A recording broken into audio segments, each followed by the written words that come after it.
There we go.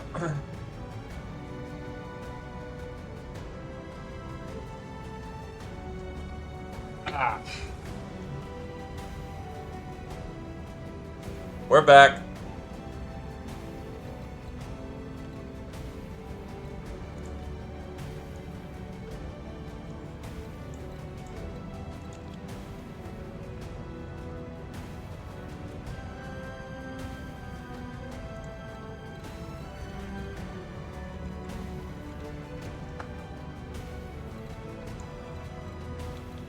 Alright, back at it.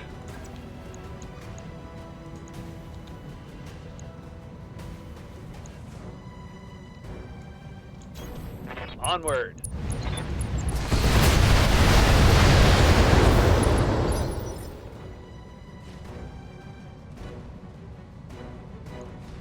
Good to go.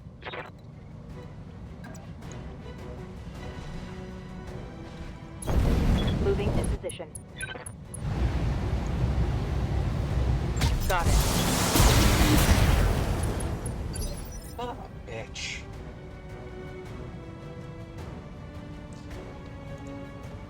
I mean, they're still gonna charge an arm and a leg. But the main difference is that if you're a guy, you're gonna run into problems. Not impossibilities. Canopians are still, generally speaking, pretty friendly people. Orders. And if you really wanted to become a bird man, and that was your genuine passion, they would probably help. Confirm. But you're also a man, and in Canopy society, that's frowned upon. Target destroyed. Tango down. I can't take much more. Ah, damn. Let's do this. It's the idea of some people are more equal than others. Reporting. Major armor loss. And in Canopy here. society, that's anyone who's not feminine. Roger.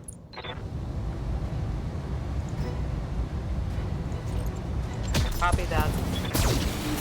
Exceptions Let's hit exist. him hard. Turret destroyed.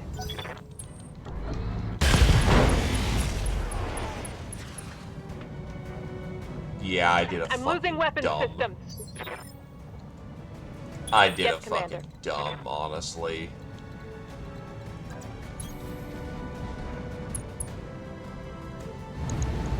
Engaging target.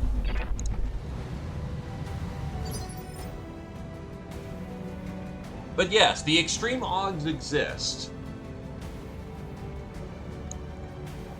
Yes, Commander. Oh yeah, 100%. You can be a fucking fem capital if you want. Copy that. Hell yes. That turret is gone. I await your command. I think for a while the Canopus military actually didn't have male officers, essentially believing them to be headstrong Enemy structure. and prone to sadistic tendency. Commander.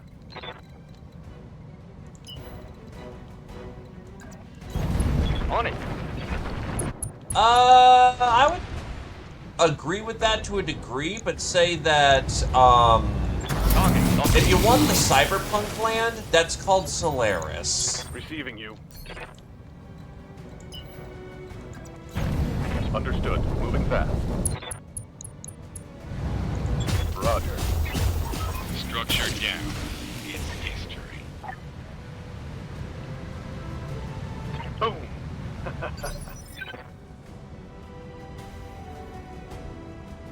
Yes, Commander. Moving out. Solaris is absolutely 100% cyberpunk. Target confirmed.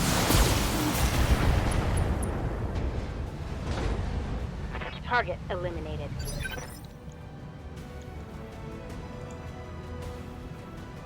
Orders.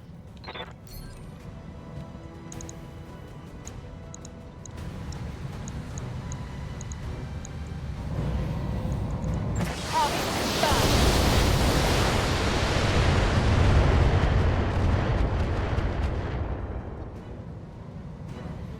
I'm taking heavy hits, Commander. Funny enough, Solaris actually used to be a Merrick system before Steiner took it. Confirmed. Attacking from position.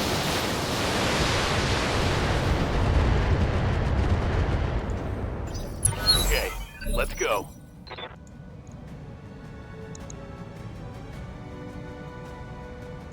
Aye, aye. Confirmed. Anyway, you wanted me to tell you about the Taurians. Give me a sec. Aye, aye. Engaging target. The Taurians, as mentioned, are speaking Spanish as a secondary language, but they Receiving you. also speak French. Probably because Davians live Firing on nearby, target. and that's one of their primaries. Well, not one of their primaries, but a major language. Moving out. Commander?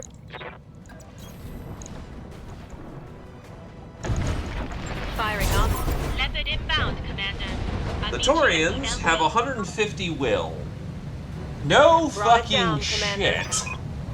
That is almost Mission that is a successful. stat point and a half worth of stubbornness willpower. Edge 50 makes sense. They generally are. It's not lucky to be born in the Taurian Concordat. Compulsion, Distrust Fed Sun 75. Did you expect anything else? I'm trying to explain it as best as I can. So as a frame of reference, Kodal, how it works is that in a time of war, stats are on a 100% XP scale. Everyone starts with 100s in all of their stats, putting them at 1. The average human has a 4. The average Taurian at essentially birth, given how they grew up, essentially has about 350 XP put into their stat, which means just by being born in the Taurian Concordat, you're almost up to human average when it comes to human willpower. Taurians, by definition, are fucking stubborn.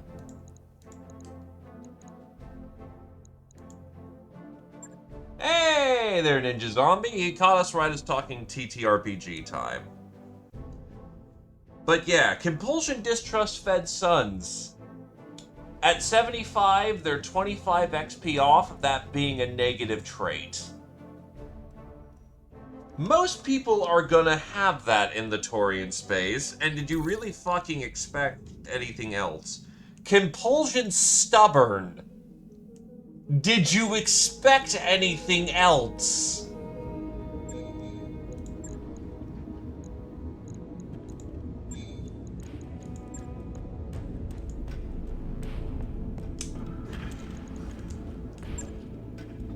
Taurians are like Texans. They're generally pretty hospitable and happy to have you around, as long as you respect their rules. What's that? You're not respecting their rules? Well then get the fuck off my property. You're a Davian? You have a history of not getting the fuck off my property.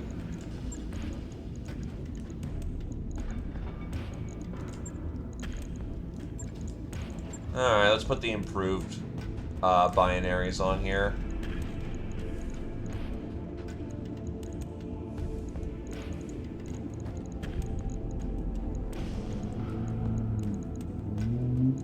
Or do these weigh more? 9 versus 9. No, they're the same.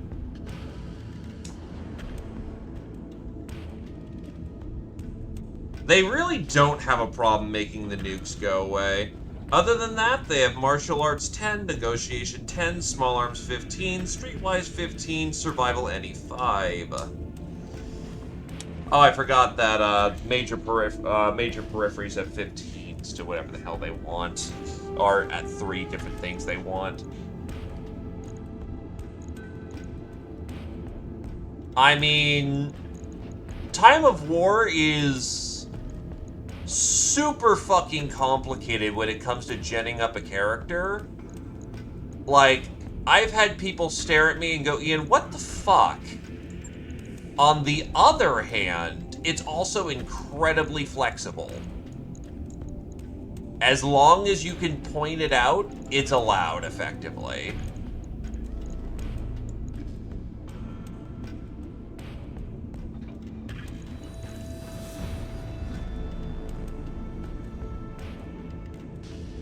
I would say bet, but on the other hand,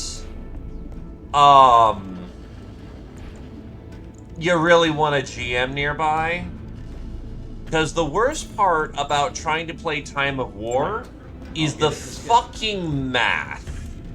To anyone who plays Battletech, it's a pretty familiar feeling. Oh, hey, it's just more charts. Time of War is, oh my god, so much fucking math.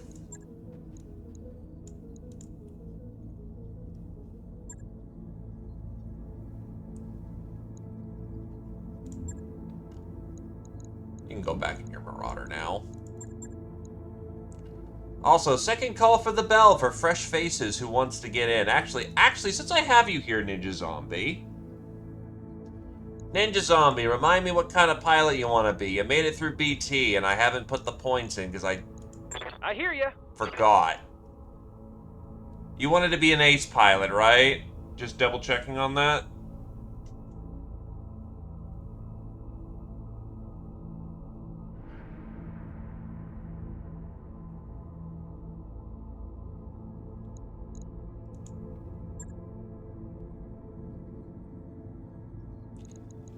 Free Worlds League. Oh boy, this is Phasmerga's favorite.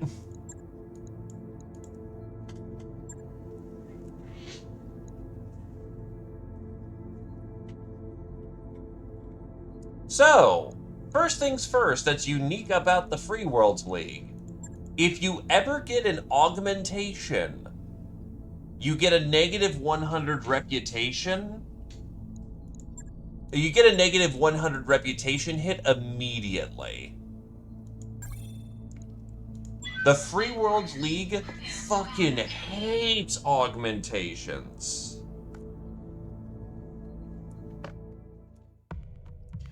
But the Free Worlds League speaks probably the most languages of the Inner Sphere. Greek, Hindi, Italian, Mandarin, Mongolian, Romanian, Slavic, Spanish, and Urdu. By definition, they always have 15 XP in a secondary language and Art Any for 10. As a frame of reference, as these are skills, to get to skill level 0, you need 20. So they actually start off pretty close to getting to skill level 0 in a lot of things. Oh, in a language. So, the thing is, unlike the other major houses, you kind of really need to define yourself by where you are. If you're from the Merrick Commonwealth, wealth 100, equipped 100, reputation negative 100. That's surprising. Appraisal, negotiation, and protocol Free Worlds League. It's utterly fucking milquetoast. You're probably not well liked because you're a Merrick. It's a little funny.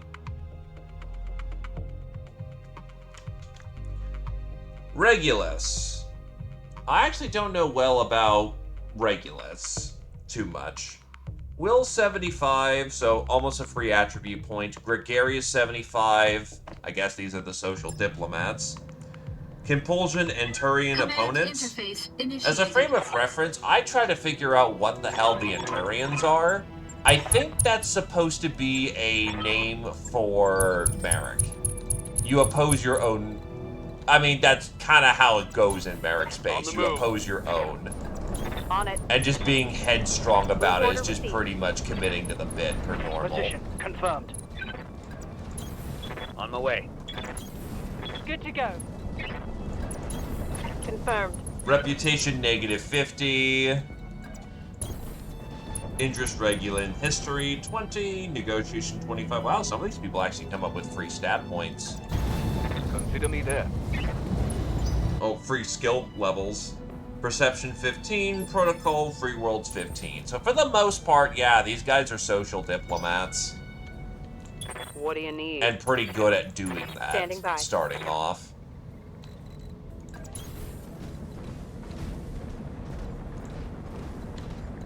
Awaiting orders. Well, I have the first edition printing on PDF.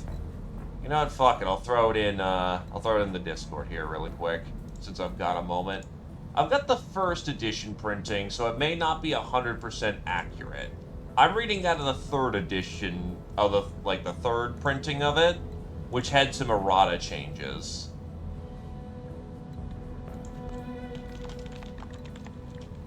I'll put it under voting hell.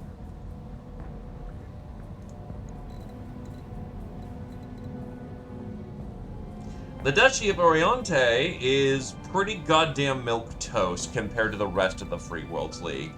They're the only ones that are liked.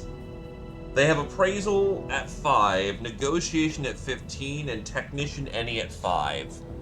Damn, that's so impressive. That's like fucking nothing. What's up, boss? Copy that. Oriente, they exist. Damn. Commander. That's really the best I could say about them. Roger that. Andoran Confirmed. is where it gets fun. Because Andoran is Commander. wacky. Standing by. Will 50, so half a stat point. Combat sense 215. Move So order confirmed. trade points sometimes require a minimum Hey, where's your command? activation, so to I'm speak. walking here. Combat sense and what rules is written is the following. When you roll for initiative on the ground Confirmed. scale combat, you roll 2d6, and if there's a Understood. commander, you add his On my bonus to the field. I On think he has to roll strategy. Copy that. No, he has to roll tactics. Copy that. You have to roll Location initiative confirmed. every turn. So you can go from going really fast to really slow. Commander. Here's the thing. With combat sense, Roger that. you sweep up your dice, you get 3d6, and you pick the best 2. It's why the Steiner combat paralysis fucking sucks. Because combat paralysis is sweep up your dice, 3d6, pick the worst 2.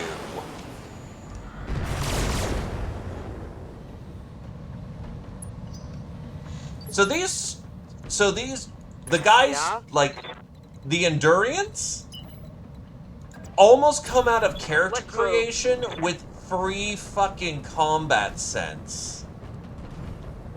That is nutty, by the way. Also, that's a bushwhacker.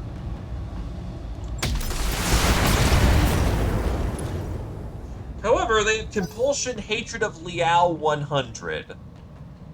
Yeah, they just hate Capellans. They also negative 50 Enturian opponent. They hate Merrick's. Reputation negative 30. Andorans are not the most well liked. Negotiation 15, Perception 10, Protocol Free Worlds 15. Yes, Commander. So yeah, no, they get a really good benefit, but they are jump pretty jet. much fuck everyone, the Merricks. Got it.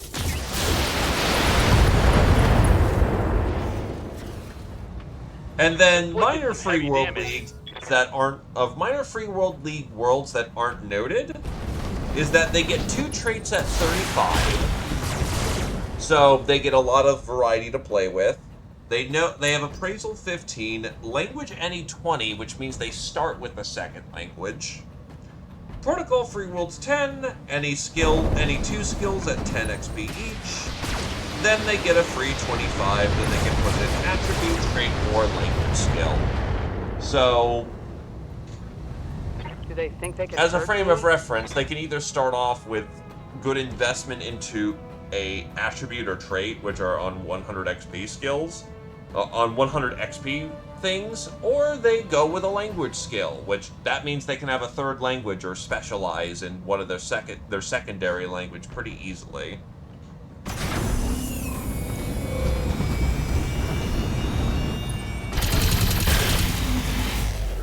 So the Rasselhaug Republic that's classified in the Send book. me a real mech warrior.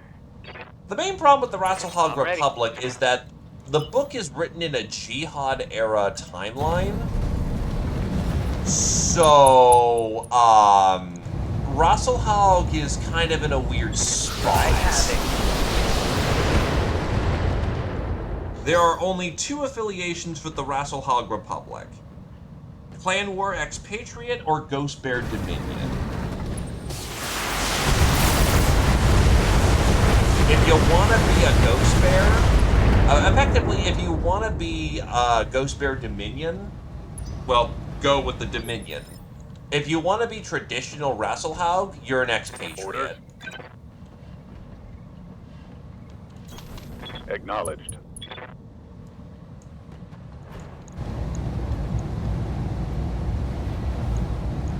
Also, another fun fact about, remember how Merrick had a penalty to, ooh, head tap.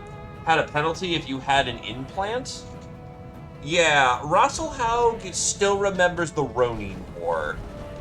So if a Rasselhaug character ever joins a mercenary command, they get a negative 100 reputation with with Rasselhaug formal. What that means is that that's a full trait point committed into a negative reputation.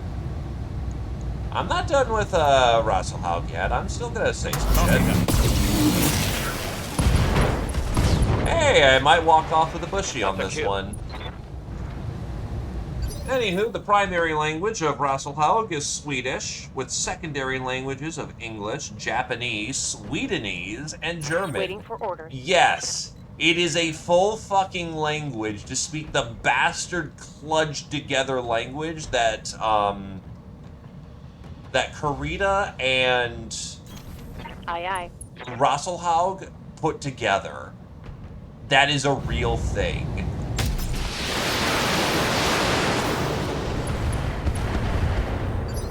Otherwise, Will 25, Edge negative 25. Yeah, that unfortunately makes sense.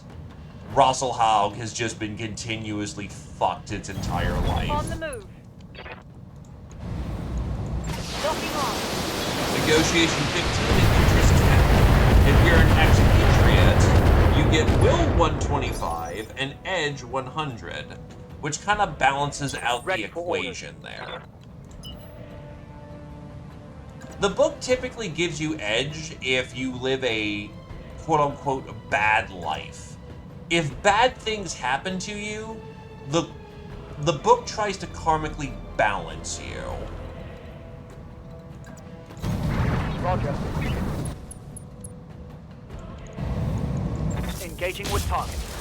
Compulsion, Hatred of the Clans, 150. This is more than just a trait 1 point into it. That's a trait 2. Unless you commit to the bit, Flamingo. But yeah, so as a frame of reference, a compulsion 1 is a pretty minor compulsion, but it's still enough where it's enough to be a notable problem. At 1 with like the greedy people, they'll tend to take the choice that gives them the most money. Or they'll do things that are, dude, why the fuck did you do that? Man, I want money. I want money. Jumping. 2 is where problems start arising to the point that actual violence may be involved. So for expatriates, having essentially, they're likely to get a 2. If they run into clanners, it might devolve into a fist fight more often than not. 2 is legitimate hatred. 1 is, I don't like fucking Vatborn, but I can work with them. Yep. 2 is we have fucking problems. Confirmed. I'm only here because it serves my mutual benefit, and you're a side effect. You are a suffering side effect of the problem. 3 is where you have to do something effectively. Yes, Commander. Now, 5 is Aye, just actual psychosis. 3 is that you actually start frothing at the mouth and have to either... I usually go with assigning something that's fitting, but a 3 is where you actually get psychosis from the compulsion. How's it going? You legit have a actual problem, like a mental derangement from the situation. Oh shit, I did not notice that was an SRM carrier. Oh boy! Orders? That's, bad. That's, I don't like that. But it's out of range, so I can't really peg it. So yeah, with a 2 as a frame of reference, it's, yeah, a 2 is... Also, that SRM carrier is going to dump its load. Oh god, this is...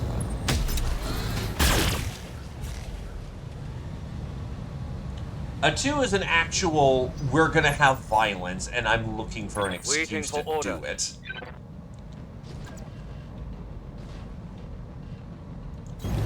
Position confirmed. Wealth, -50, that makes sense. Acknowledged. To put it simply, they don't have a nation anymore, so, yeah. They get to choose any Lyran or Draconis language out of 15. They know martial arts, they know Protocol, Lyran, or Draconis, and small arms. If you are a Ghost Bear Dominion, you are equipped 50, a bit of an introvert, surprisingly. Reputation -25. Protocol Clan Ghost Bear 20, Remembrance Eddy 10, Interest Remembrance 10, Negotiation 10, Martial Arts 15, Melee Weapons 10. Basically, you know how to brawl. And you are forcefully indoctrinated into learning how the clans did their shtick. Reserving action. Orders. You son of a bitch. They want to drop the goddamn SRM carrier on me.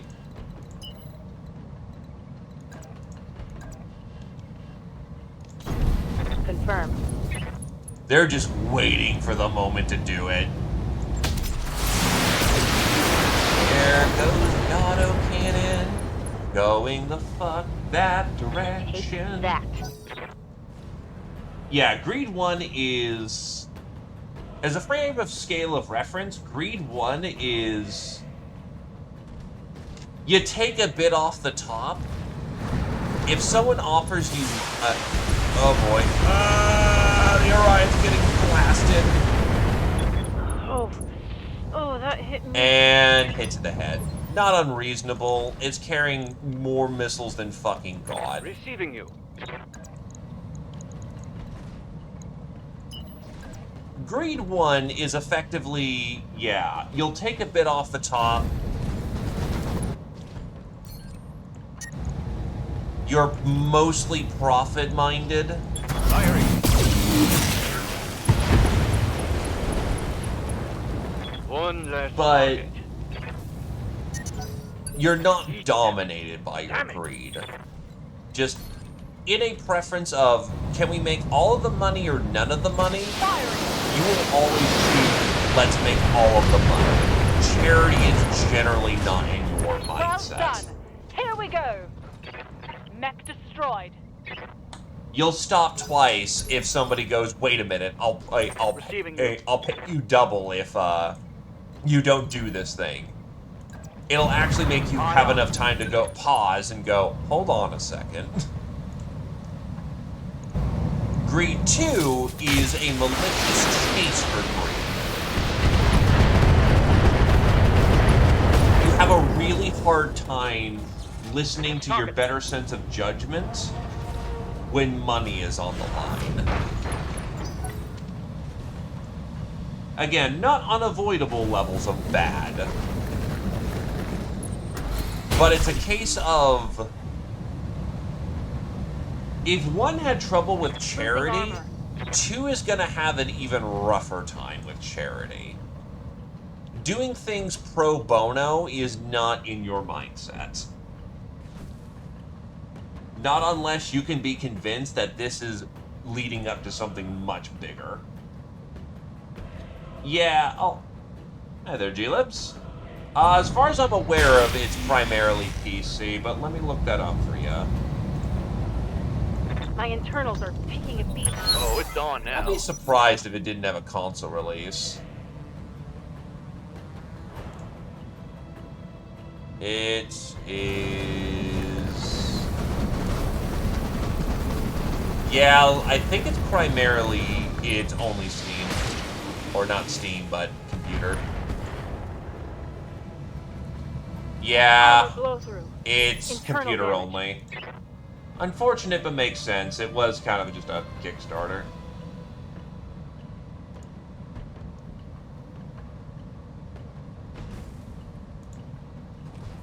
Yeah? Okay, so how do I unfuck that situation quickly? Actually, you being the wedge right there Standing works by. out pretty well.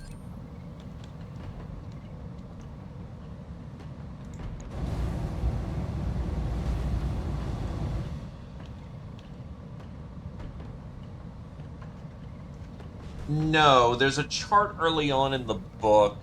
I don't know exactly where it is off the top of my head because you're going to learn one thing about this book. It is laid out like fucking garbage. It is not orderly. Let's hit them hard. Mech destroyed. Hey, welcome back to Power, Kami. Yeah. The stat book, the stat lines are... where the fuck are they? As said, this is kind of a... yeah, if you want to know where attribute modifiers are, it's on page 41. I don't know what that is on the PDF, but look at the bottom right and it should be 41. So, you want to try to shoot for a 4 to 6. Unlike most systems, having a high attribute is not strictly a... having a high attribute... oh god, you're gonna cook. Copy Oh that. shit, oh shit. Okay, you passed. My mech is overheating. I'm playing a modded version of it. The base game did pretty good in explaining its mechanics. Hey, you son of a bitch, you blew off the I arm. lost a weapon. What do you need? You're also cooking like an oven. I can... yeah, I've got you dead to rights. One slug and... actually, I could just cluster munition you and you'll probably die. Lost contact. Yup. Show me your war face. I would say BTA Hostile removed. 3062 is not terribly difficult to learn, but I would recommend, Standing even if by. it is a little sloggy, to play through the base game first. Confirmed. The base game will teach you some bad habits, but I would Roger still that. recommend to get a general Hot feel damn, and to let's do experience the this. full story. Hostile eliminated. Which, if you're trying to get into Battletech, 2018's not a bad way of going about it. Yes. Yes, Commander. I don't know if we're going to have like an autumn sale or something. The game is fairly old at this point, so it does go on discount. Firing an enemy stick. I wouldn't know how often, but Receiving you. it should be enough that you should be able to pick it up pretty cheap. Whatever you say, boss.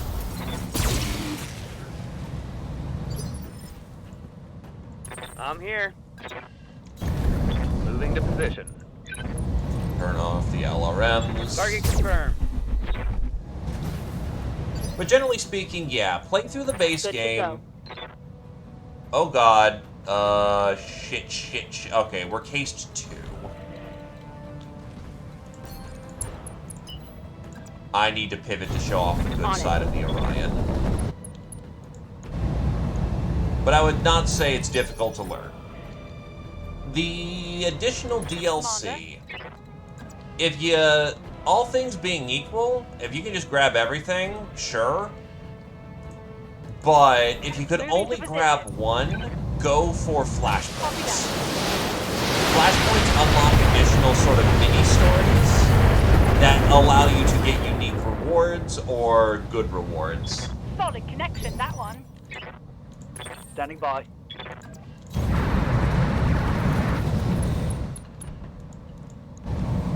But generally speaking, the DLC are fairly solid, and you wouldn't go wrong picking them up.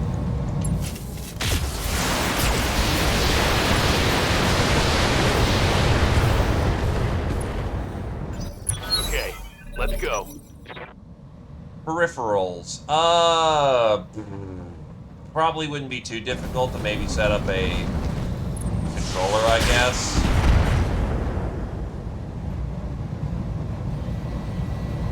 My armor is getting ripped off. If people have modded entirely, you know, like controls, keybinds.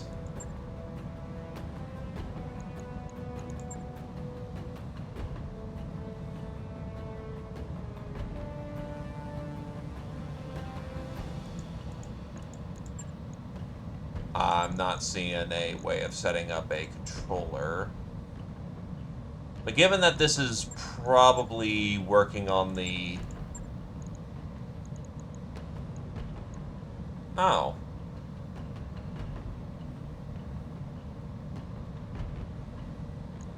Good to know that these exist. I will need to look at these in the future.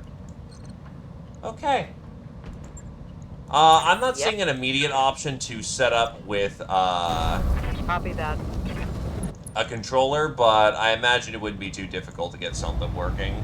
Because if people can play this on Steam Deck, they're going to have to make that work somehow. Copy that.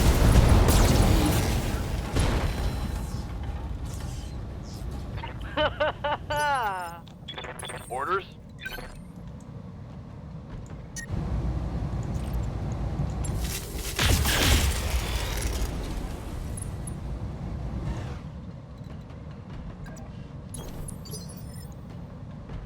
Yes, Commander. Affirmative.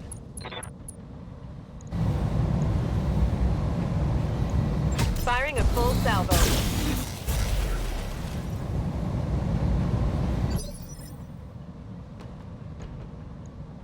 Yes, boss. Target locked on ND6. Have everything you've got. Oh, you had a Guardian. That hit something good. Yeah, at this Ready for point, we're orders. just basically plowing. Got it, Commander. All right, hit them hard now. But yeah, before you Hostile tweak into any eliminated. mods, play with, I'm taking heat damage. yeah, first aid so you don't bleed out. Good to Before go. you play with any mods, generally speaking, play vanilla. Experience the full story, because Affirmative. mods don't typically feature the campaign. Yes, Commander. Firing on target.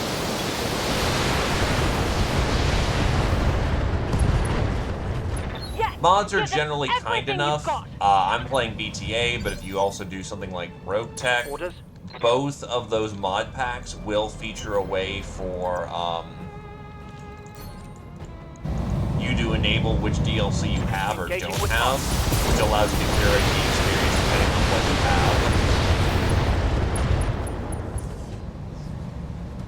have. Reporting. Critical hit. Let's get this done. Commander? I copy. Mech warriors, show them what you got.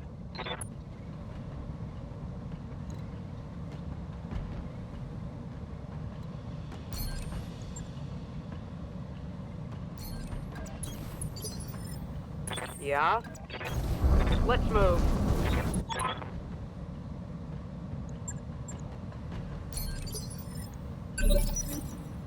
Well, here's the thing. Roger that. Digging in. Cole, The asset is in hand, Commander. generally Good speaking, work. the finishing up section should be what you're looking at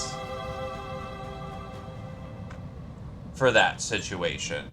You're going to be adding and subtracting a whole lot of shit. As said, the character gen is incredibly robust, but holy fucking shit is it not. When people say session 0, they mean session 0. Everyone's going to be bundled together, making their characters.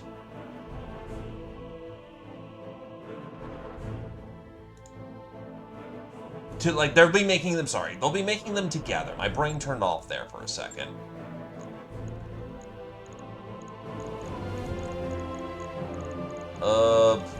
Honestly, I kind of want the bushy, just for style points.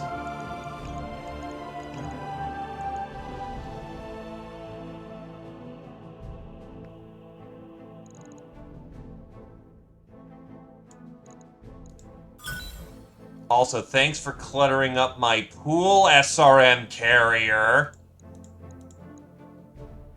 How many pulses do I have? I got so goddamn many.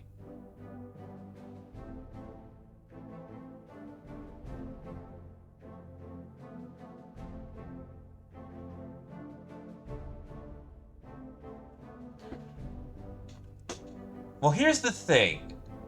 Wait, they gave me the full Omni Jack? Huh. Okay, no, it's not the full Omni Jack, but that's still 4 pieces, which is effectively an Omni Jack.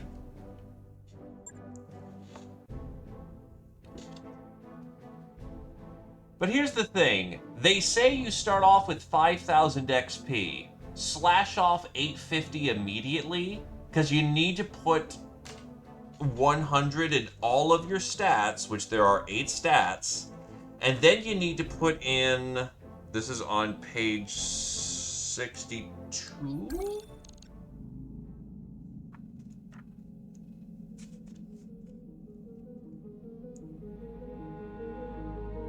What the fuck is this?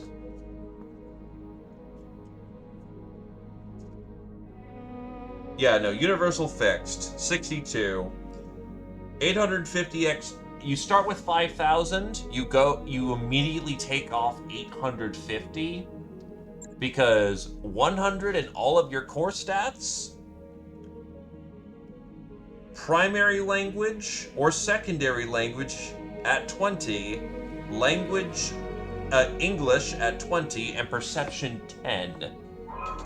That is non-negotiable. But the way they tell you this is so fucking garbage that it's like,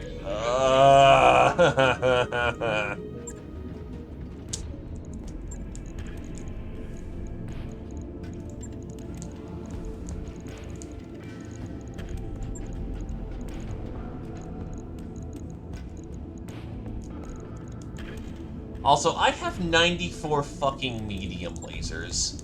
I'm going to be getting more here soon.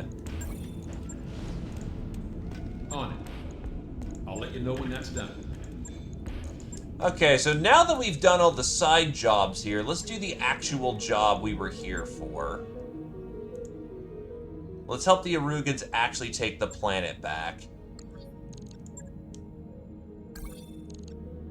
Assassinate mission.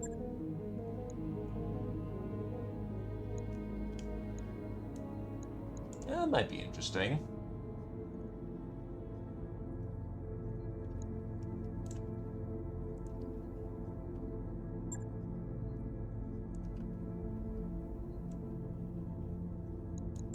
Okay.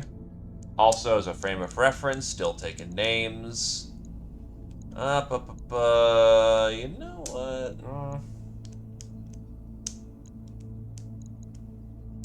We're fighting in a desert. I'm willing to bring out the fire starter.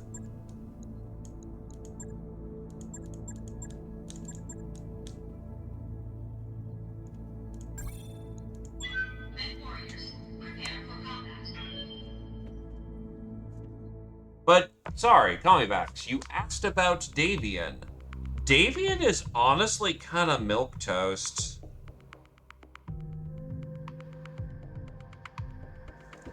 Like, compared to the other backgrounds, Davian doesn't actually have all that much. And this is saying something. I'm a Davian. I love these fuckers. And yet even I'm going, yeah, that's a little plain. So first things first. You have the main language of the Federated Suns, which is English. However, they also have their sub-languages of French. Not surprising. German. Not surprising. Hindi. Actually surprising, but if you happen to know lore, it's actually rather fitting. They did absorb, peacefully mind you, the United Hindi Collective, or whatever it was called. And then their fourth language is Russian.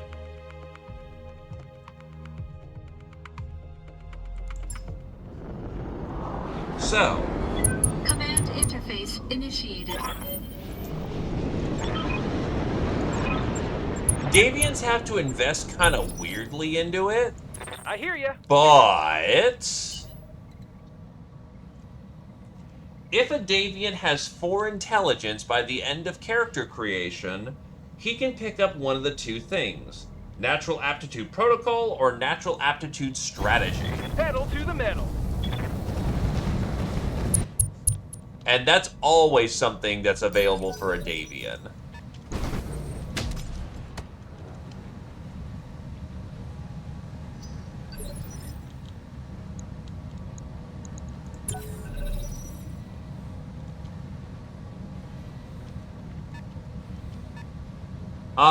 For intelligence is human average, so it's a flat 0 bonus to your checks. This is not D&D, my good sir. I'm showing minor damage. By the way, there was a joke Ready for book order. that was released What called do you need? Welcome to the Nebula, California. That's a crab, wow. Yes, Commander. In the, Nebula, California, Standing by.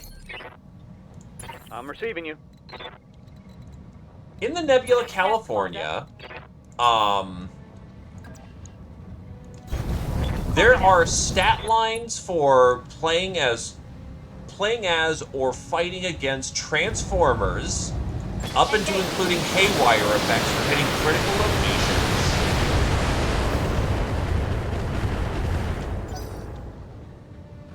There is also enough room there, so you can fight and play against Transformers. You can fight or play as the quote-unquote Stellar Empire. The Stellar Empire is Star Wars. You can use an AT-ST.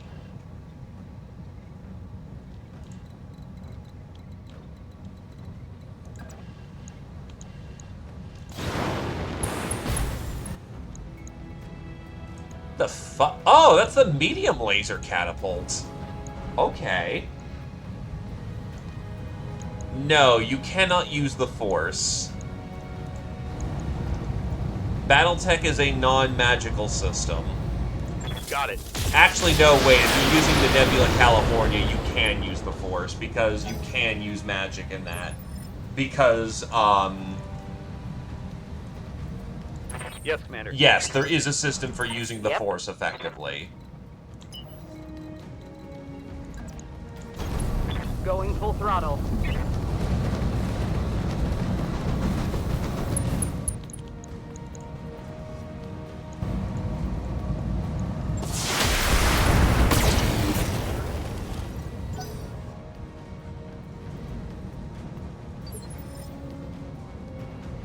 Now, the Marion one was heretical Standing by. because it looks like it was pulled out of a fucking junker.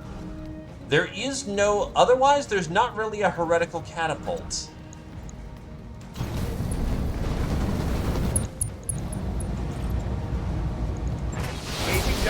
The catapult is defined by the fact that you can put whatever the fuck you want.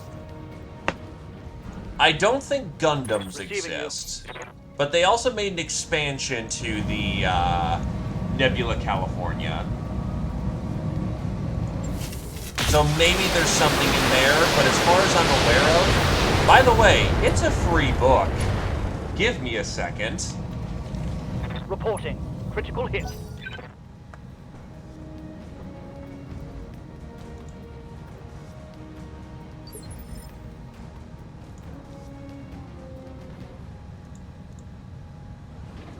Should be used on drive-through.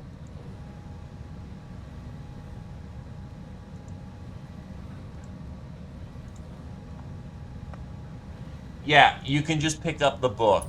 It's free. Aye, aye. But the point I was getting to here, though, is that you can flat up cross-convert D&D Go into characters full throttle. into the system. They also make a note of... Target confirmed. They let you, Receiving They you. let you take your rules from the D&D system if you happen to have things that would otherwise be illegal for a time of war play. Because you don't have Edge coming in, you get this Let's move. instead. Correct.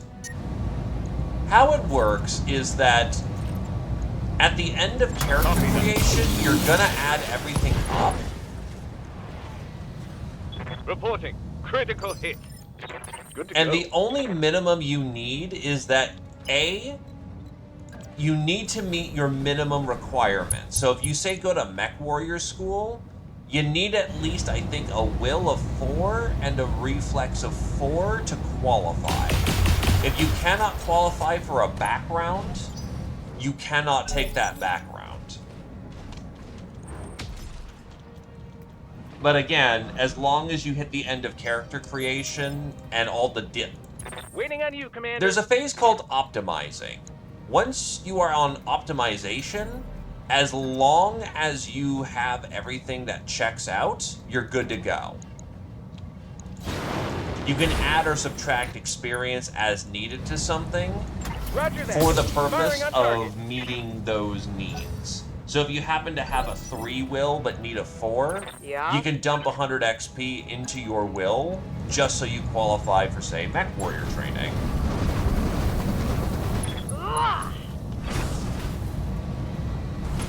But essentially meaning, with a negative 150 edge, yes, you take the stat of, you take your edge stat, which at this point should be 100.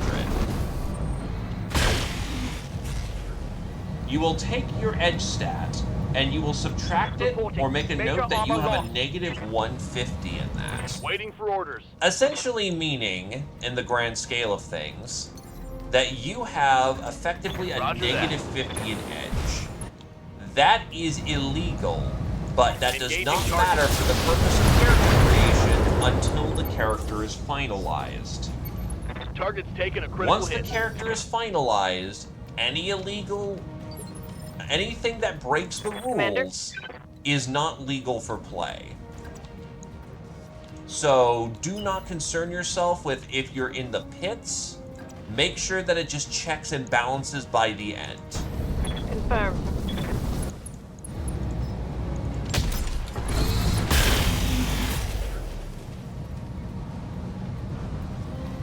Take that. Correct. So, how it works is that when you buy a background, or when you buy something like, say, Where You're Born, there is something called a module boss. cost. That is how much you pay for the module. You get all benefits and all penalties attached to that. Double time. Let's go. Now, if you'll excuse me, there can only be one. Lock on target. Oh, he had a lot of DR. Uh-oh.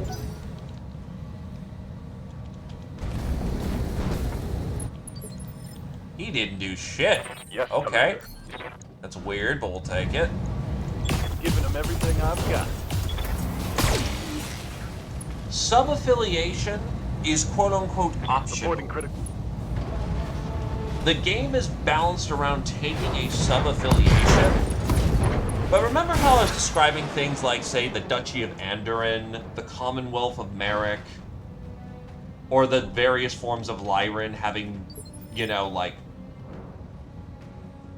lots of money Orders? in various degrees, and how some people were social? Sub-affiliations are where you get the majority of the module XP. It's essentially, where are you from within this place? Because you can be Like from that Earth, but you can be Terran. But there's a lot of different places you can be from within our solar system. You could be from Mars. You could be from Venus. There is a lot of different locations, and it's supposed to try and reconcile that there's a lot of unique places that you can be from. That's going to hurt. The XP, yeah, no, it narrows down the origin. You don't have to take one, but the module's cost is balanced around taking a sub-module. So not taking one can actually have you pay more than it can have you pay more than intended. Sub-affiliations are good. Go time. Hey, Rocket Dwarf. I'm just explaining a time of war and having fun explaining background things. What can I do for you? Essentially, welcome to Lore Dump.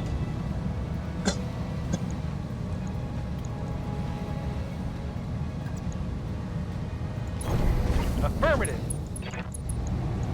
Affirmative. Actually, no pilots have died yet.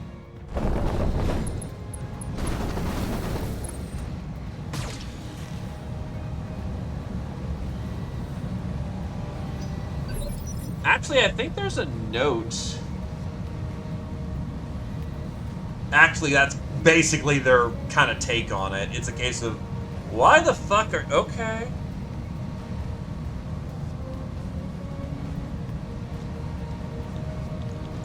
Yep. You do you, champ.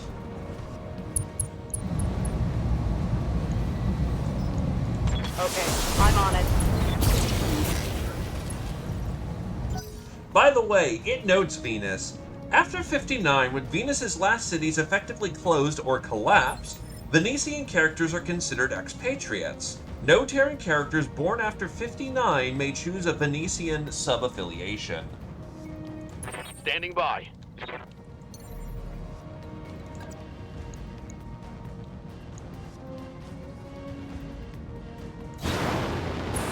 Also, fun fact, you can be Comstar, or you can even be Word of Blake if you want.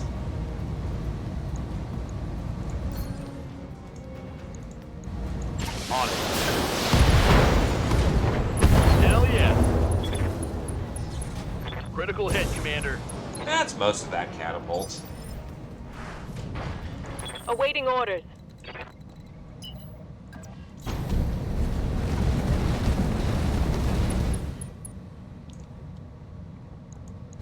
You know, that'd actually be a funny as shit game, not gonna Affirmative. lie.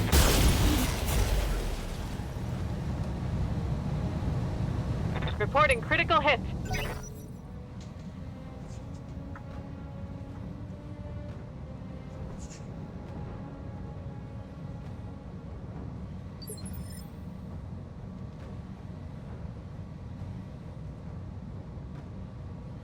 Yes. Let's do this.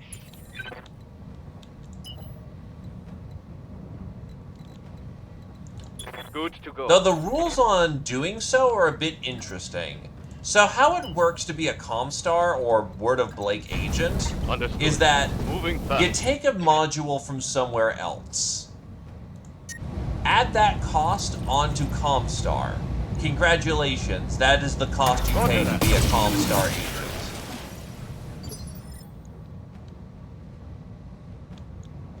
What's up, boss? God, Paranoia's a I get great ya. On fucking the move. game, my dude. No retreat. I think I hit something good. Anyway, sorry, this has been a major Will sidetracking be done. of fucking the point that sidetracked the point. So, long story short, if you happen to be a character that's a D&D character, Affirmative. and you want to play in Battletech, you can use the Hotel Nebula, and you can cross-convert your D&D character to play in fucking Battletech's Time of War.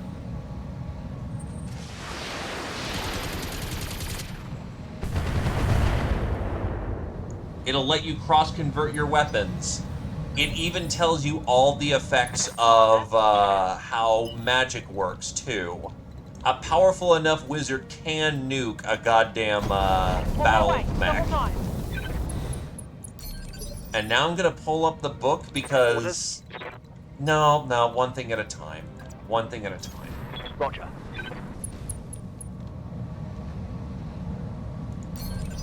Give him everything So, you got. as mentioned, back to Davian to actually finally answer that fucking question. Except the communist thing is fucking hilarious. I hear ya.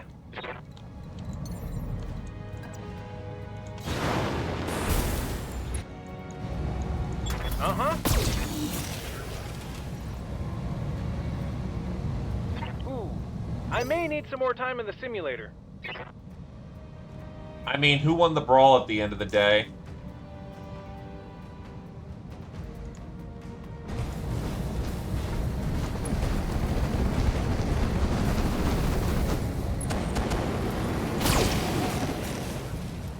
A flamer actually kind of sucks for the Blackhawk because it's an energy boat. Good to go. Double time. Let's go.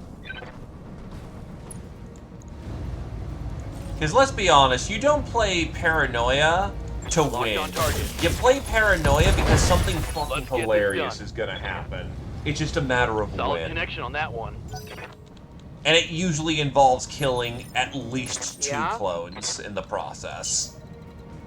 If you survive the briefing with nobody getting maimed, you're doing something wrong.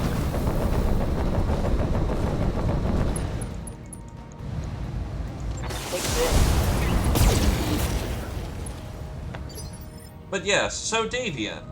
Davian's pretty milquetoast. Standing by. The fact that they can be really good with... So what Natural Aptitude does in the book is that, much like Combat Sense, all checks are resolved in a time of war using 2d6. By the way, you can take your time of war characters and put them on the war game scale. Ready to get it on. A major advertisement of the Mech Warrior system was quite literally, hop out of the cockpit and get into Roger. the action. Full speed. You can legit Commander. take your character and just immediately engage in ground combat. There are rules for doing so. Lifting off. I think I'm pretty cooked. Oh, actually, no, not that cooked at all.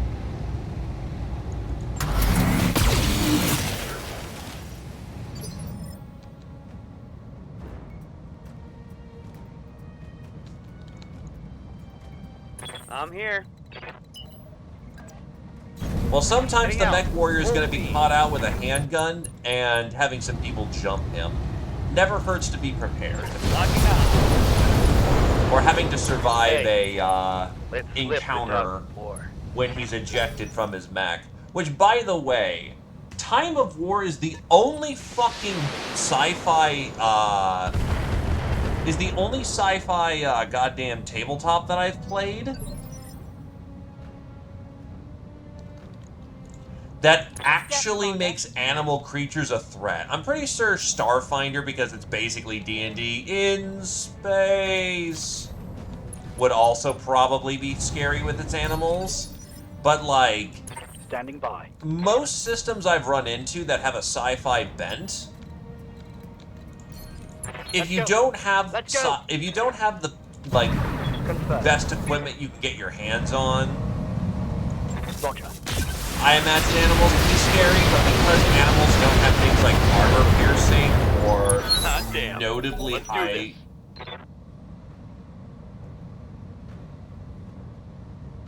like high penetration weapons with their mouths as they try to eat you. Like, if you're in any form of decent armor, you're not gonna get hurt. Battletech, your Waiting armor on you, will Commander. protect you, but you don't go, Time to oh fly." no, it's a lion. Anyway, I pull out a Got shotgun and shoot him. You go, oh fuck, that's a lion that Do can this. breathe fire. Let's go. And stay down.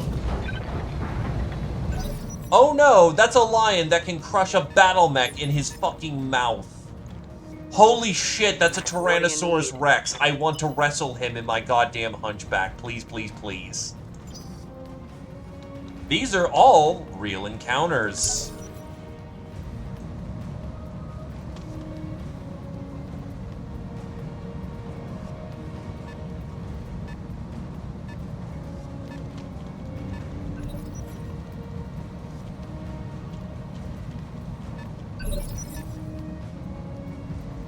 Well, Zephyr, the companion book I'm ready. has rules for jetting up your own creatures. Though Roger there's that. one thing I don't like about the character generator for the animals. Generally speaking, rules as written, it tells you to use a very specific shot. rule set from the book. Just generate the animals as if they had the stats from... What's up, boss? They had stats from,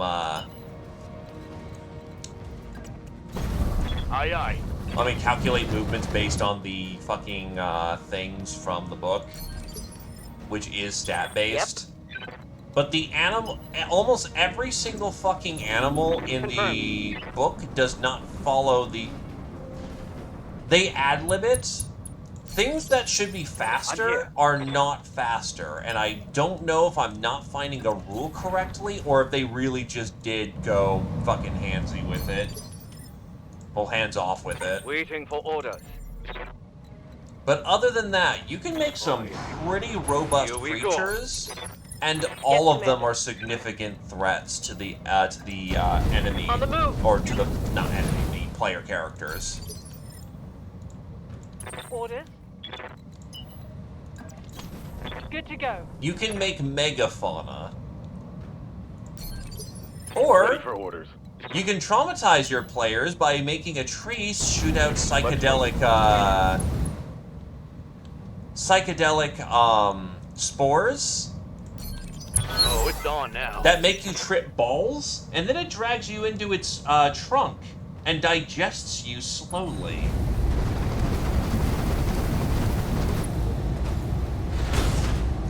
Oh, hi, Melee.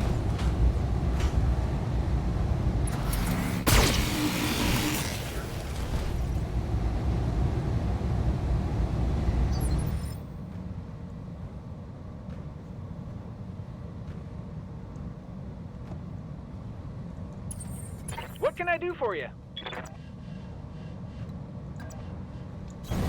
Got it. Got it.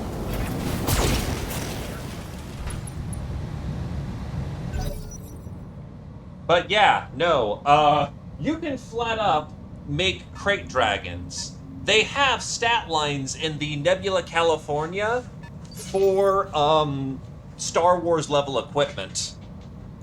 Orders? On it. You can generate a Time of War characters. Got the angle, taking the shot. Mech warriors, show them what you got. Using Nebula California. Yeah? Is it dumb as hell? Oh, 100% it's dumb as hell. Can you do it? Yes. Copy that. Mess him up. I think they actually also have a unique interaction with Edge, because unless, I think they call it far sensitive, and now I'm gonna have to pull up the fucking Nebula California book.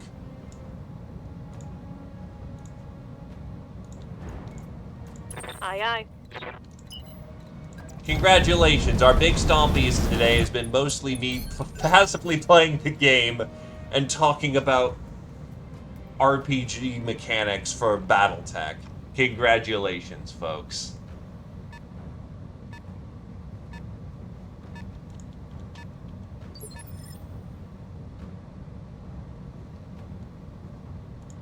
Standing by. Okay, throttle up. Oh, that's a Talos. That's a Talos. I like Talos.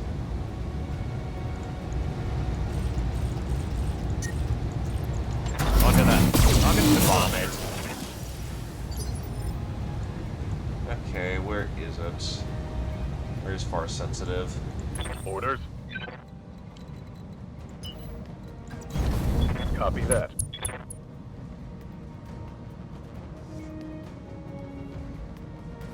Eh. Overall, the factions of the Star Empire appear to have a level of military technology comparable to the early age of battlemech design, with some odd differences. For one, they seem to like oddball tonnages. Eh. Military standards for mechs and fighters in the sphere have been in 5-ton increments so long that you swear is an arbitrary rule set by the cosmos, rather than something that just became tradition for ease of maths. For yet another, they seem to have no problem stuffing cargo space inside their battle mech specifically meant to carry living beings. I'm not talking about cockpits, I'm talking about human cargo space. Inventory bays inside a battle mech. I can't imagine the ride is comfortable in any way at all, but the Empire does it consistently. I await your command. Yeah, a lot of this is absolutely tongue-in-cheek, because you know what the fuck you're here for. I'm going. What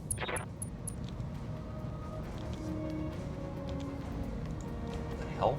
There we go. Firing all weapons.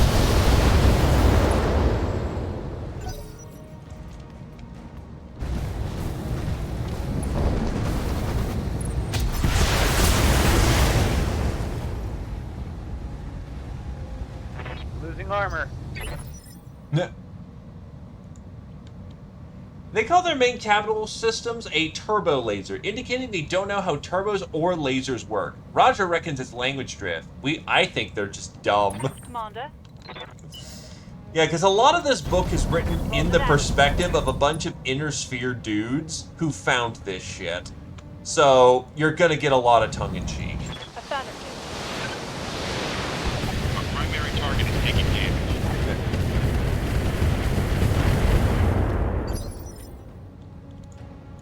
Ready for orders.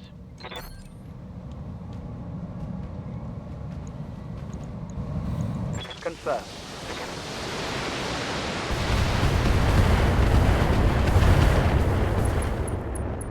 Oh yeah, he's done. Okay, let's go.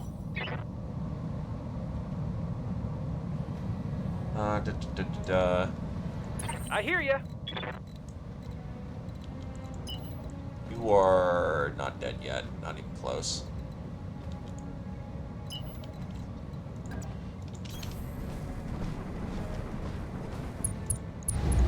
You betcha.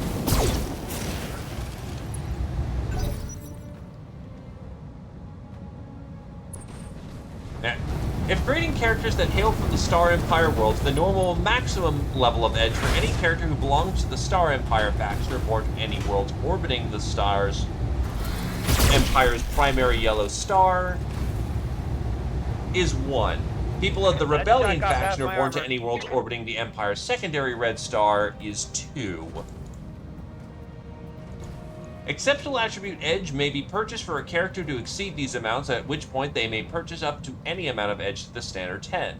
Characters with the exceptional attribute edge trait are said to be fortune sensitive in the Star Empire's parlance, and are characters with the Sixth Sense trait. Characters of both of these traits may be considered fortunate ones, fortune users, knights, or if they use the Star Empire itself, lords. Yeah, I know, sounds familiar to me too. What do you need? It's 100% tongue-in-cheek. It is just absolutely fucking tongue-in-cheek. All right, full speed. So he is one bad number from tripping. Wonder if I can try that. Attacking from position. Oh wait, I could have done an aim shot. I am a fucking idiot. Commander? I can do that, however, which can Location manipulate the confirmed. initiative order so I can get my Mad Dog out of trouble.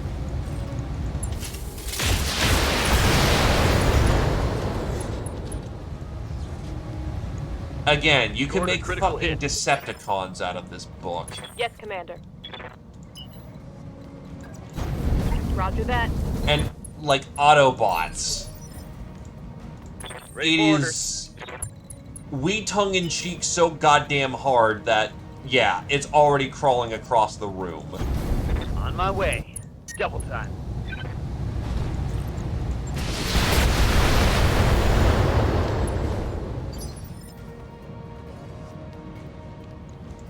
Yes. Yes, Commander. Not only abominable intelligence, Waiting for orders. Going full but they throttle. have, like, they it pre-genned, like, the big Autobots. I think they call them things like Humblebee. Engaging jump jet. I know that Optimus Prime is in there.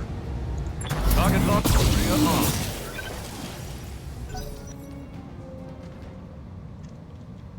They also generated, you can play the X-Men from the Nebula, California. The X-Men exist.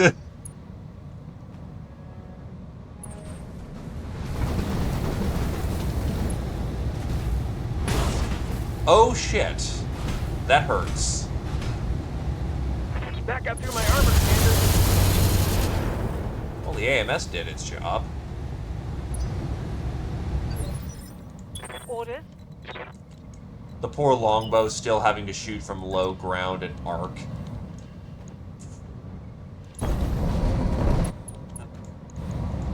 Firing on target. But yes, the legal free name that they got to call the D&D expansion was called Castles and Critters. No retreat. You may now groan.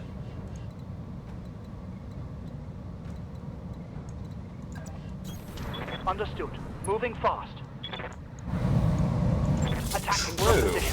It's the longbow's fault, clearly.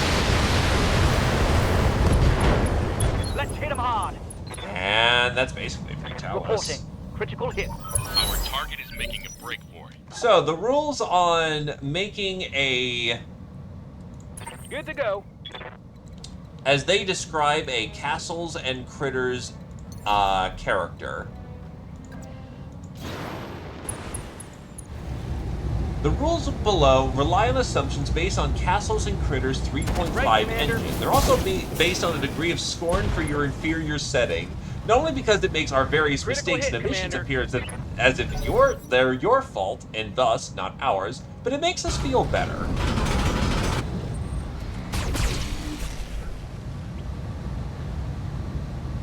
So, Barely hit. the basic Commander. rulings are as follows. To convert character attributes from Castles and Critters, Receiving or you. basically D&D, to a time of war, take your existing attribute and divide them by 2, round the result up. The C2C to a time of war attributes table identifies which of the former attributes go to the later ones. You're bleeding out, and you're hot as hell, so I'm not concerned with that, so we'll fight the Hunchback. Sorry, multitasking the important part of the fight while I'm doing this. Aye, aye. So strength is strength. Dex is to dex and reflex. Applies equally to both attributes. If your D&D dex is 17, your dex and reflex scores are both 9, which is fucking nutty Roger. vital. Constitution is will. Intelligence and wisdom both become intelligence. Wisdom is not a real attribute, you cheater. Choose either your int or wisdom attributes and use that to find your a time of war int. And charisma is Yeah? just charisma. Bugging out.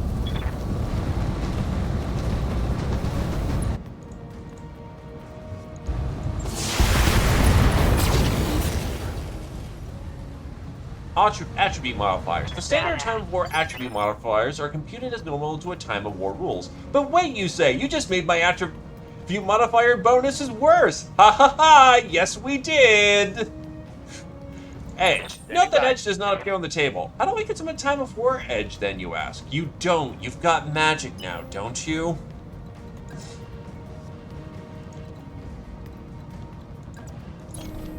Confirmed. Feats, or are you gonna screw me on those as well? Hey, you wanted to play in our universe. We didn't have to let you in. Sure, why not? Are you one of those elves? Anyway, good news here. Players do not convert D&D feats to a Time of War traits. You keep those feats and use them exactly the same way as you did before. This means your character can do stuff no Time of War character can do. You're Awaiting welcome. orders. Yes, it's described exactly in that fashion, by the way.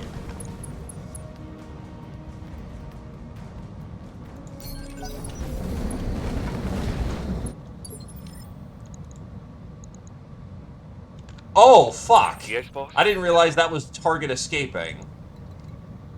Oh, I am a goddamn retard and did not look at that right. I'm dumb. Ian should not be playing and reading books at the same time. Holy shit, I'm fucking dumb. I am fucking dumb. Locked on gear armor. Commander, We're not gonna get paid if he's not dead. full speed, no target. Oh shit.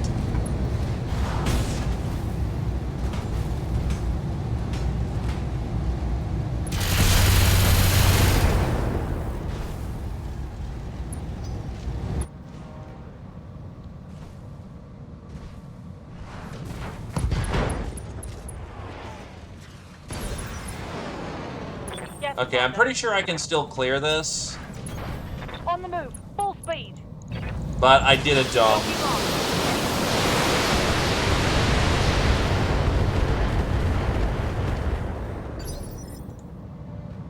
Orders? I'm gonna need my strikers for this one.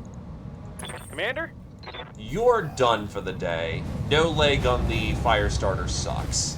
Also, no wounds on Ninja Zombie. Back to That's funny. Standing by. Oh no. Wait, what? You walked on a busted leg. Oh, I took some shrapnel. Oh, that's fucking dumb. You didn't run, you walked. Okay. Oh, did it put me on a fucking run? God damn it. Didn't realize it put me on a run. Usually you can't run with a busted leg. Light damage, Commander.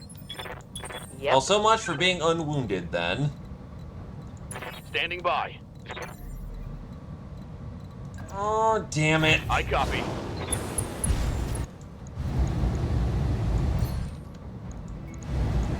Firing on target. What do you need? Roger.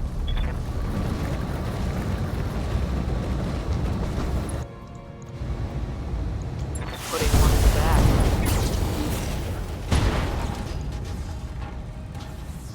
Scored a critical hit. He's out. Mission successful.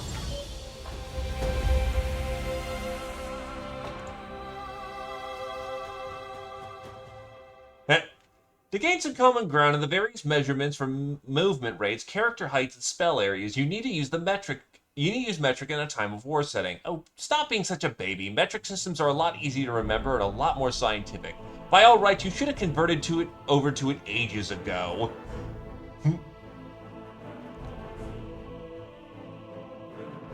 Yeah. The vast majority of troops fielded by the kingdoms on Toril wield weapons effectively identical to those found on the blah blah blah, the book. If your weapon doesn't seem to be adequately covered, use the converting feet to meters rules to convert the weapon's ranges, while the following rules determine its AP to BD values. Magical modifiers. But my weapon is magic! You complain again, Elf. Again, we remind you there's no such thing as magic here, son, but hey, those fancy bonuses you're used to? Divide those by 2, round up, and add that value to your weapon's AP and BD values. Sheesh, we never hear the orcs complain.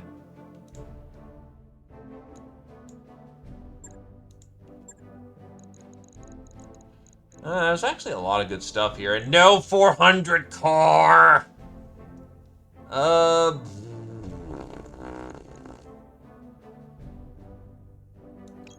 We'll take the community contact mech because those are rarer. Oh, the Talos is... God damn it. They're both... I don't know, Chief. There's 2 community mechs here.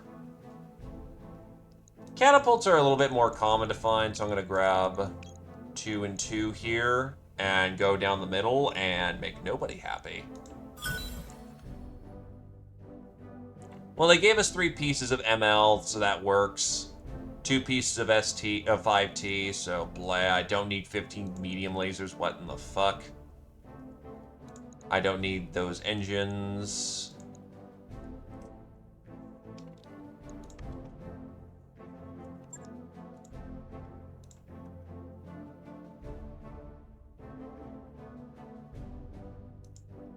Eh.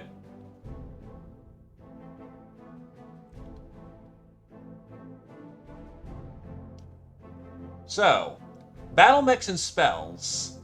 Battle mechs and vehicles interact a little differently than what you may be used to when it comes to spell combat. As noted earlier, the AP/BD values of a combat spell are based on its spell level and damage dice. So a fireball launched by a level 10 wizard would be an AP 315 attack. These values are then modified for normal for the target's bar, per the rules in a time of war. Remember that all modern battle mechs, vehicles, and fighters have an effective bar of 10 are considered tactical armor, so this would only result in 1 point of damage from the aforementioned fireball, and create no degradation to the armor's bar in the process. To cover the elemental affinities, read on. Also. So basically, battle mechs are nearly immune to magic. Yes, they have magic armor. Get it? I think you do. I mean, it's not like you should be using the habit of using spells against golems. What about magic defenses? What type of school are mech weapons? They're from the School of Science, a sub-school of physics. Your magical immunities do nothing. Likewise, any circumstances that specifically manipulate magical effects do nothing to vehicular weapons or a time of war personal weaponry. Damage reduction does apply, as the kind of damage absorption provided by Stone Skin or other equivalent spells and effects. This can be helpful against small arms. What about mech warriors? Yes, the weakest point on any mech or vehicle is the mech warrior or vehicle crew. Unfortunately for a typical D&D character, those warriors are considered to have total cover when they're operating their machines. You may find this won't make them totally immune to everything, but if they pop their heads out, feel free to fry them. Saving throws. Should a time of war character not be converted from D&D, requiring a saving throw for anything, treat them as level 1 fighters in that regard. This means they receive a +2 fortitude save bonus, and no bonus to reflex or will saves. But because these characters tend to have edge, they can use that attribute to affect the outcome via the rules found on 43 of A Time of War. If such a character does offer Burning Edge for saving throws, the bonus provided is twice as effective. Yeah, that seems fair.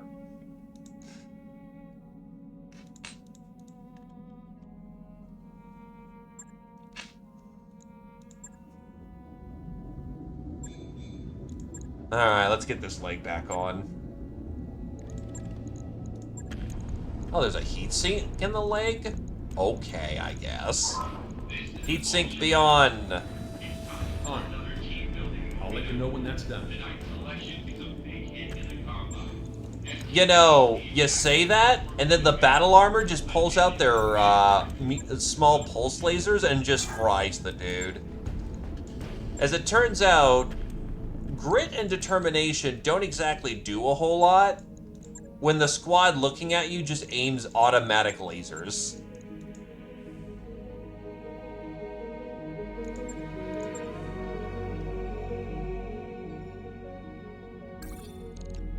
Ambush convoy.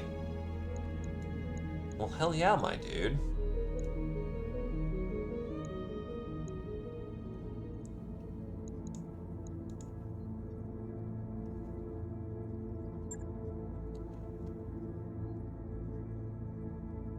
Okay, for this one, we're actually going to want a light force.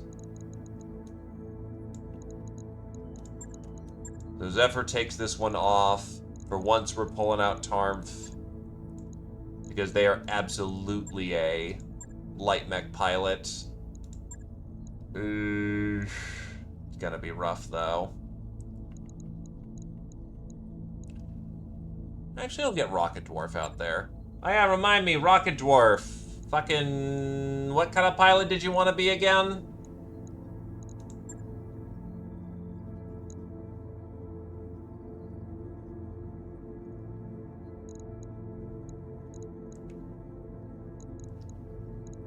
Actually, for this one, because you don't really need... The problem is your mechs don't hit very hard, and we need them to kind of hit hard. You can operate in the fire starter.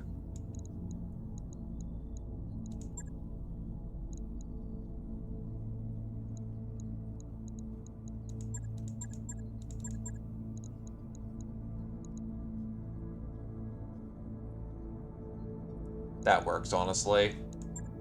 Again, we're hoping to get experience on less trained people, so that the mulching may begin. Oh wait, that's right, there's a marauder in this crew. Fuck that.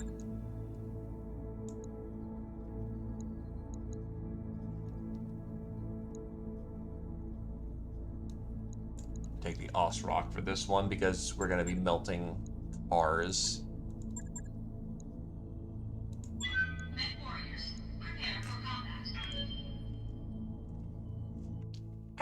Acid is not really energy, you primitive peasant, but it is effective against certain armors. Against units of ferrofibrous, fellow-lamellar, laser-reactive, or reactive armor types, as well as any unit that has a bar value of 5 or less, acid attacks will deal more damage. For every 2 full points of acid damage delivered against such a target's armor, after bar effects, 1 additional point of damage is implied against impact. Cold. Mechs love cold. For every point of damage delivered by a cold spell, mechs and other heat-tracking units lose 1 point of heat that turn, and nothing else happens. It'll make them harder to maintain that sweet spot for heat if they have triple-strength Moimer, though. Electricity. Mechs and other combat units have a lot of protection versus electricity to deal with the routine strikes of PPCs and other highly electroactive effects. Thus, electricity-based spells will only deliver half their damage rounded normally. On the flip side, spells that hit multiple times, such as Chain Lightning, can deliver multiple hits to the same mech. Fire. In addition to the armor damage they deliver, if any, every point of fire-based spell damage counts as 1 heat to a heat-tracking unit, and thus resolves as an outside heat source. Force. All force-based damage is resolved as physical attack damage to a combat vehicle or mech unit. Just remember that 1 ton in a time of war equals 22,000 pounds of weight for such a spell effect, so a 20-ton mech counts as a 440,000 pound object. Good luck with that! Watch your heat. This climate won't help with dispersal. Roger that. Copy that. Moving. 10-4. Moving to position. Our target is within sensor range. Sonic. All Sonic-based damage is resolved as a physical attack to a combat vehicle or mech unit. However, because mech warriors, vehicle crews, and even battle armored troops or infantry with combat helmets receive benefit from soundproofing, any magic that requires the recipient to be able to hear the attack, such as suggestion spells, will have no effect on such units. People without such protections will be affected normally. Environmental damage resolution. Spells that deal damage to a whole area, such as Acid Fog, will deal damage to every location or mech or vehicle, including both the front and back facing. The areas of the effects of these spells still apply though, so for Acid Fog, the spellcaster would only be able to cover half of a typical mech, since the AoE covers only a 6 by 6 meter area. Of course, given that Acid Fog is actually unable to generate even a full point of damage against a bar 10 armor, this example is academic at best. Acknowledged. I got you. Acknowledged.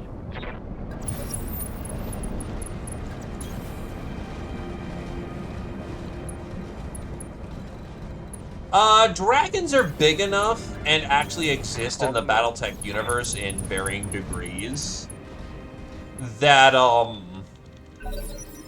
you actually can run into a situation where a mech is fighting a dragon, it's an even fight. These are more of converting D&D characters What can I do for you? to the scale of a time of war for fun. Pedal to the metal. It is indeed still rookie time. Just we're chasing after a convoy, so I had someone come on out. Some more elite. My runners. Target. Magic users can target individual hit locations on a mech or vehicle at will, though attacks at the head location of a mech still automatically generate a -4 if the attack needs to be made as a ranged touch action. If a spell requires multiple targets, each location the caster can see on a single mech or vehicle can be counted as a separate target. Thus, Chain Lightning from a level 20 caster will deliver a 6-15 attack to the first location, 6-7 to the second, 6-3 to the third, 6-1 to the fourth, and last. Pro tip, the first location should generally be the mech's head. Since there's no ranged touch requirement, it will hit, and the damage might actually get the warrior's attention. Standing by.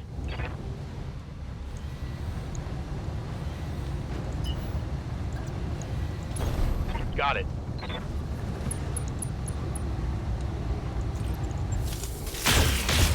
But yes, that is enough of the Nebula California for the moment. I should probably, if I'm talking about a time of war, actually focus on the, important parts of time of war.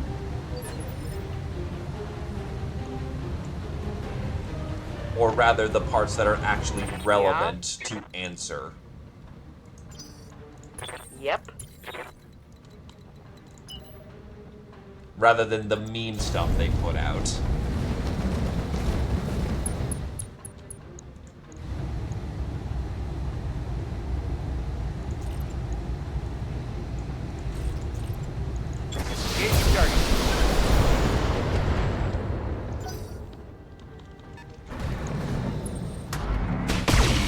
Oh god, lasers everywhere.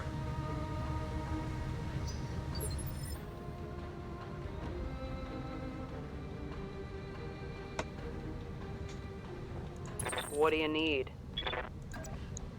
Yeah, because that's a fucking laser carrier. That makes sense. Heading out. So, how the word of... There's another fucking ML in the back. God damn it. Oh god, they're all fucking carriers. Oh god, they're all fucking carriers. Oh no. Oh god. Primary target is damaged. What the fuck is this?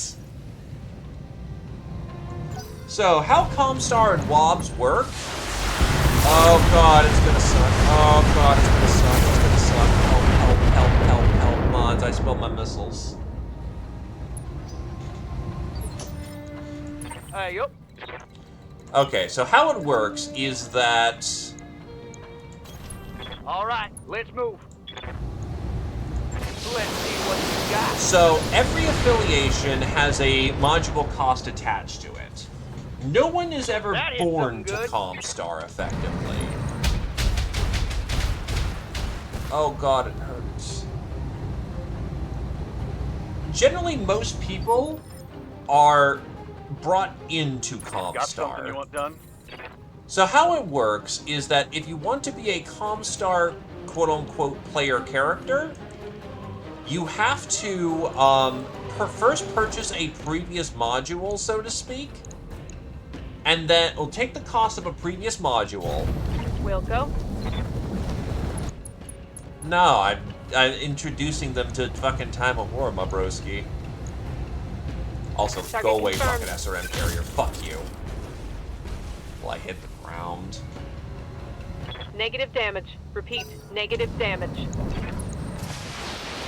Oh god, Centurion's gonna get fucked. You take the cost of a previous module. Say you're from the Draconis Combine. That has a module cost of Do they think 150. they can hurt me? Take the module cost, bring it over to the Comstar by. module, pay the Comstar module cost, and now you're a Comstar agent. Or you have the affiliation Comstar. On my way. Double time.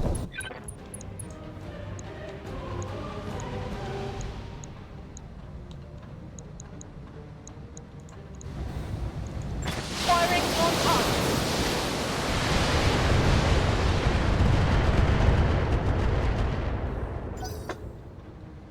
So I don't believe you get the benefit. Yeah, I'm fairly certain you don't get all the benefits of your previous life. Yeah, so Comstar is 50, and then you need a birth affiliation.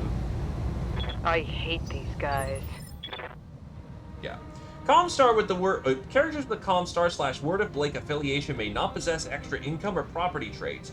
When choosing this affiliation, the character must select a second birth affiliation. Few people are born to either order. Unlike normal affiliation changes, selecting a Comstar or Word of Blake affiliation does not reduce the costs or effects of the character's birth affiliation.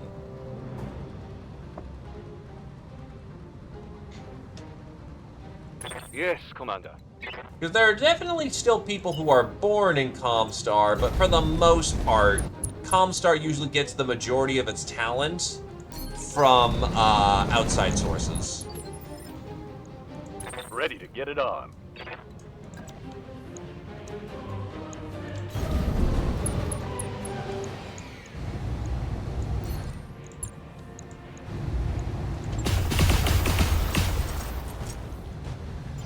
It's go time. I hear ya.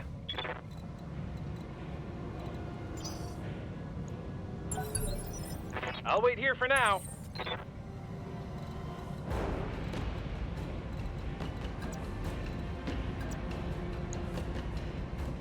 To flee!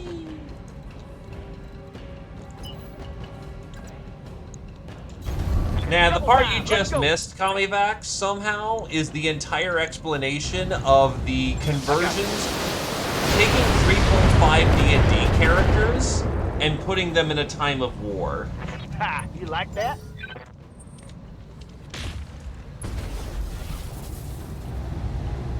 You've got nothing. You hear me?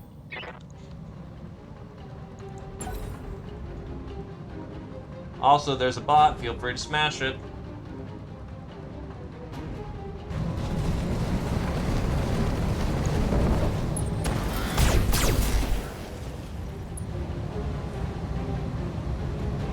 Thank you. I got an armor breach. Oh god, your legs are fucked.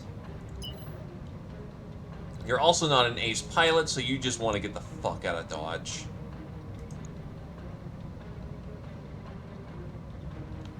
Honestly, Confirmed. that stinger is actually pretty nasty, so I think I'll try to do a cluster munition on him. Yeah, it should generally hit him. Let's hit him hard. Scored a I critical didn't get hit. his leg at all. I was hoping for the leg, but no leggy.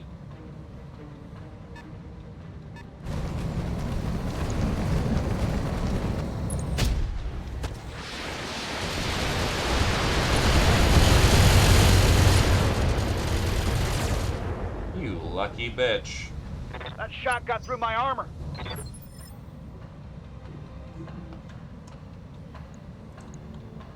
Oh, you lucky bitch.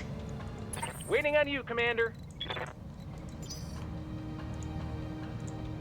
I might be losing my Whitworth here.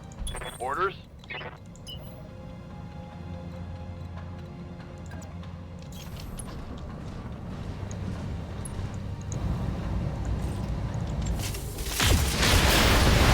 Target destroyed. Well, that's a carrier.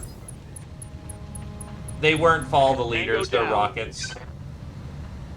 I checked the Centurion before we... Not the Centurion, the Hunchback before we got into combat.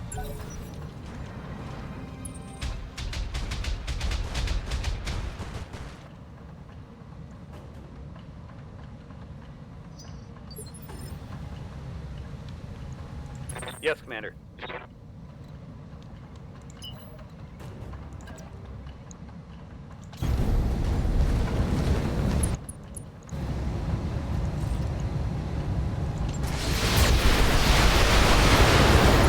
Warning. Enemy reinforcements detected. Oh no, who I've could got have eyes on seen hostile that shit? reinforcements. They're heading your way.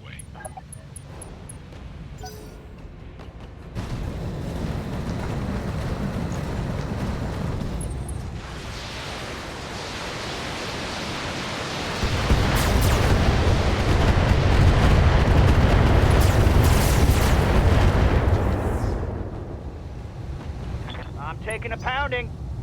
It is a minor miracle that that Whitworth is still in function. Engine crit 1. I hear ya.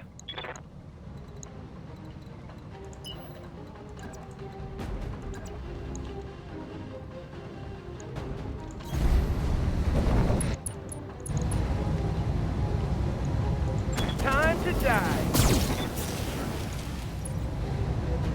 Lucky bastard.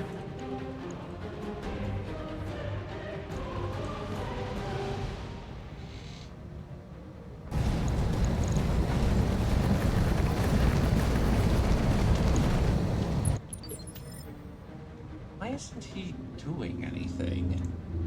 That Yes, is 2 boss? turns he hasn't done. Oh, right. The reinforcements are coming from behind. At least they're not very heavy. Minor miracles and all that.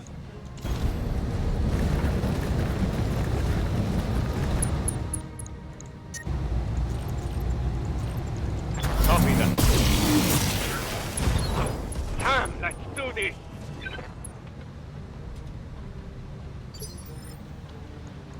Standing by.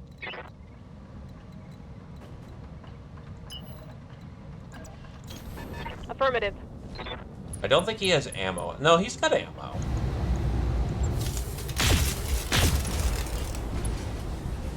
Two solid hits. Orders.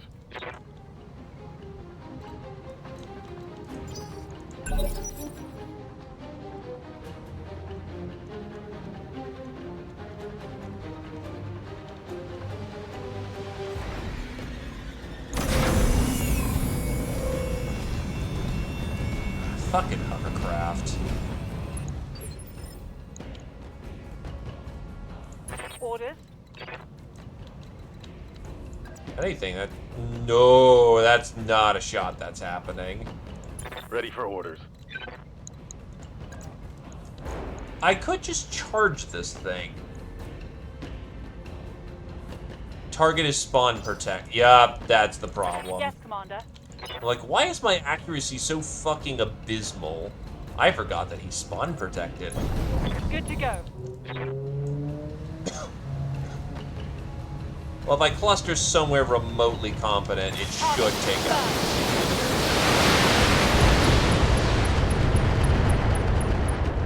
Well done. Here we go. Enemy down.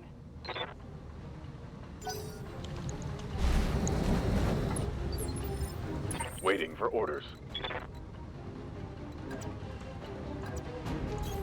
I copy. Excuse me.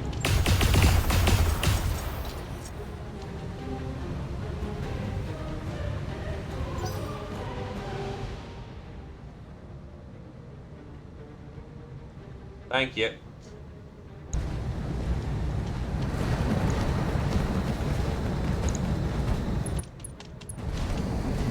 Not a lot I can do about the flanking squads, so we're just gonna have to deal.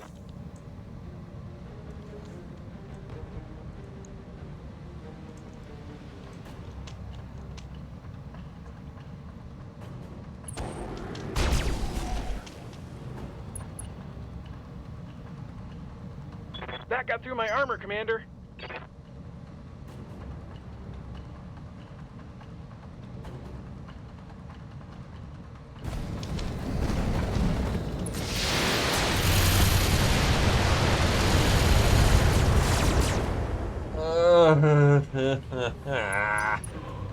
That's definitely rocket launcher wasp. Yup. Good to go. Only way that thing is light enough to carry that many missiles in one barrage.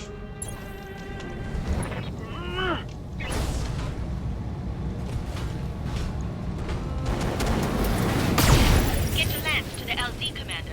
I'm coming in hot. You are. That's a kill.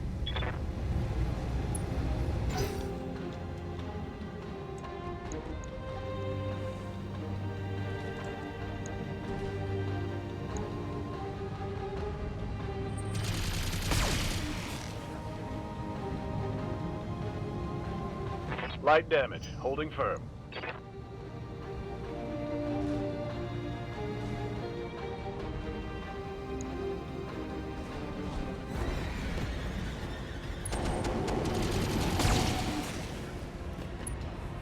Sir, you just engaged in close combat with a heavy. Confirmed. This was not your finest decision. Affirmative.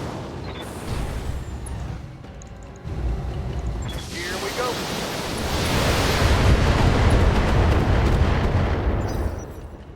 Hey, Toothless.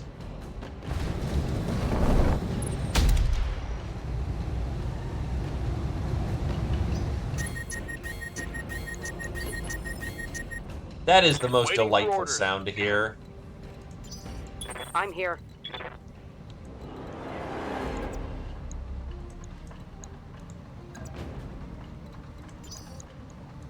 Standing by.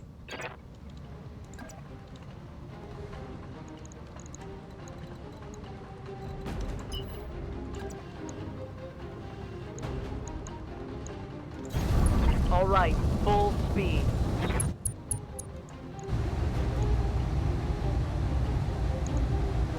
Attacking from position. Show me your war face. Got past the armor.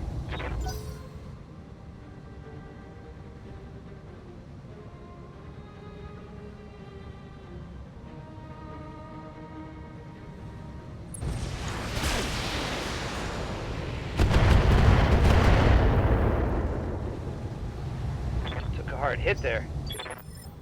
Yes, Commander.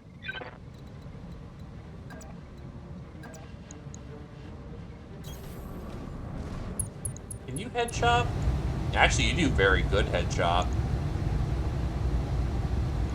Firing on target.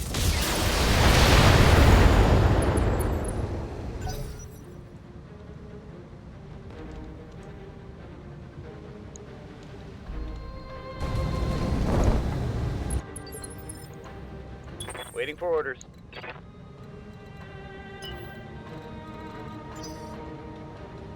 Good to go.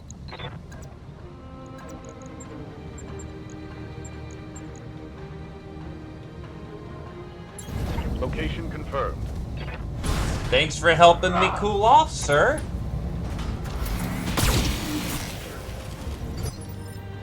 Awaiting orders. Moving to position. Jumping on Infernos, and we're gonna cook these people. Hot damn, let's do this! That is my heat boat. It makes things cook. How's it going? Roger. I've got, like, so many lasers. I'm probably gonna fry out your head. Firing at full power. Hostile removed. As it turns out, when I've got like 12 plus Commander? lasers to throw, you just kinda die.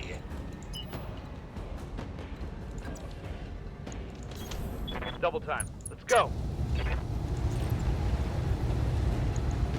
Got the angle. Take the shot. All right, folks, let's get this done. Reporting critical hit. Commander.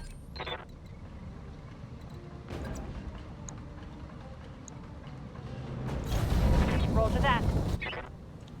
Hey, Squirrel Wizard, bees. Firing forward.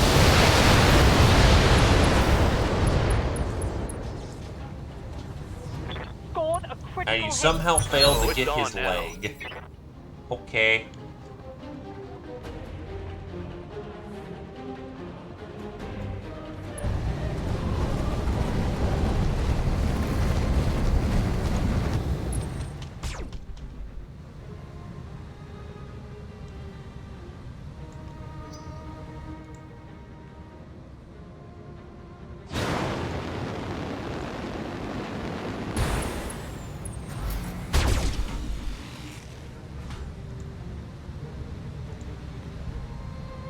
Okay, that hurt.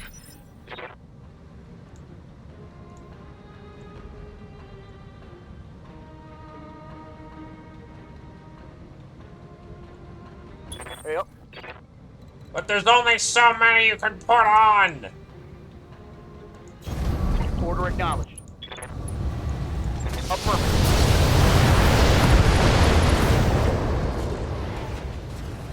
Reporting. Critical hit.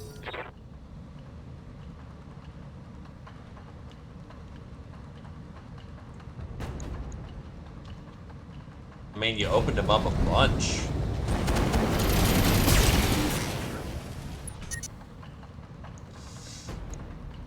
This heat is frying my internals.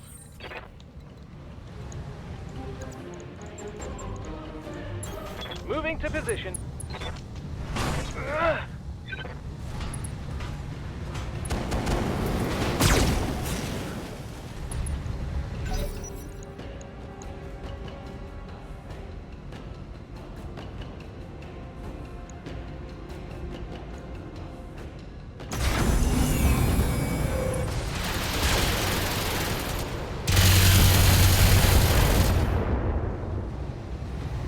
Armor breach. Internal damage. Aye, aye.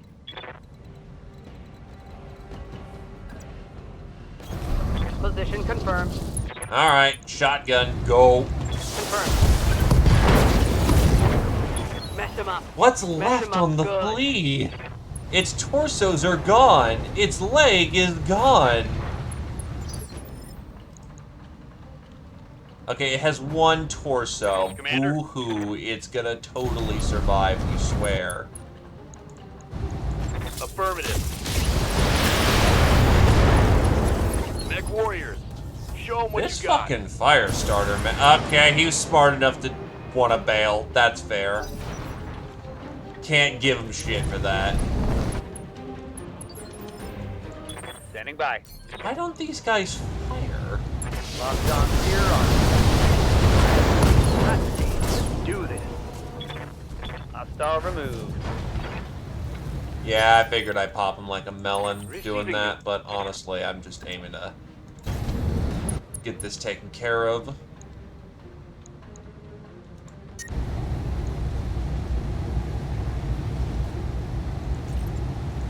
Maybe not overheat and die levels, but that's nice.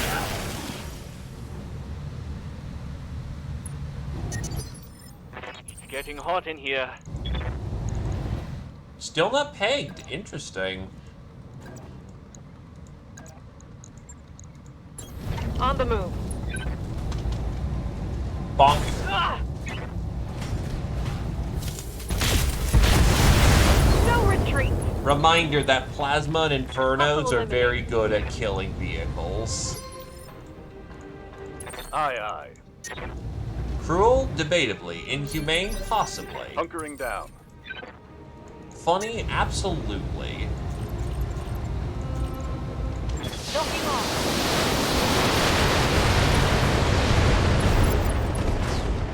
Yes! Give them everything you've got! Let's get this done. Does this flea really want to fight it out? Okay. Watch my heat. Waiting for orders. Got it. Honestly, I probably killed the We can best do salvage this. on the field Let's by go. overkill, which is bad. Enemy down. Come on, mech warriors. It's go time.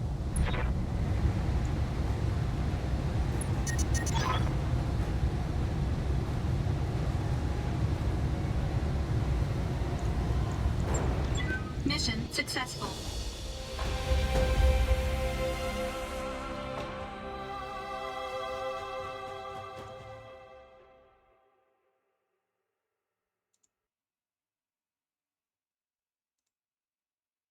Hello, Astron.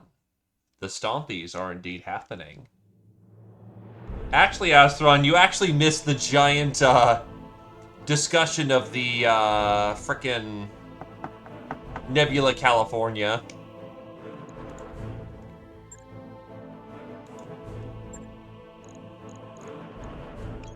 Yeah, I killed the only good salvage here. Fucking blows.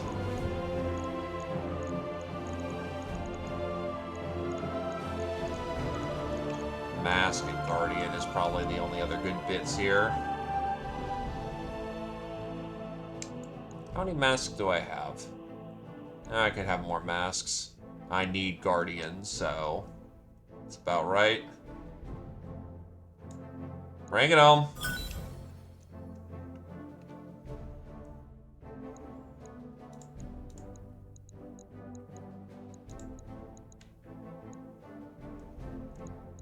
Ah, that's the first light PPC I've grabbed. That's funny.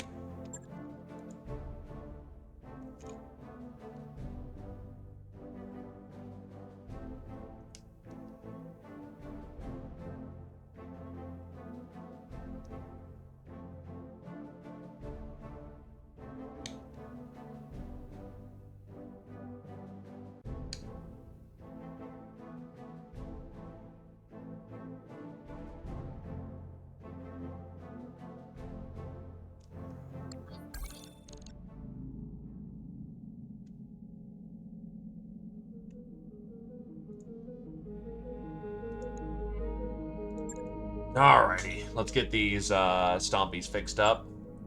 How are we doing in this fight? Interestingly, not swimmingly, but well, it's the Arugan Coalition. They wouldn't be hiring us if they were elite.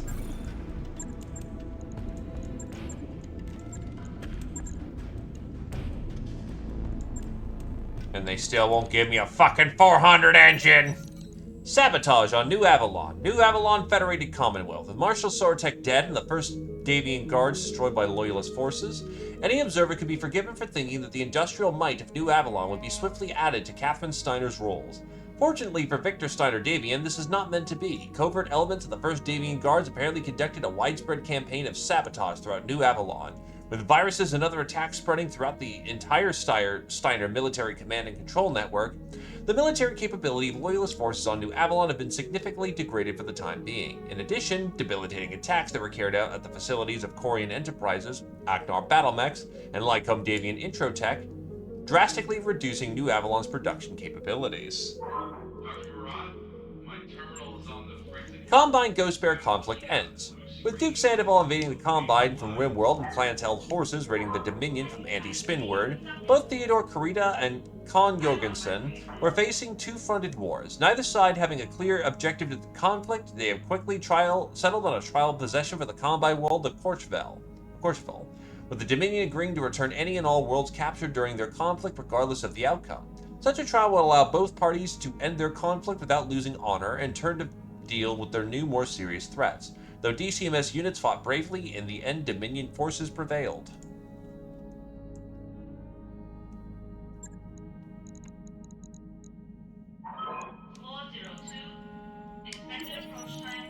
Gang calls out to you in the mech lab, where you find him standing in the shadow of an enormous ferro aluminum crate.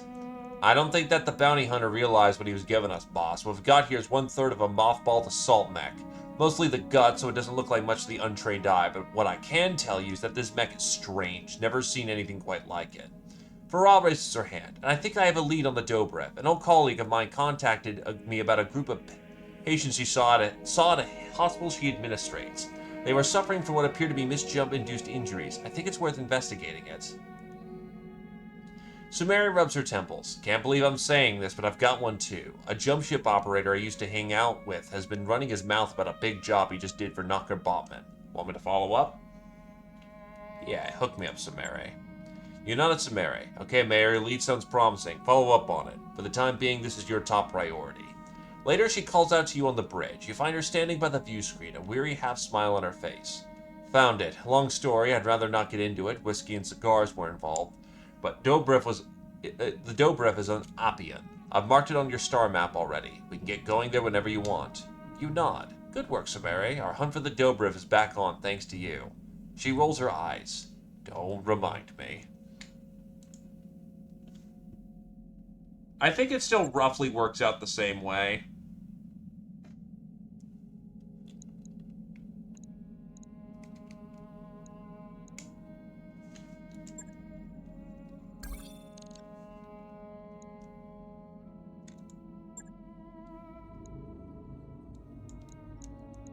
Oh, we're doing a test drive, which means a mech's going to be given to us, and we have no choice on the matter. The mech in question is a Wolverine. 6R, so a particularly meh Wolverine. I will do one thing of difference, though. Kira-chan can take a break, because this is a flat battle. We can pull out the Ironclad. Time for him to earn his paycheck.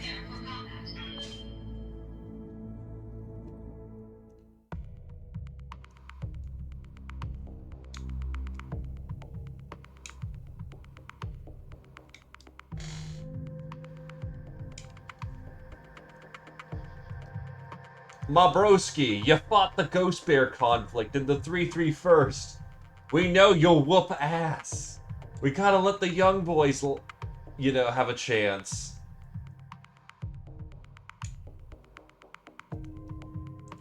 Gotta let them have a chance to cut their teeth.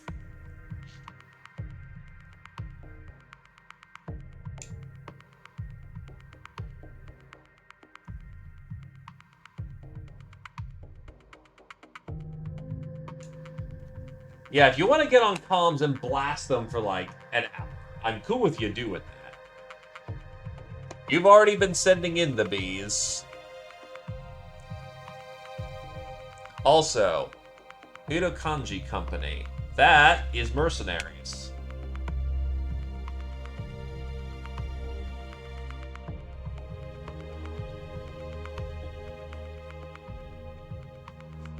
To be fair, spacers are antisocial and weird as a thing. Like, spacers are not what you think spacers are like. Like, there's not a lot of... There's not a lot of spaceships flying around in the Battletech universe. And of that, they typically stay with their own. As a frame of reference, imagine your entire life you only knew the crew of the Argo. That is bigger than the average spaceship. Though if you're on a jump ship or a particularly big drop ship, that can change. But generally speaking, averages, you're not going to be on something particularly big. Spaceships are incredibly valuable in the Battletech universe. That's the reason why they have a charisma penalty. Command interface initiated. Actually, spacers don't have a charisma penalty. Okay, so first edition, I guess, gave them charisma penalty. Unless you mean introvert. Introvert is technically a charisma penalty, but I'm looking at my book. They're not locked into introvert, actually. How traits work? Dude, Yang, it's a Wolverine. You know what a Wolverine is. But introvert is something you can buy off. I hear ya. The only trait... Oh, god damn it. I meant to sub out Tarm. Right, whatever. The only trait that you cannot buy out is illiterate. You have to buy out illiterate by having the opposite... its opposite trait, which is a rank 4 skill.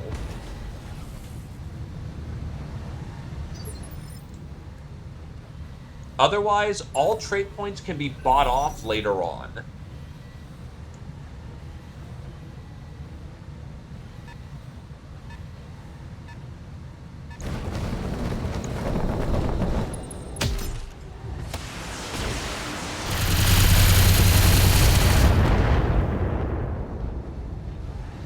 Minor damage, Commander. Nothing to see here. Ooh, a trench bucket.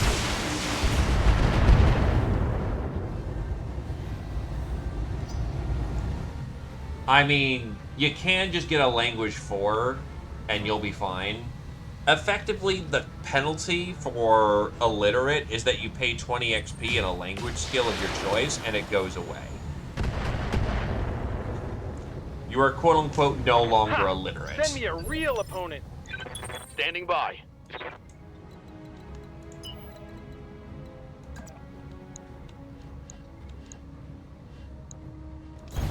Roger that. Affirmative.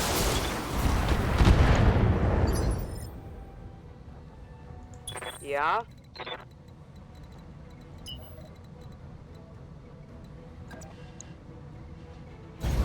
Bugging out.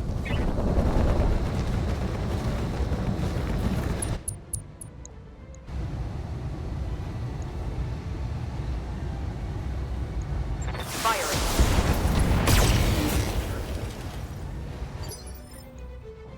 Ready to rock. Run it in, run it in. Let's see what you got.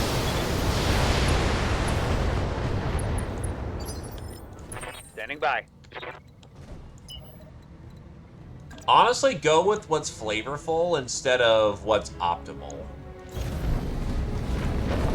If you want to be a Canopian, be a Canopian. Because the affiliation can change over time Roger that. if you want it to. And more importantly, I just blew up that fucking trench bucket, Hostile god damn it. eliminated. More importantly though, Yes, Commander. the affiliation that you have does make a difference in your purchasing power. For instance, trying to buy Lyran guns outside of Lyran space incurs a penalty. Pretty significant. Aye, aye.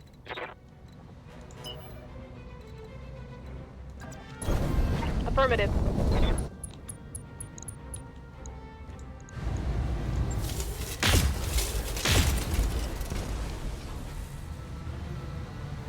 Crap.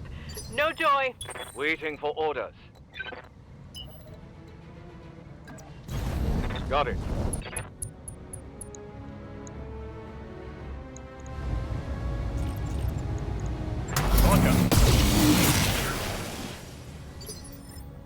I'm listening. Mm-hmm. Howitzer there, howitzer there. I don't want canister, so we're just gonna slug the shit out of him.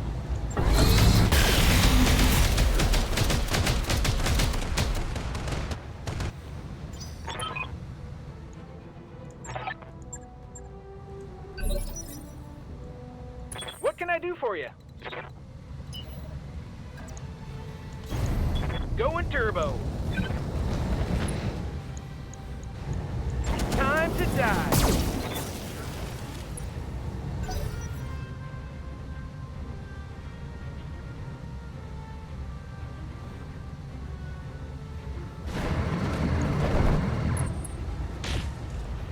Ow.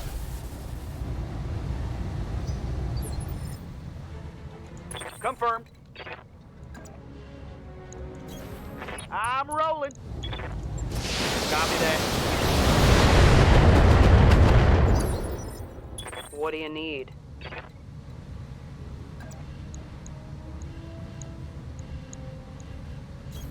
Got it. Aye, aye. Engaging target.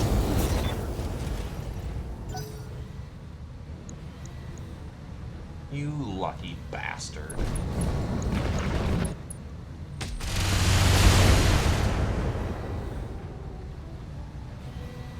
Losing lots of armor. What's up, boss? Heading out.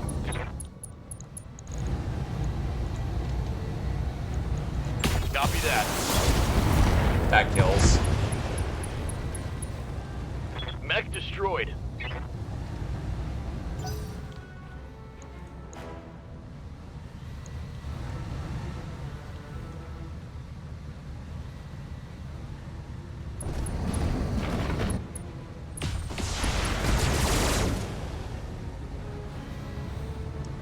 Not the shield arm, I got an armor breach.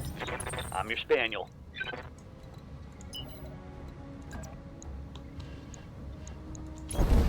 Oh, throttle. Behold, the bees. Punching all the buttons. Standing by. Behold, the laser beams. Roger that. No shooting, just running.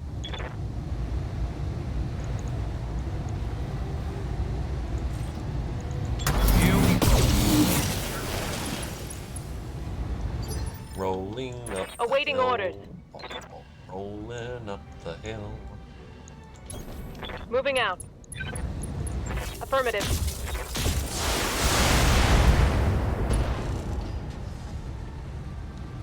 Target's taken a critical hit. Commander.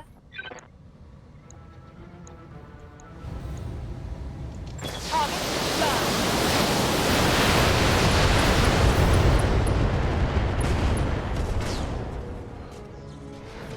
One less target. Commander. Going hot.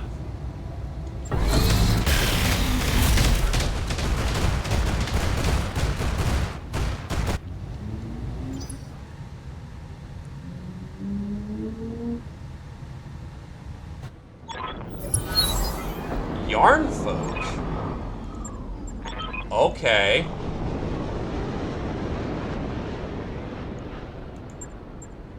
Also, additional target secondary. That's Waiting on you, huh. Commander. I don't think something translated over You correctly. betcha. This is gonna be good.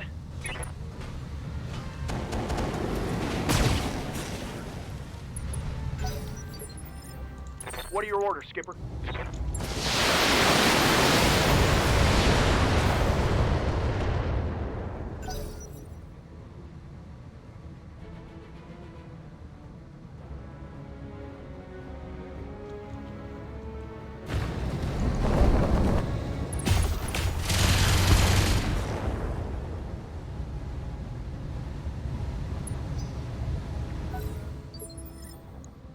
Orders? Aye, aye.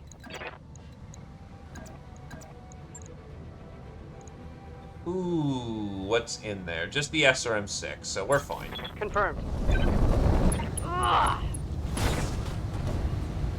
Ammo goes into the launcher.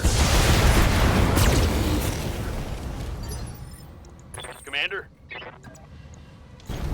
Aye, aye. I copy. Ready for orders. Cruising right along. Welcome to my house. God damn, let's Friendly do this. fire! Ah! This just in. The last primary target is down, Commander.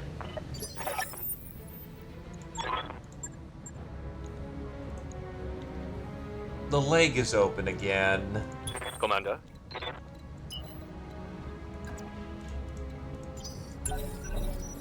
Force them to have to move out. Receiving you.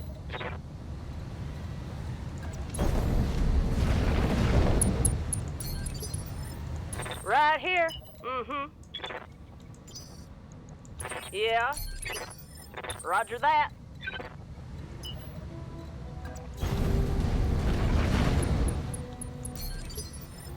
Orders. On my way. Double time. And here comes the party.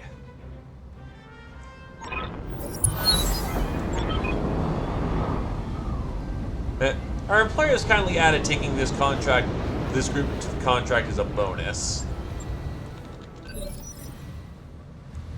This is Griffin, Hunchback, 4A. Oh, Dumpy. I hear ya.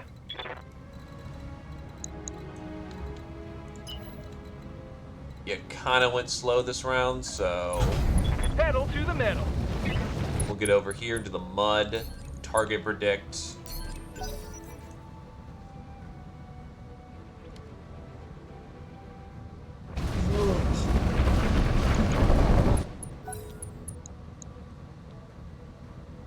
He chose an interesting direction to go in.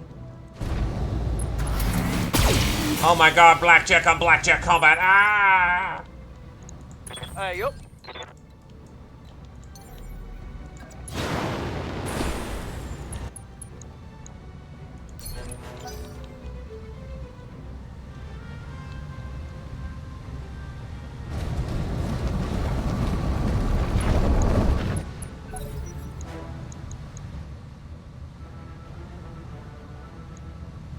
Let's hope the salvage is good. That's a 55-tonner. Hey, look, it's a Wolverine, just like our Wolverine that we're borrowing. Standing by.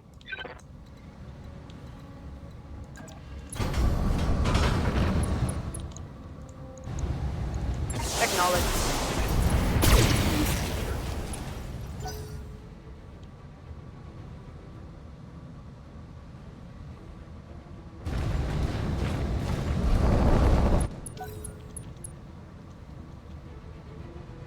Holy shit, the infight is real.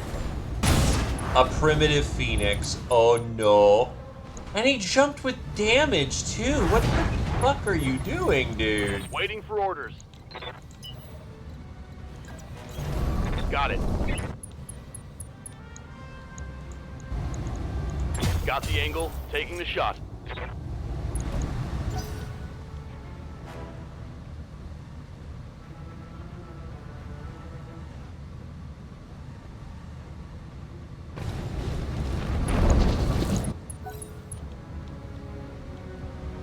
But I want a DFA! They have more than a singular Phoenix. They have multiple Phoenix eyes.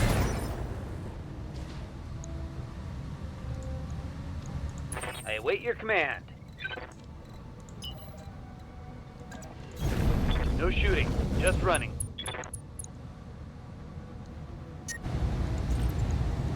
Gotcha.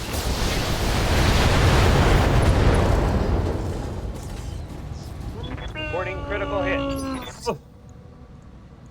How's it going? All right, let's see what this thing can do. God, I have raked my fucking voice today. Got the angle, taking the top. Standing by.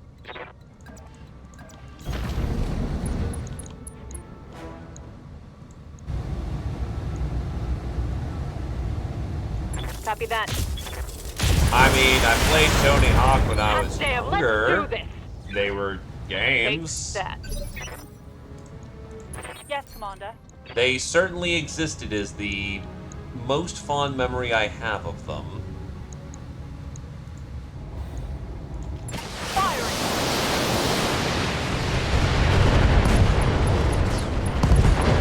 Yes, give them everything you've got.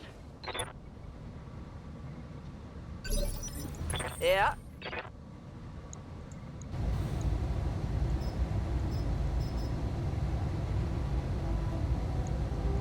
I don't believe you're gonna like this.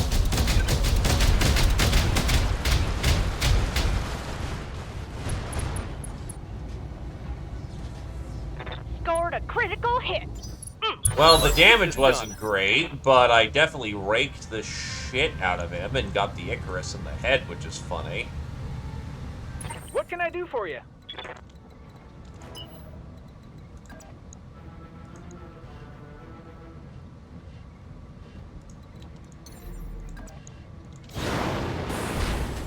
They weren't bad games, they just weren't very important to me, honestly. No discredit if it was a game that you Another hit liked, like just that, and you're toast. they're fine games. I don't really have a favorite. They were just neat at the time.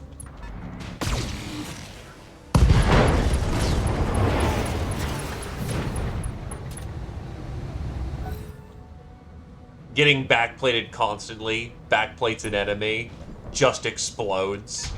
Yeah, it checks.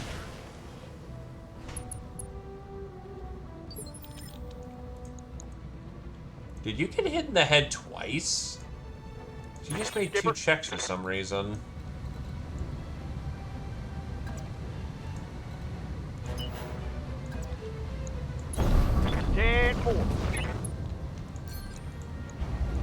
Copy that.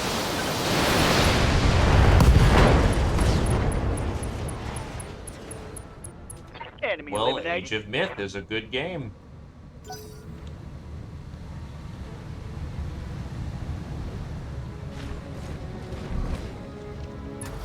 Ah yes, we are learning to not let ourselves get backplated. Madness.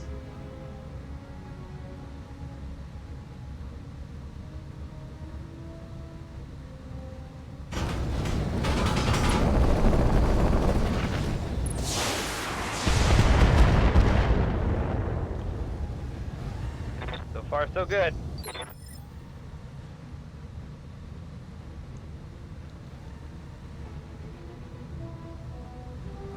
I'm here.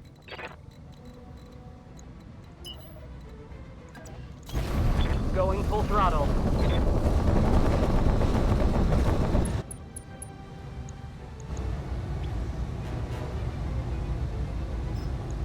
I have the advantage.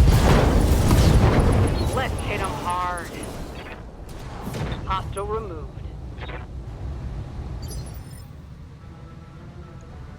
Yes, Commander.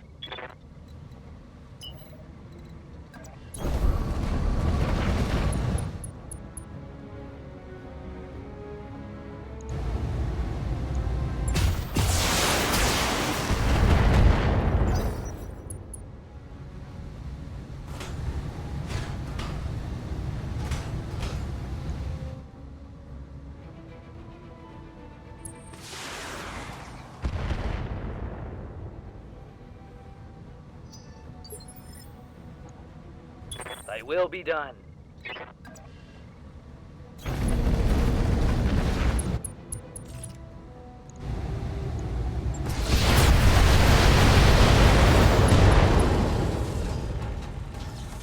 Oh, I like that shot. Good to go.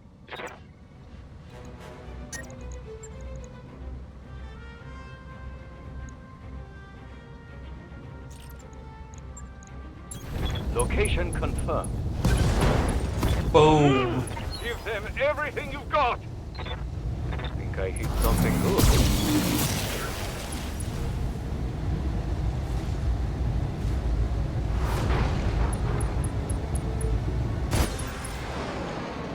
Yes, Commander.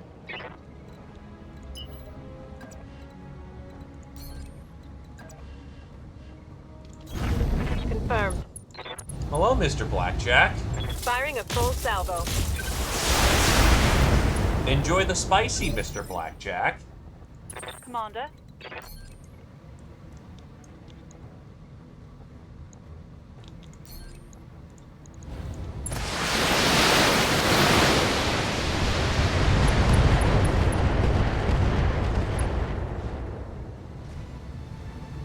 Scored a critical hit. I'm listening. Ironclad Oh, it's doesn't on get to do now. anything at this point. Lowland's my Waiting on you, ass. Commander. Time to fly. Roger, Commander. I've got the shot. That Blackjack is starting to cook. There's a non-0% chance he fries.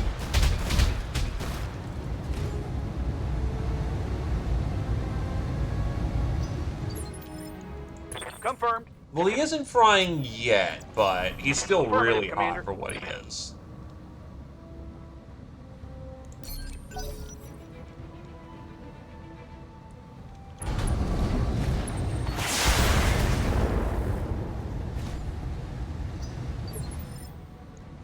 Aye, aye. Roger. Lock on. Show me your war face. Target destroyed. Good to go.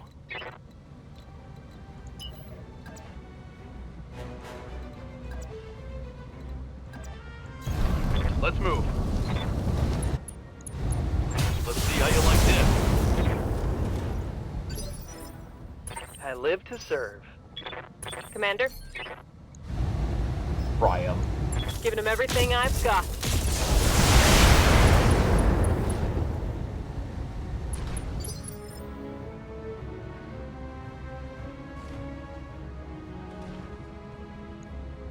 Yes, Commander. On the move.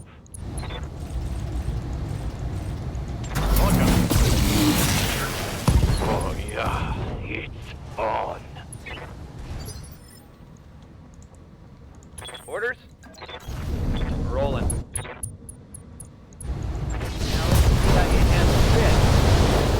Alright, hit him hard now. Do the math, Chief. One less target. And there we Mission go. Successful. Blasted.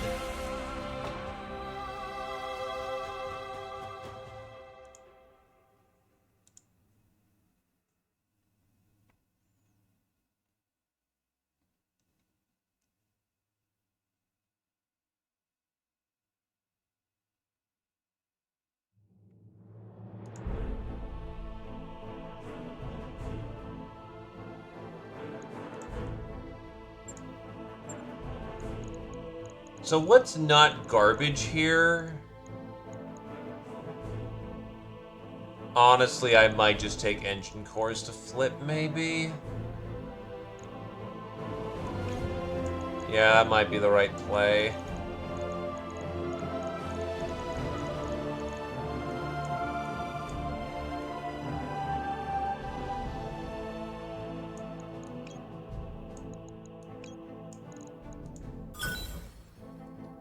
Well, they gave me the Wolverine to flip. That's nice of them.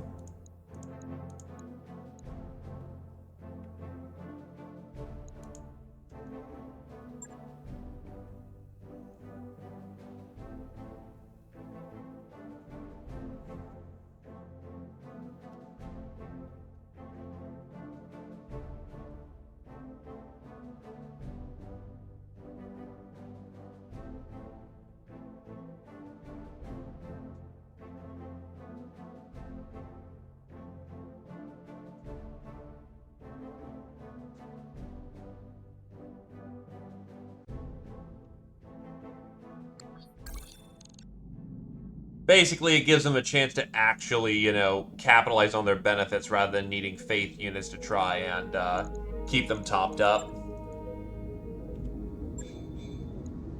Makes sense to me.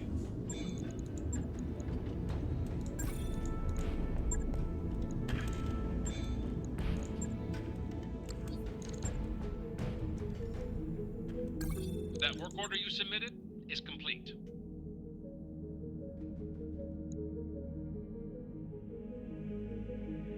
What the fuck, Coalition?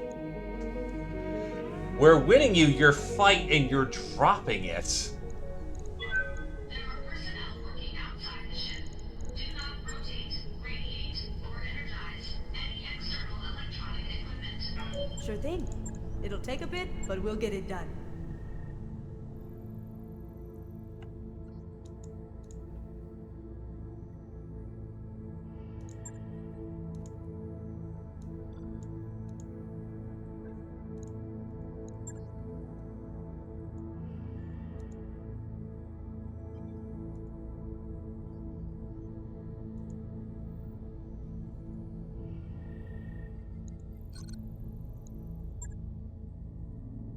Like, it's amazing how badly they're dropping it right now.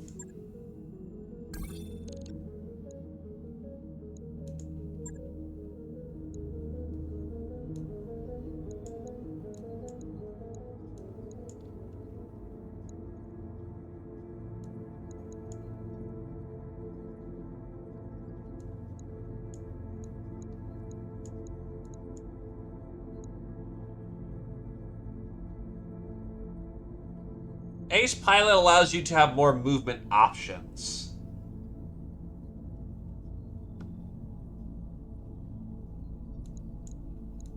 So you can shoot then move, which is important.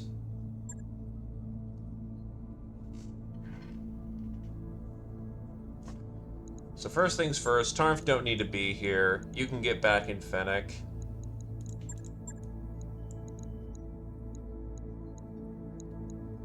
This means... in a fight, we can pull out our tanker again.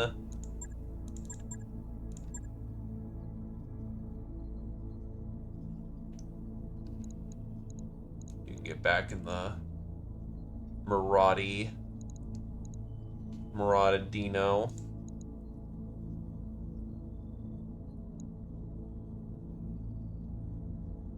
Starting to get comfortable in that longbow. Let's get to work. It's a straight battle mission. It'll be The ironclad will land where it does, and once it's landed, it'll just kill whatever it runs into. And then everyone else can sweep it up.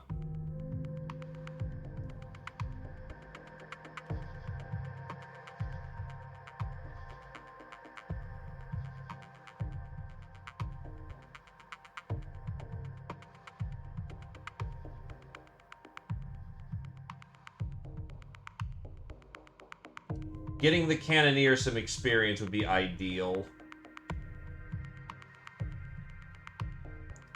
So that they can thump, thump, thump things out of existence.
Let's go.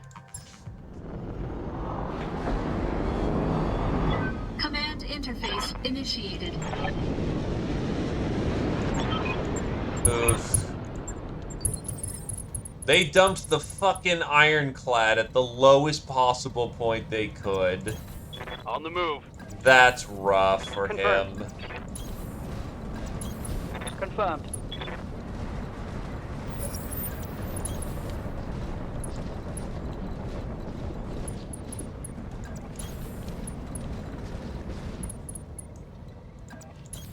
Moving to position.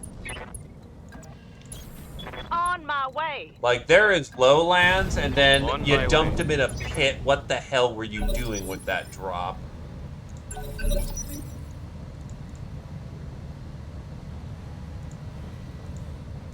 Right here.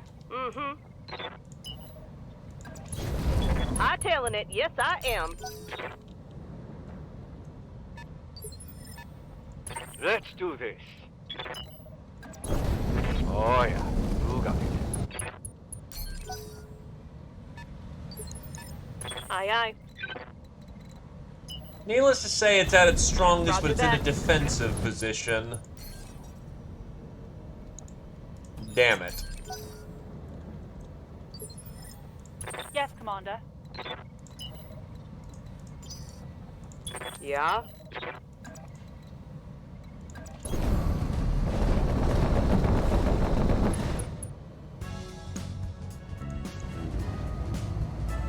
Shots.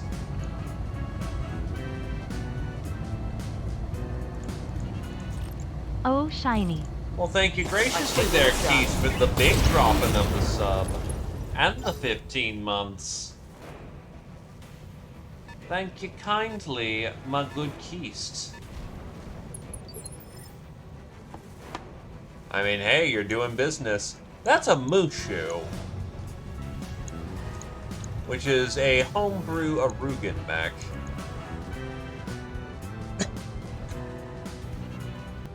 Oh, shiny. The only mech that I can recall that does a compact gyro and a compact engine for receiving some fucking reason. I'll race ya.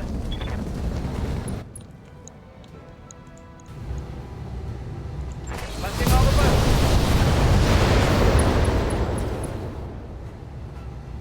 Oh,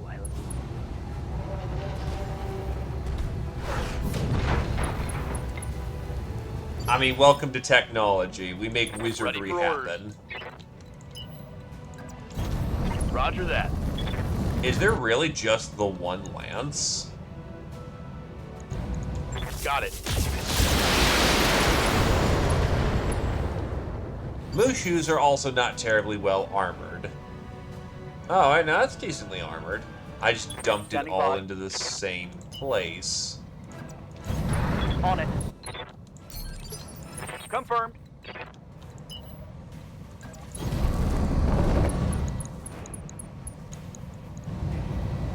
Oh, wow, his head's open. Ooh, that's spicy. I got you.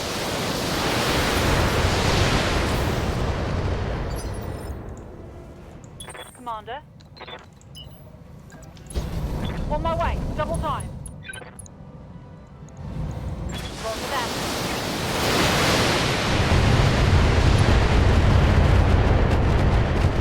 The problem with the Mushu, though, is that it's zombie Reporting as critical hit. shit. Neck Warriors, show them what you got.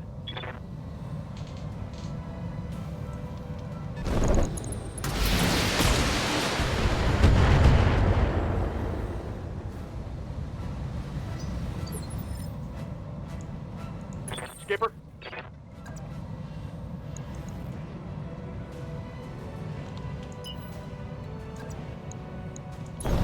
Aye, aye, Skipper. Full speed. No target. Engage target.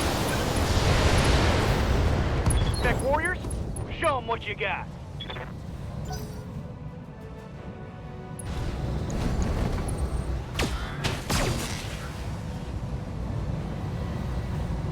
Damage is minor, Commander. Yep. Let's Okay, move. for this one I want to cluster and medium laser his head. That might do it. Attacking from position.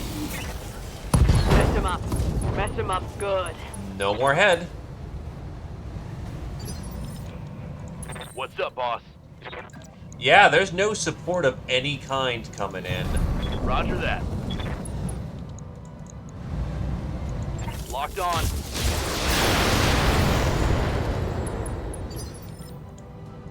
Yes, Commander. On the move. There's a Whitworth, there's Mushu. May as well knock this thing out.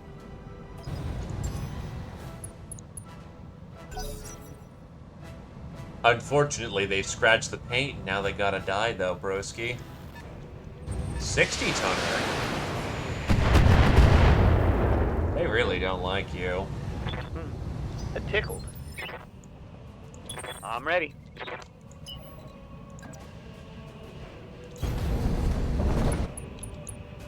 Ah, it's a quick draw. That's neat. Why is there... Okay. Even bracketing here.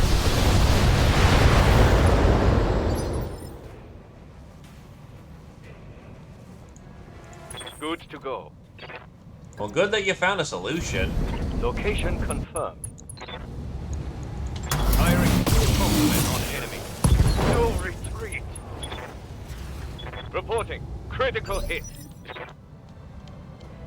Orders.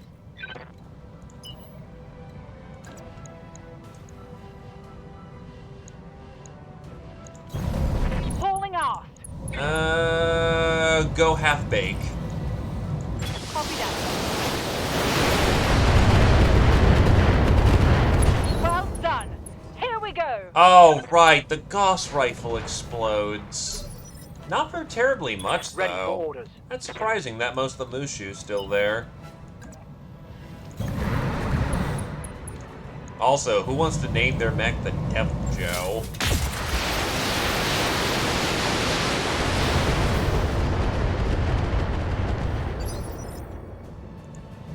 Yeah. Because the problem with the joke is that someone has to commit to the bit.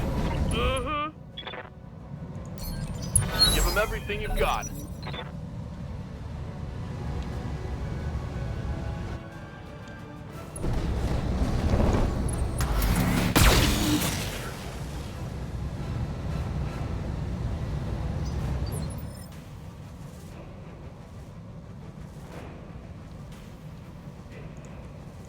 Ready to rock.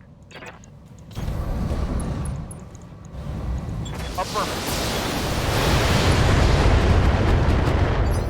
There can only be one Whitworth. What do you need? And yes, my Centurion is that fast.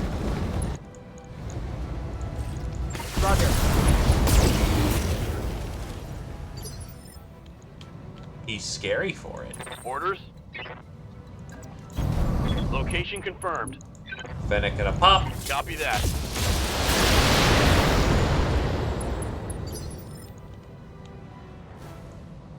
Awaiting orders. Confirmed.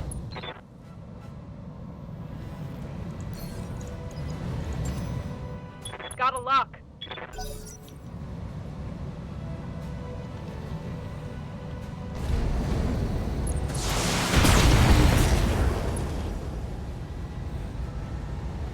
Careful.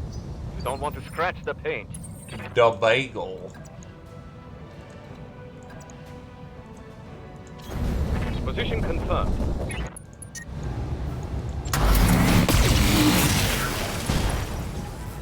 Jesus. Target's taken a critical hit. I know it's medium Watch laser my heat spam, level. and that's always funny, I'm your spaniel. but it's just kind of the case of watching armor bars go down.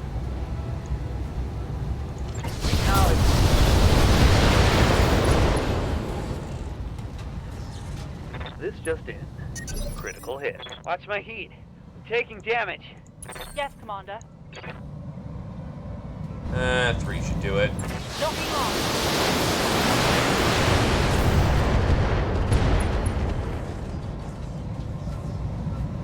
That's going to hurt. Wow.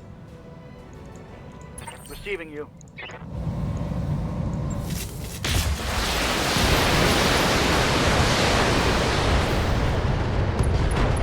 No retreat. Reporting. Critical hit. You, still want to fight on that? Yeah. Oh, it's on now.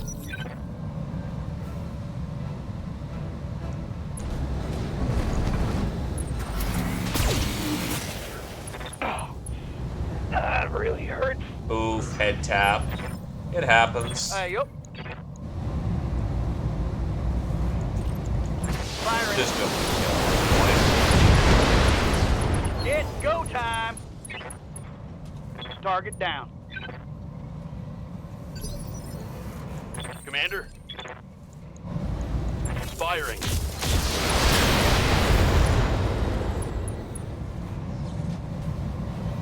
That hit something good. The engines are not disappearing. Yep. All right, full speed.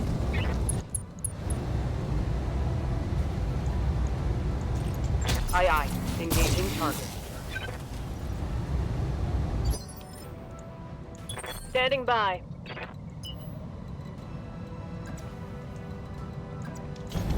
Here we go.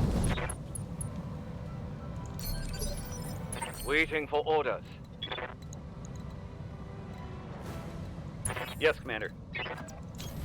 Roger that. Affirmative. More to the breach, dear friend. Just a reminder, you generally want case. Mission successful.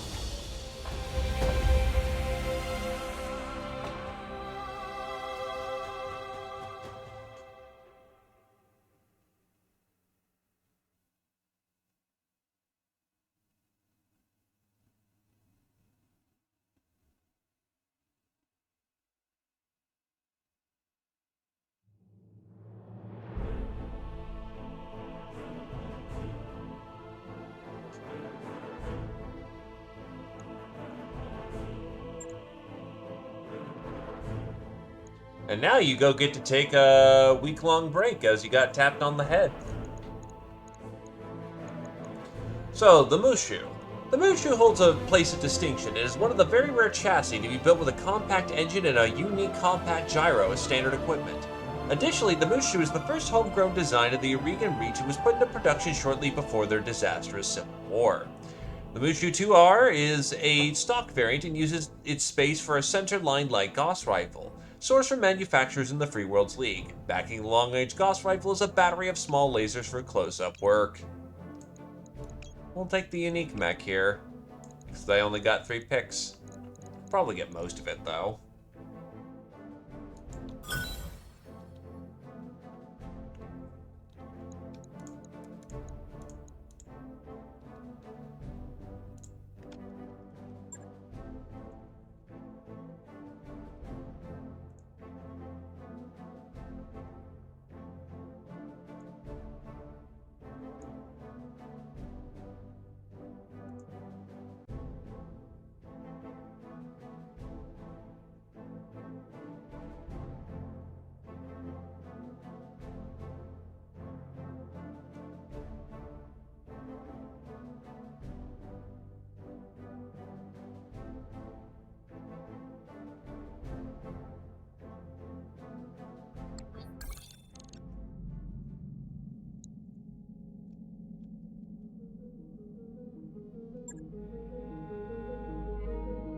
Alright, what's in the bay? Oh, nothing this time.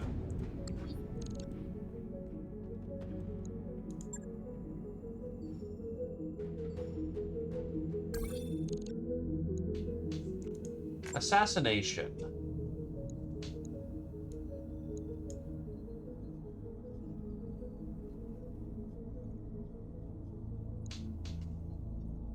Oh, this one's spicy. This one actually might be good salvage. So we're 300k salvage, though. It's still periphery, so probably not. You're waiting for the moment when you explode back on the scene.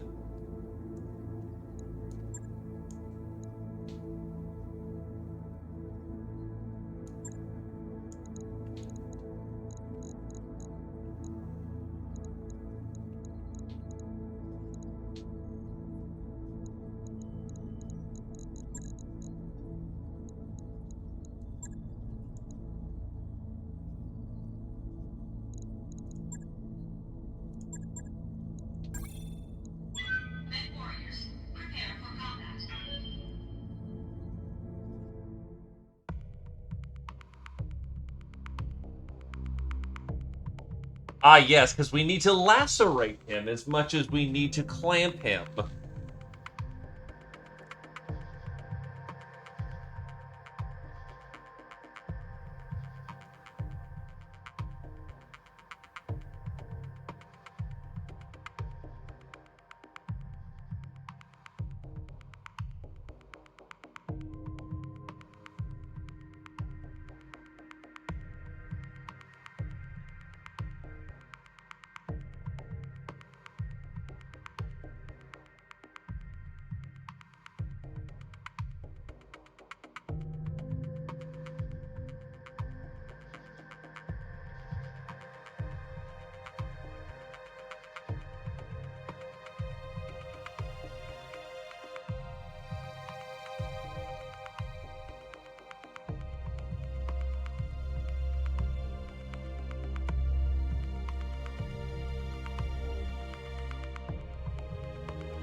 Command interface initiated.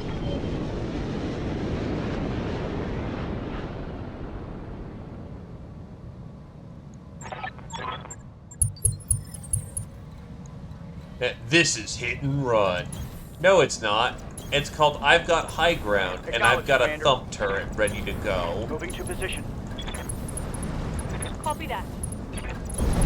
Roger that. Moving, Keep your eyes peeled, Commander. This looks like an ideal place for an ambush. I agree.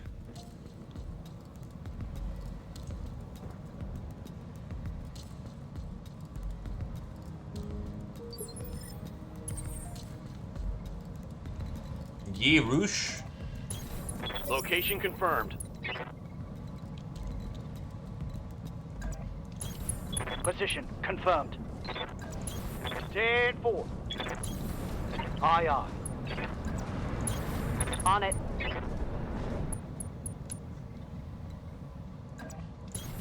Moving to position.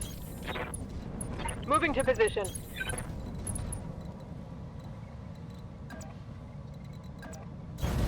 Got it.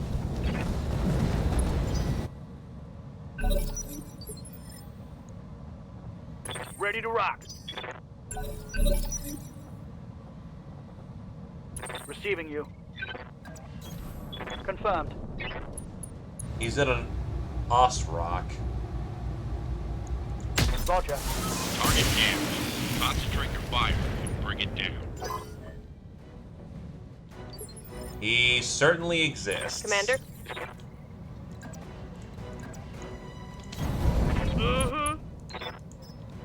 Pulling out slug rounds, making it spicy. Let's go. The trigger.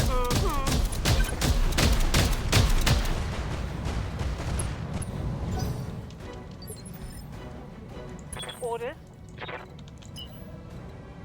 Squirrel Lizard, I need a bit of whoosh whoosh On the over move. here. Full speed. Firing. Also, how the fuck did you bracket his arms? One less target. Those are two howitzer 12s. Those things are so fucking big Receiving that they you. do 12 armor damage a shot, and I think they shoot 12 Going full times. throttle.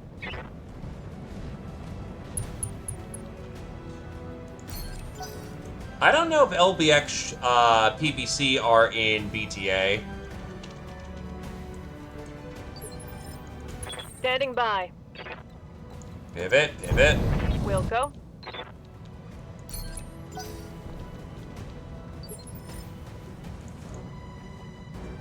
Waiting for orders. Vanguard, go find the foe. Trench bucket!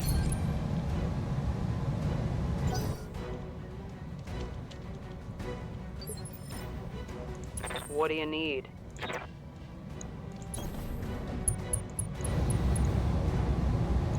Acknowledge.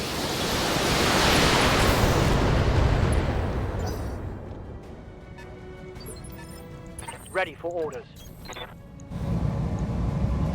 Engaging with target.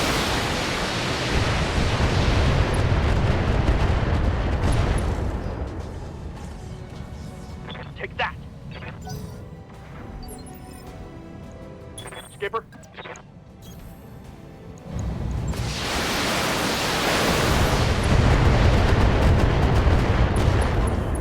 Head tap.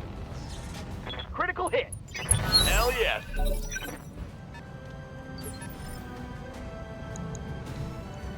Confirmed.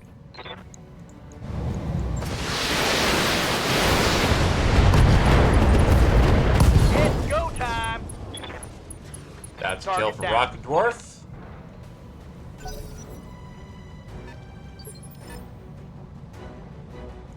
Standing by. No shooting, just running. Got it. Predator Tank Destroyer. That's an interesting name. Aye, aye. No Too bad you retreat. immediately popped. Tango's trash. Don't bleh. Well, that's why we don't pull you out for salvaging. Orders? That's why we Awaiting pull order. you out when something needs to die. Sensors locked on. Oh, it's an SP. Standing by.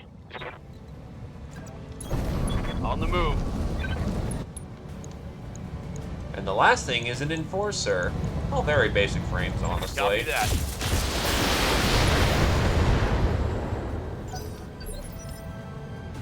Yeah?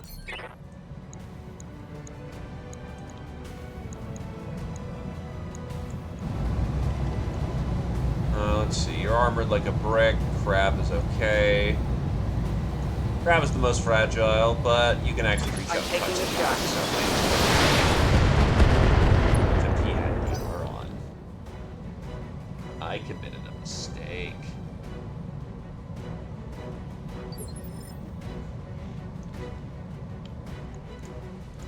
Standing by.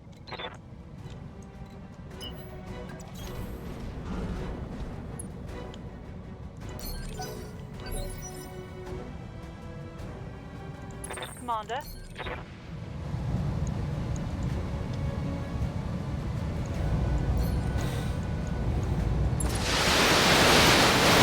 Full barrage.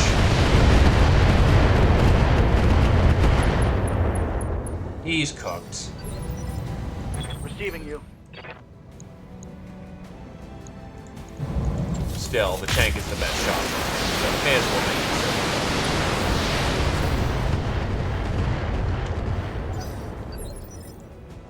it. Yeah. Pulling out high explosive shells for this one.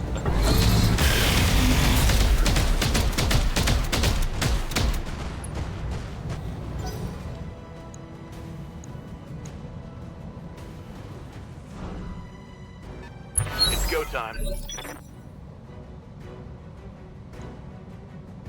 Yup.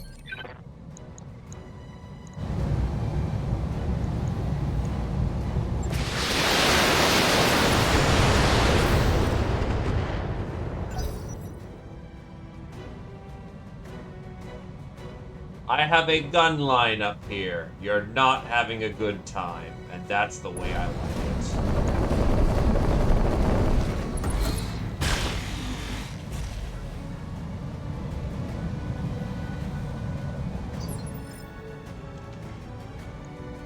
Yes, Commander.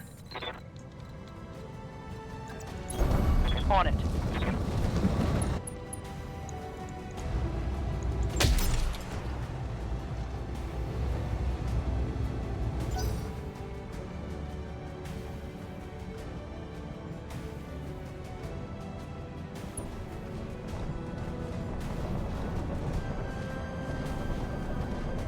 He returned.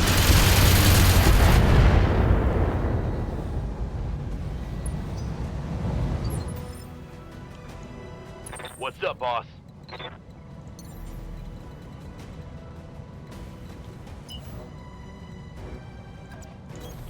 Roger. Full speed.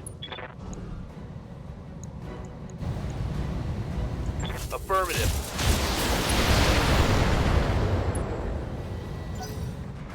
I mean, if we run into a fucking grand turtle, that would be Aye, funny as hell.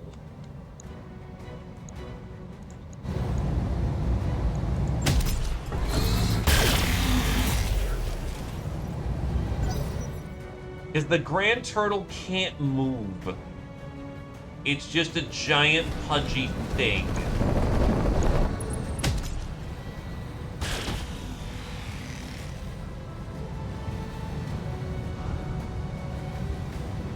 It simply doesn't die. Yes, boss?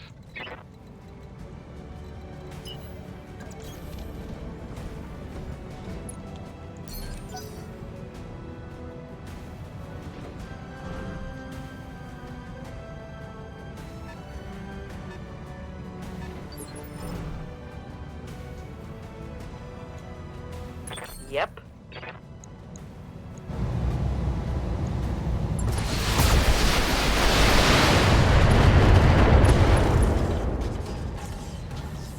Nice. Got past the armor.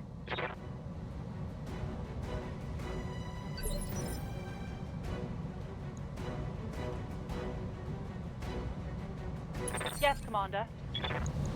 I'll pour it out with something a bit later. Target confirmed. Yeah, it's in there. That shit's cannon, dude.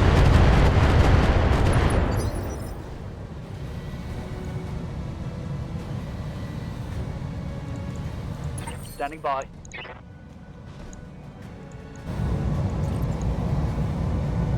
That's a good chance.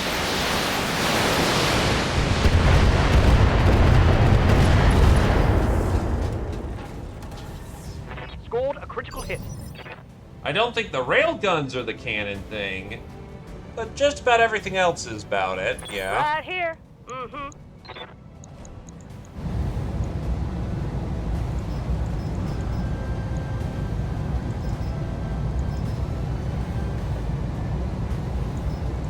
Slugs out. Here you go.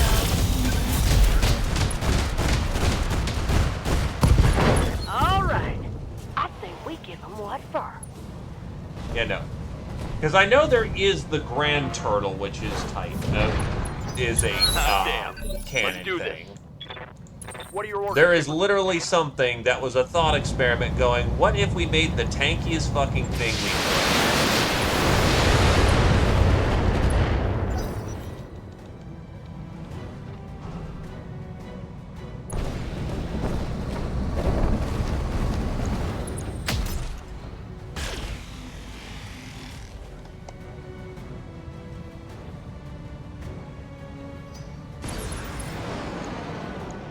He's out.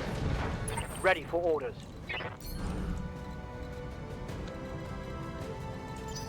Ready for orders. On my way. Yeah, the Colossal Turtle is not canon. Perhaps thank God for that.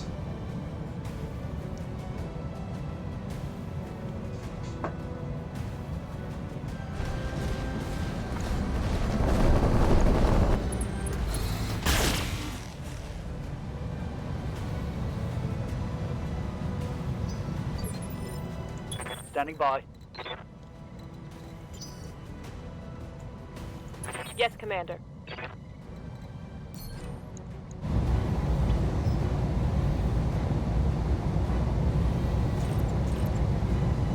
Confirmed.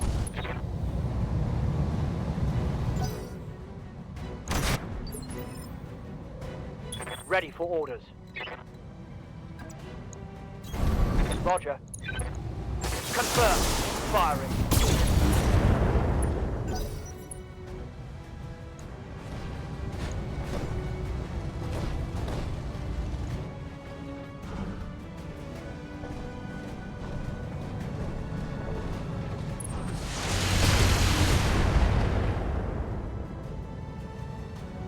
Light damage.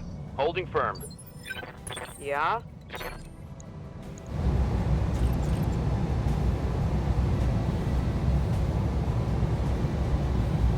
Copy that.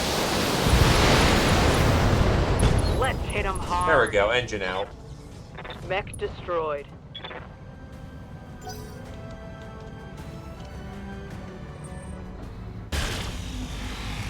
Hermit voice, are you ready to meet God? Good to go. Hey son, you ready to meet God? All right, let's see what this thing can do.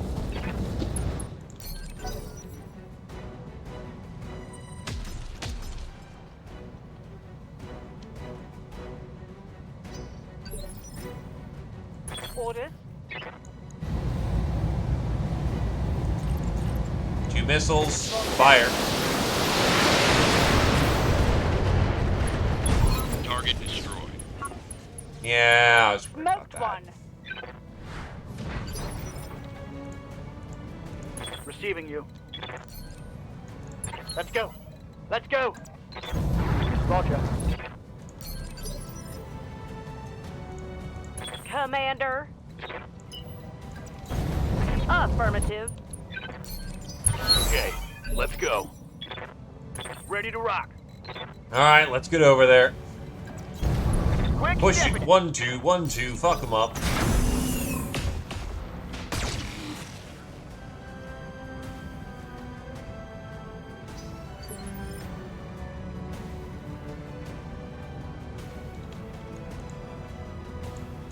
Good to go.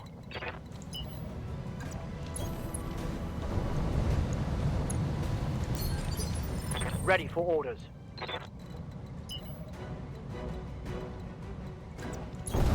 Confirmed.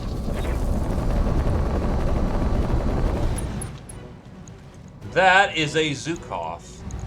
Firing. Let's hit him hard. Tango down.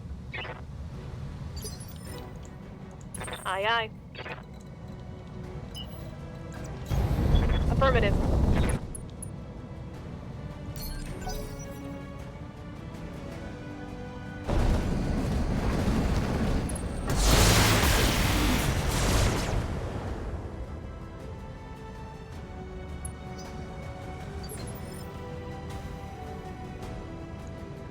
I would not happen to know this. Chemistry is not my specialty. What do you need?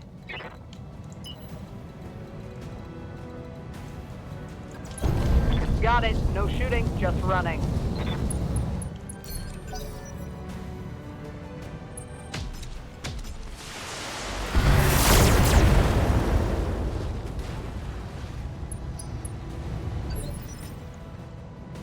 Yes, Commander. Roger that. Receiving you. Got it. On it.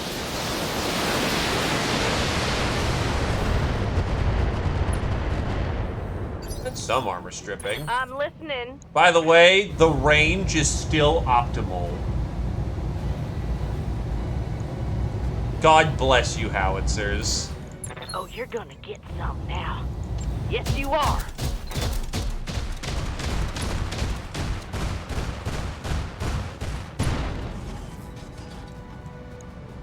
That was a critical. Let's get this done. Yup. Because these are clan LRMs. Copy that, Commander. You are not even remotely in range. Commander. Roger.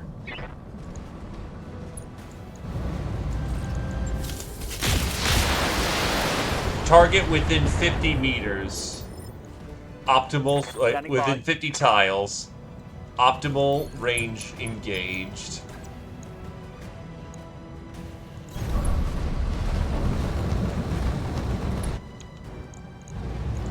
Firing.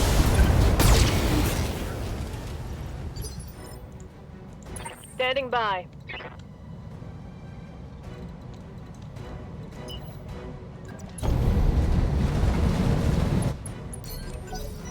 Actually, I gotta find that meme again.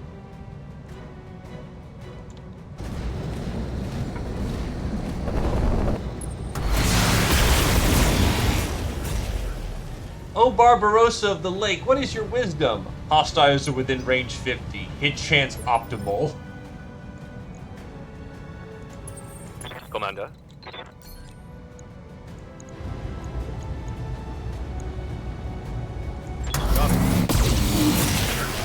Ooh, Nelly, that's damage. Yep. Copy that. Take this. Now the problem is the Zukov can actually take some Scored a internal critical structure and hit. live.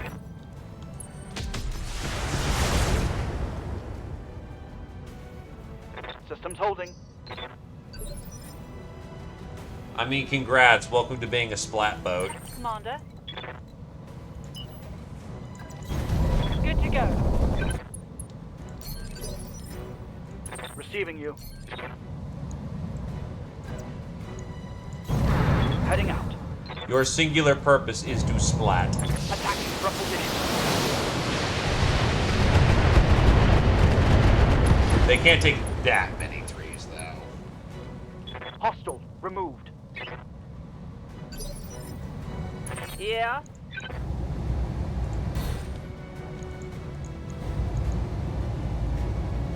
Yeah, these things fire 12 shots apiece. Guess I'll give it to him then.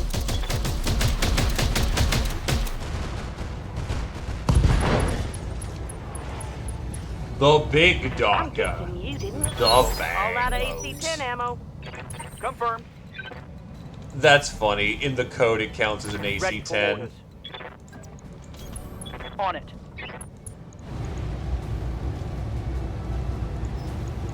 Target locked on rear arc. Reporting. Critical hit. Skipper. 10-4. Copy that. Cluster munition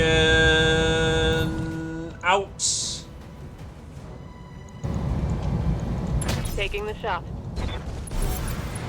Engine out. That'll do. All right. Mission successful.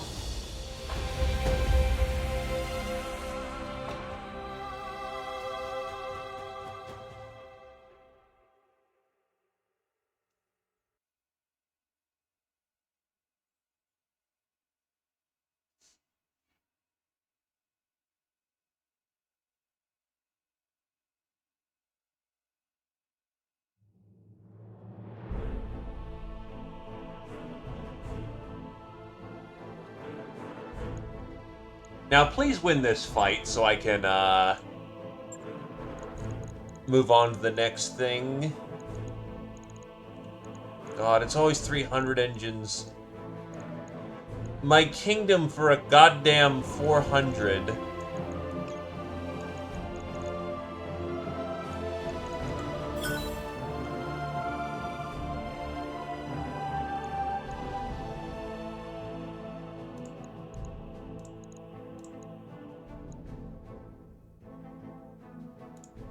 Vehicle parts tend to get bundled in, so I wasn't sweating it too hard.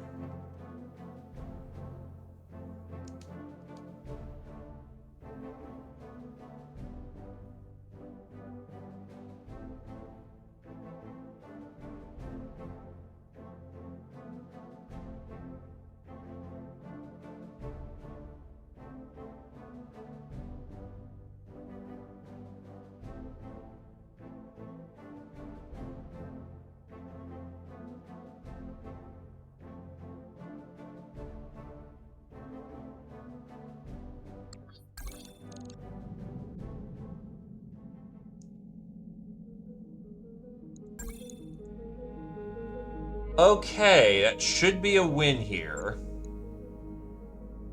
Yes, it is.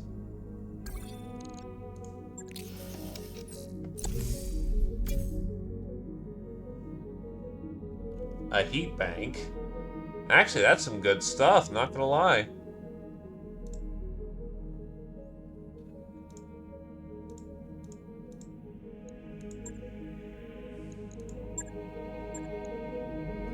And now we can look at what the Arugans have to offer. Hi, Kentaro. Reloading 40, Jesus.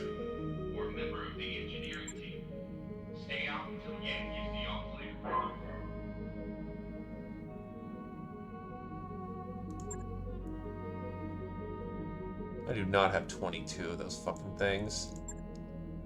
I'll buy more Gauss fire control. Never hurts. Available. Gyro stabilization. New equipment available. Improved jump jets assault. Don't miss out on my opportunity here. New equipment available.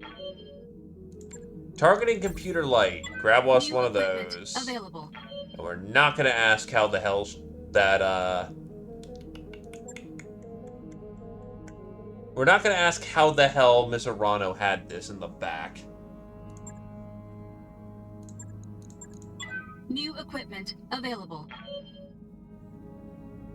Oh, am I out of Artemis? No, I have Artemis. Atlas Blackbeard. Yar, matey, this be the Blackbeard. They say she be an Atlas that pirates fixed up, but the truth is she be the scourge of the space lanes. Her sword and hook strike fear at all the red-blooded mech warriors, and while her cannon roars over the battlefield, along with her trusty pirate Raven, the Blackbeard be the greatest mech a pirate could ever hope to drive. 204 million. Hi, Nitnat.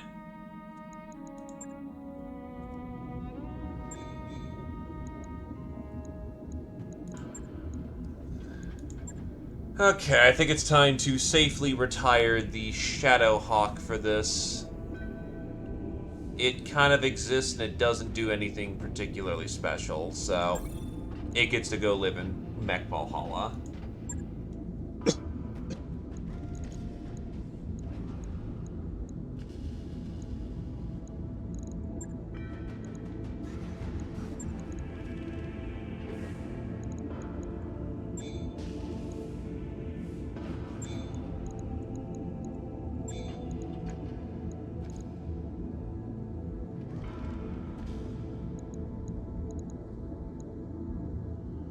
Excuse me.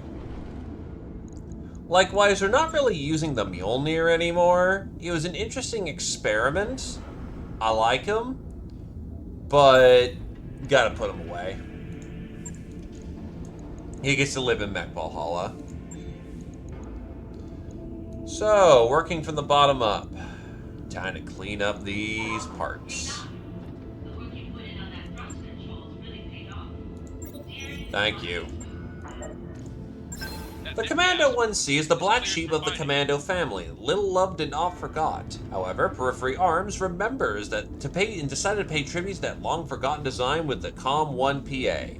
The 1PA's medium rifle is a noticeable upgrade over the 1C's AC-2, giving it more punch in combat. The 1PA retains the left arm medium laser for no-frills firepower.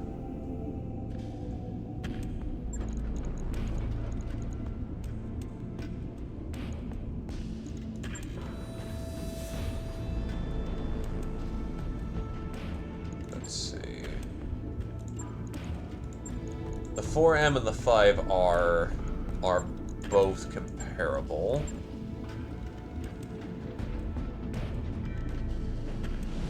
Double heatsink and endosteel. Let's do it.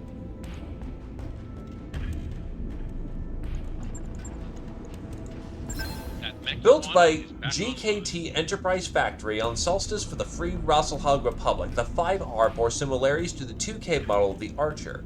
It carried a pair of 15 launchers, but mounted 2 ER large lasers, one in either arm, in place of medium lasers.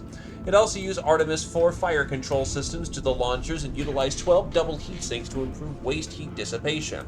Despite being built around an endosteel chassis, these improvements necessitated a decrease in the armor protection by 2 tons.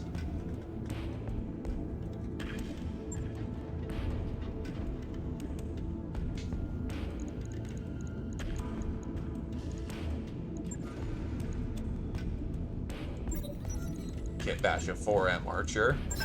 Introduced in 2474, the ARC-2R Archer became one of the best known and widely used battle mechs available. Though many were destroyed or dismantled for spare parts, they remained a common sight in the Great House armies and has been a staple of Inner Sphere armies ever since.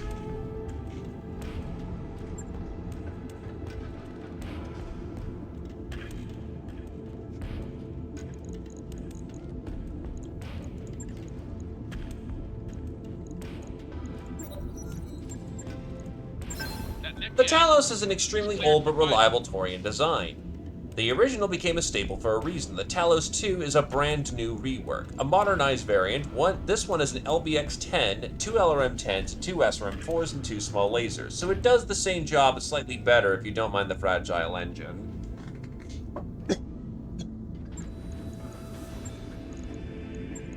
So this thing is Garbarino at this point, so sold. The Archer. This thing would be a traditional Archer. Does not come XL'd. Functionally does its job, though. Slap on a Clan Pharaoh on this thing, take off the case, and that's a lot more armor we can put on.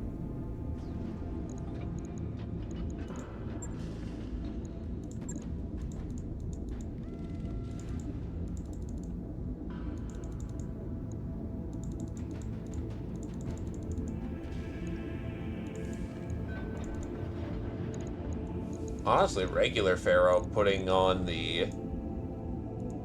Yeah, honestly, putting back on the case may actually be the right call. Bada bing, bada bang. Pharaoh Fibrous, lots more armor. Basic good old model Archer. It's not complicated. It will launch missiles, it will kill people, and it's a good balanced weapon setup. Works for me.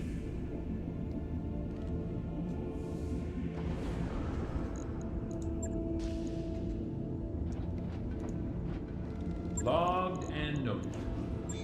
Then we have the Archer 2R, the original model. It exists. This is the community content Talos. It is easy to pilot, which means more walking bonus. It is precise, so it has bonus damage. I mean, I like the design, but do we really need it for anything? It's basically just a striker.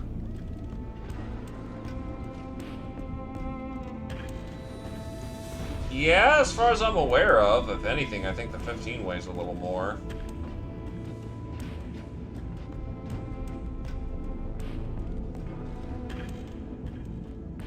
So yeah, that's not unreasonable.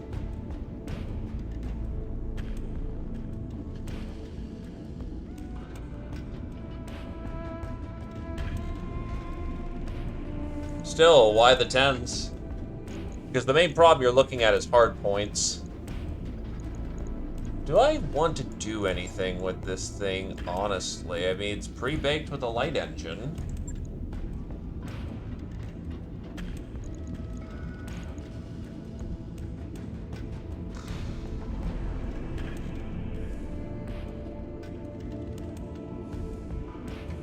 I mean, I'll play with it for a moment. Here we go, rack 5.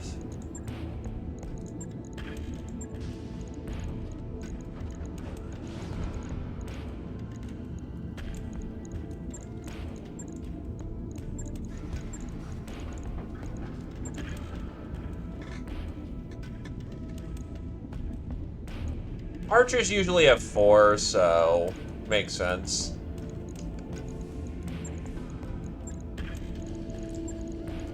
Missiles.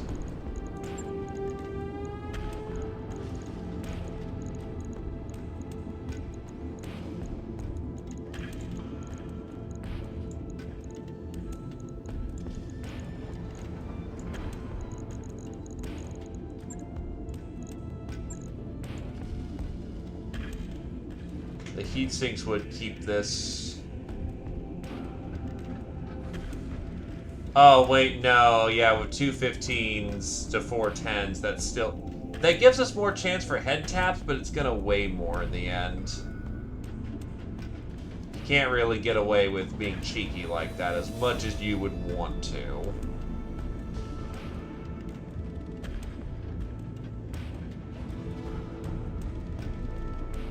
I'm trying to think for a quick moment here.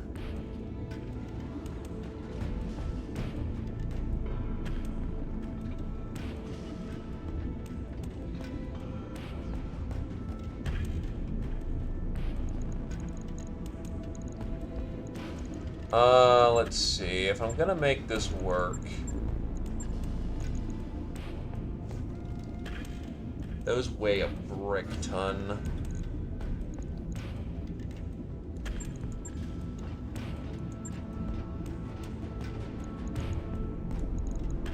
Could go clan, get that off. It already has a pre-baked gyro, so I can't do much with that.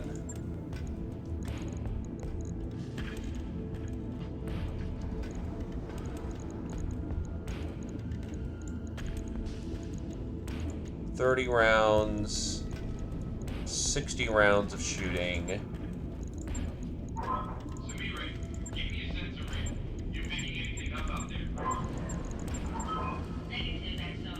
That'd require 350 engine if we want another clean bump up,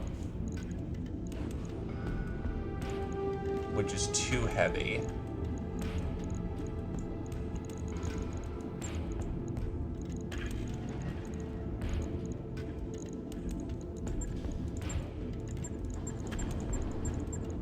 Could maybe give it mask.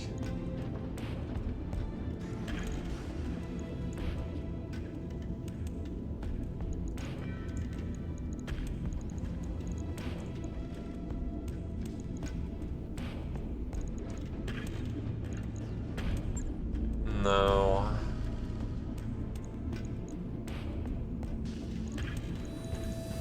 I drop 2 of the SRM-6 launchers, bump it up to a 350. That gives it more speed.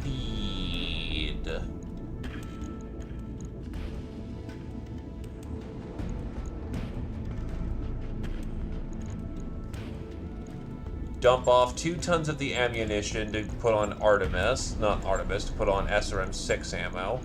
I could also just turn these into Clan 6s as well. That makes them much closer range, but they hit harder.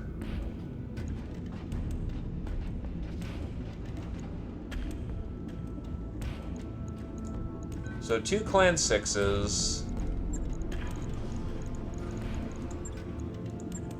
They burn hotter.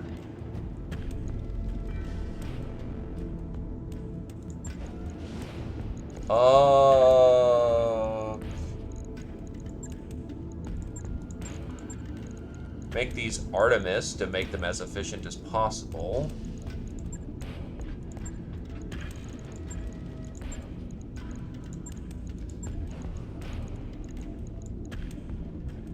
That's 100 shots. 200 shots.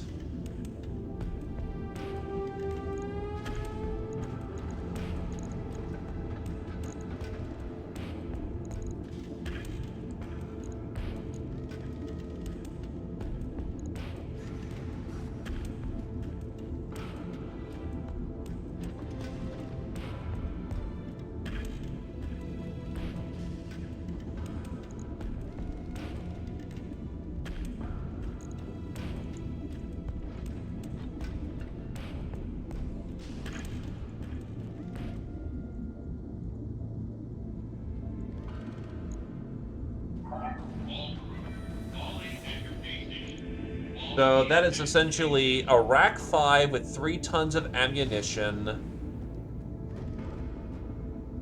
I was thinking about putting on an extra heat sink, but it seems to maintain somewhat cool if we're careful.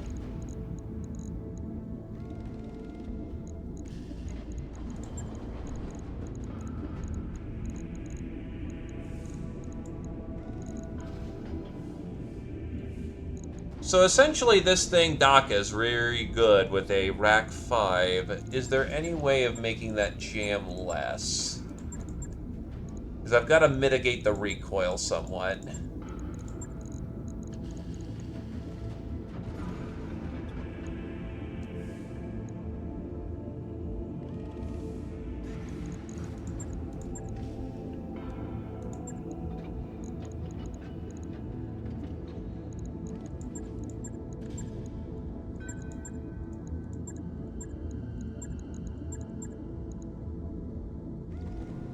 Precision computer would do the trick. A Webb's is 2.5 tons. Only the precision computer would help in this regard. We're kind of at capacity as is. I'll give it a shot. On it. It'll be an interesting little I'll let you thought know when that's experiment. Yes, I am biased. Yes, I like the Talos.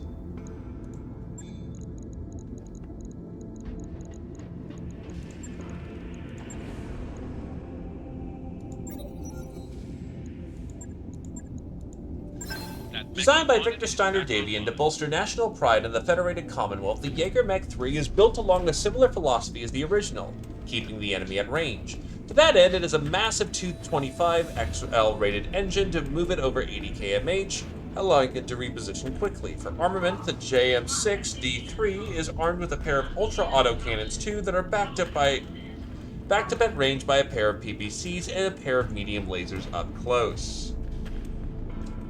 As a frame of reference, whenever you have to pull out an AC-2, that is not a frontline combat unit. That is a second liner, and pretty hardcore one. The Osrock carries its primary weapons, 2 Fulstrom C large lasers in the left and right torsos. These give the Osrock good medium to long range damage capabilities. The Osrock secondary weapons are 2 First Storm B medium lasers, also mounted in the side torsos, and a Torslagen SRM-4 launcher in the right torso for close range combat, with 1 ton of reloads carried in the center torso. While the Osrock's laser-heavy weapons payload allows it to operate well as a guerrilla fighter, such as limited dependency on supply lines, its short arms are a handicap in close combat, and the shocks of hand-to-hand fighting can easily damage the Forstrom systems.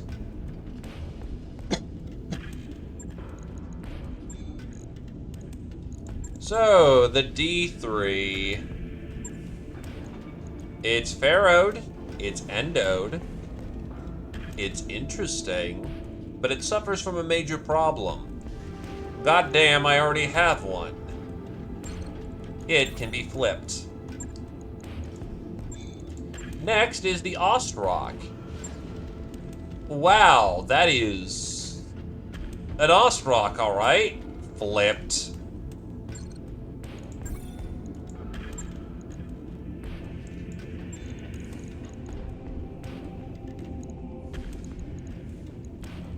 The Bushwhacker X1 or the X2?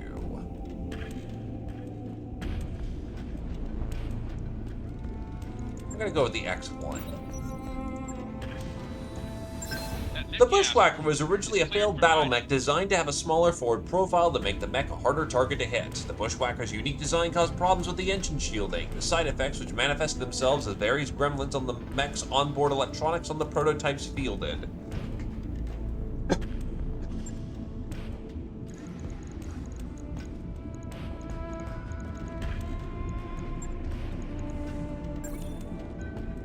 Wolverine 6Rs are fairly flexible in terms of weaponry ranges, tending somewhat more towards closer engagements.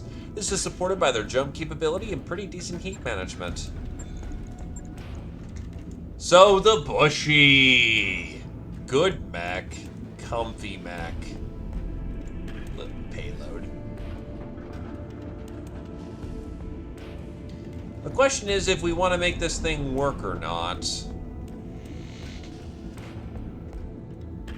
Because admittedly, the Bushwhacker isn't doing anything we can't already do ourselves. So with no endosteel, that is also rough. As much as I want to keep the Bushy, as much as it's a cool symbolic mech, I don't think it's good to keep this thing. If it came at an earlier period of time, it absolutely would be great. Just not right now. Then the Wolverine 6R. It is a very trooper mech. Unfortunately, it suffers from a major problem. It is a Succession Wars era mech at this point in the game. Flipped.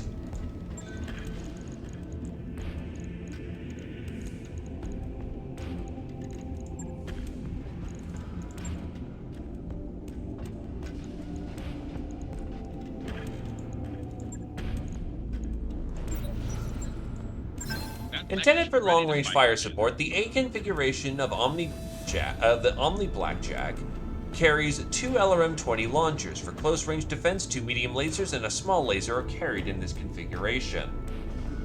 It exists.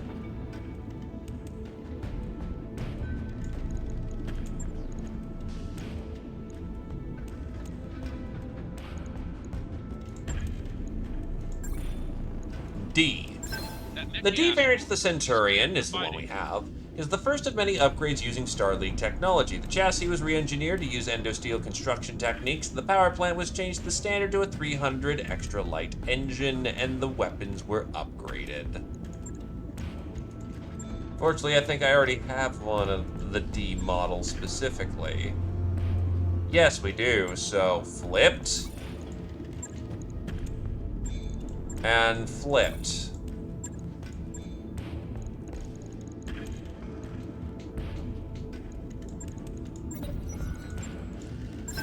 The Catapult ML is a unusual twist on the Catapult's main mission of fire support. Instead of being fire support, the ML drops all the weapons from the C1's frame and replaces them with 20 medium lasers, 10 to an arm. It retains the jump jets, of course, and even though it swaps the 15 heat sinks to double strength models, it's woefully inadequate for the job at hand. Still, if you need an alpha strike to roll all alpha strikes, the ML has you covered.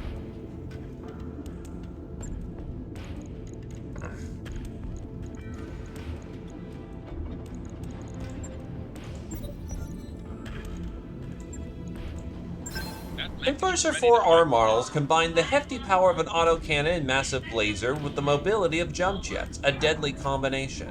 Able to engage medium-long all the way to point-blank range, these mechs are flexible and surprising in combat.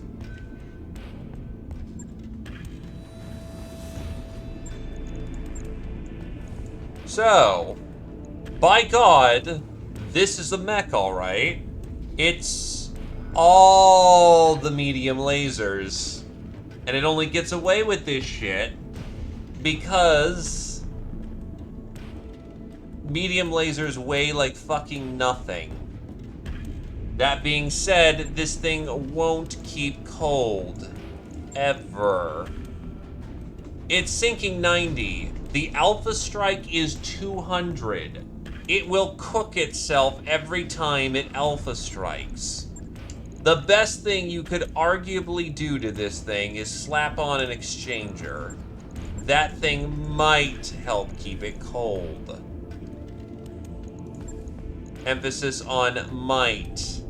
Because being able to mitigate some of the heat problems, yeah, it'll go down to 160 heat, so you're not completely fucked every time you fire everything at once. Needless to say, this is a trophy mech. It's a really funny trophy mech, but it's a trophy mech.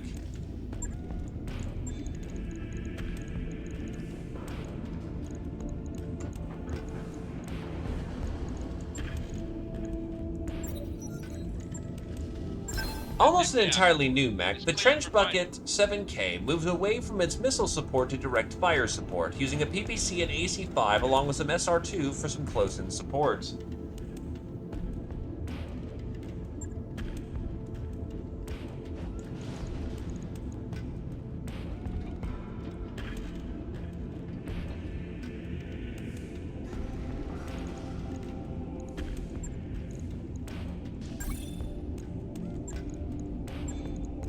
So, the Trench Bucket. Good comfy boy. Actually pretty solid design. Problem is, this isn't the missile variant, so it's kind of a discount trooper, and not a great one at that. Still, he moves at 5'7", which is respectable. But yeah, he's a trooper. A very weird trooper. Yoink. The Enforcer. I actually like the Enforcer a lot. Oh, and he has even a cooling jacket. Very nice. This is not a bad mech, honestly. If we got the Enforcer earlier, solid as hell.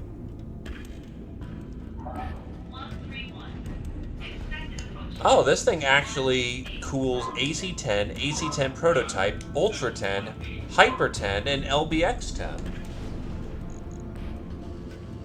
Fascinating.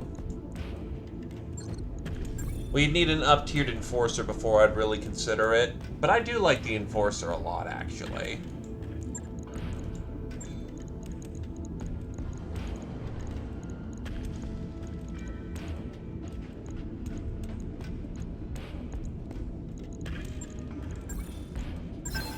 We know what an H does. We know what an S1 does. That mech is ready to fight, Commander.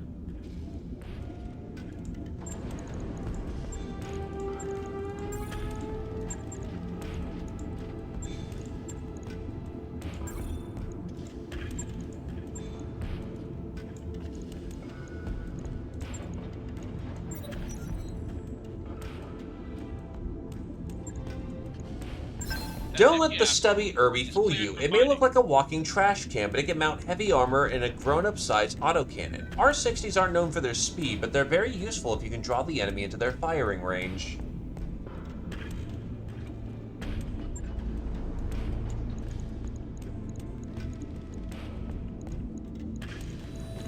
And we have finally flipped all the primary mechs. Yeah, the R60 is the basic configuration. But it's got jump jets. Do not fucketh with the Irby. The Irby will fucketh with you.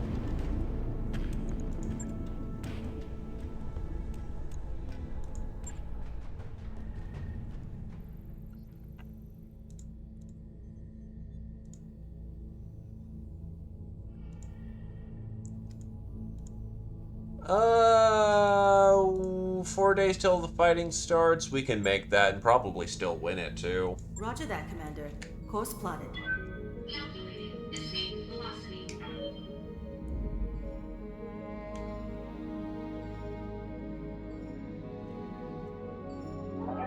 All hands, make ready for docking maneuvers.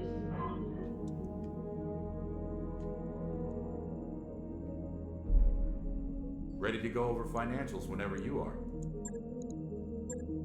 I'm curious, can we go over? I'm willing to pay for a bonus month.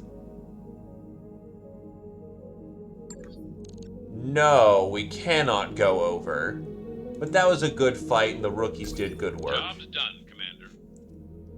They deserve a bonus check. Chaos March Spotlight, Epsilon Indy. Outreach, Federated Commonwealth. Reports of the region state that the Tooth of Ymir are now on the planet to support independence-minded Duke Benson Abraham's irregulars against the pro-Liao Freedom Brigade and Lingendorf Lancers. The Lancers set to Epsilon Indy in 3058 to support pro-Capellan factions trying to take control of the planetary government, have responded by hiring the mercenary fighter squadron, the Night Things, to become part of the Lancers. Now evenly matched, both mercenary units and their employers are looking to further support to break this uneasy stalemate. Liao attacks Zurch. Another round of violence is struck on the world of Zurch, sparked by the arrival of on planet of more Liao-backed mercenaries in the name of the Xinjiang movement. The local Liao guerrillas hope to repeat their success in the aftermath of Operation Guerrero, but with the 1st Kestrel Grenadiers also back on the planet after the freedom of nearby Nanking and a sizable faction of population staunchly pro-Fedcom, the pro-Liao forces faces an uphill battle. Contracts for these and other Chaos March worlds are available via the MRBC database.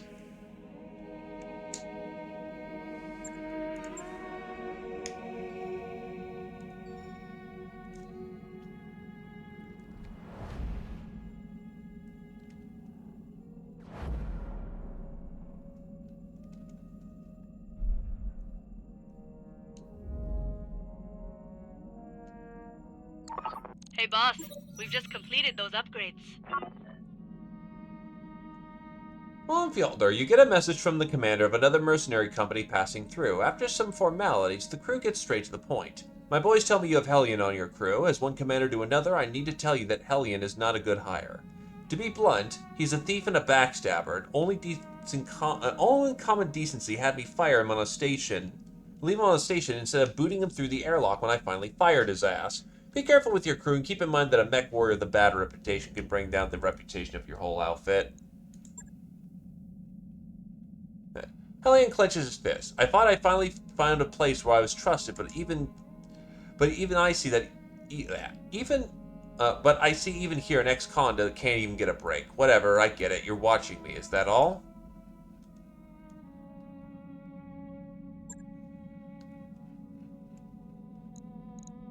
Yeah, that one's really fucking random whether or not it works out in your favor or not.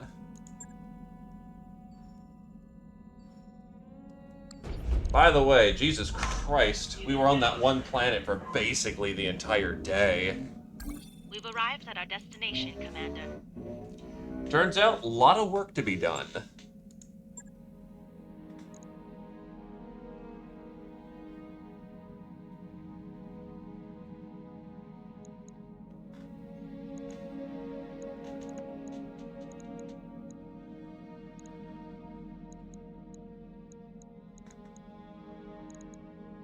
God, I still need to make so much more fucking money, dude.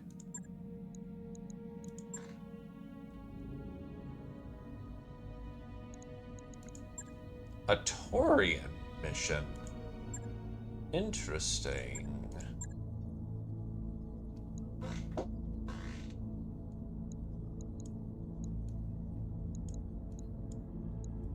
All right.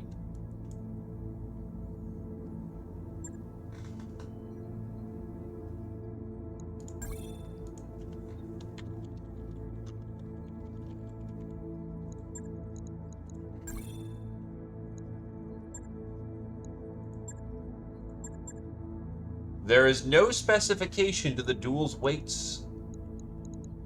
Okay. Croissant? Men warriors, prepare for combat.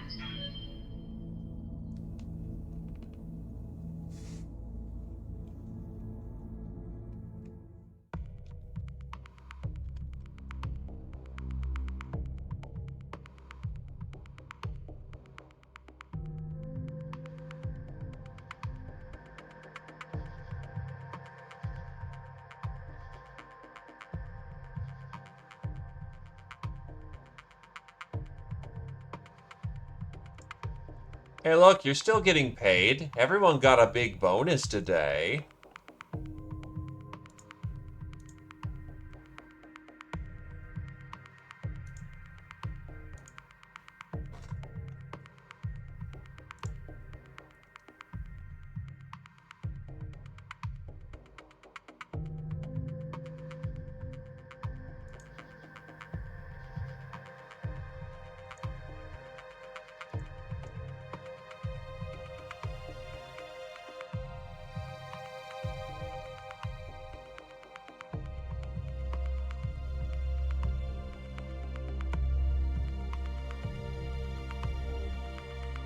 Let's go.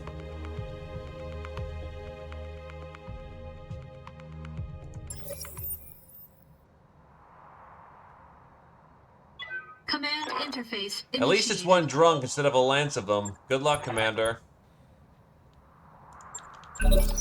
The Dragon Slayers.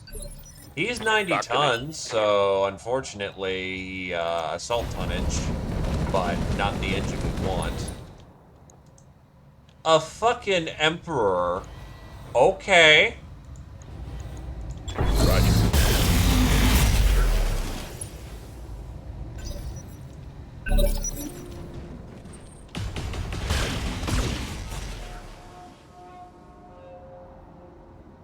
I'm losing armor. You've got my attention.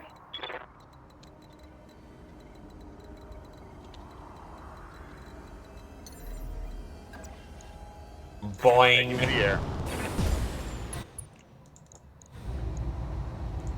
Going full spicy. Confirmed.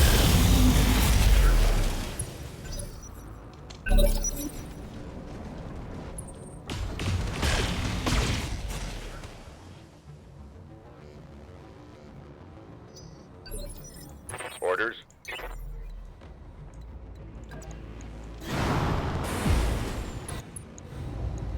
Roger. Hit to the head there once. That was a follow my lead.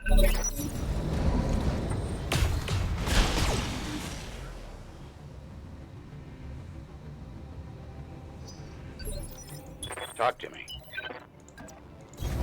Roger. Affirmative. I'll break him in two. Ow.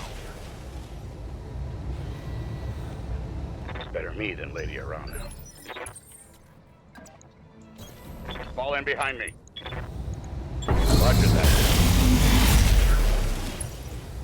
Jesus, we have stripped off all the goddamn armor on this thing.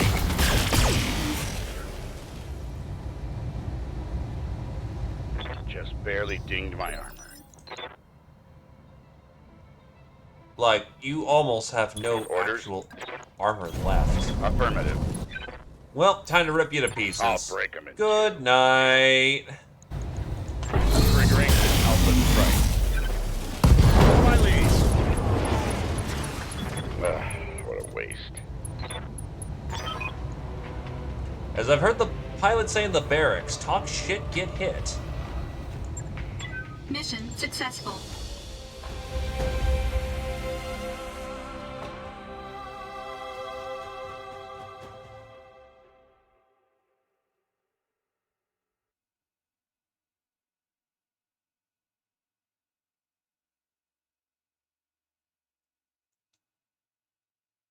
There is mangled parts, and that is it.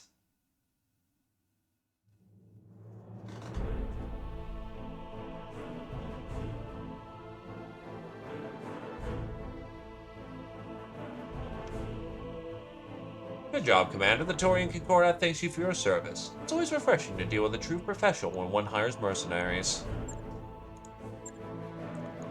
I didn't even get the bottom of the barrel salvage. I literally got... This is all that's left. It might literally just be his arm that's left.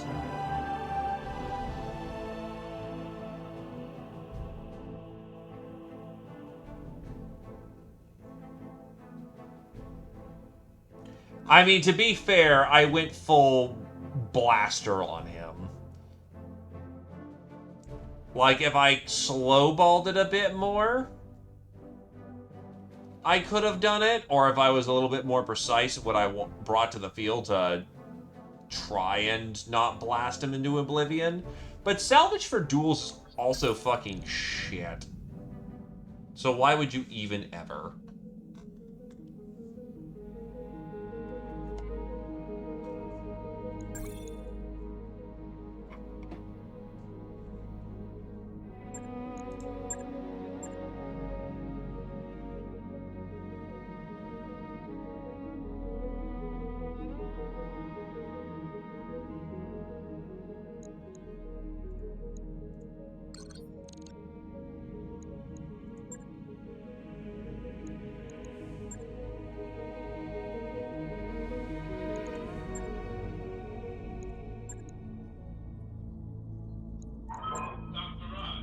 Ah, yes, treason!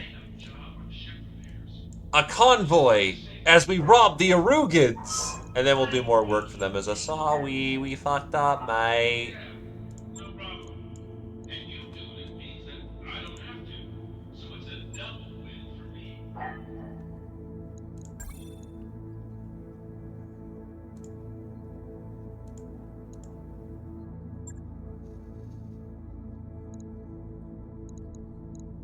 Actually, before I get it set up with that...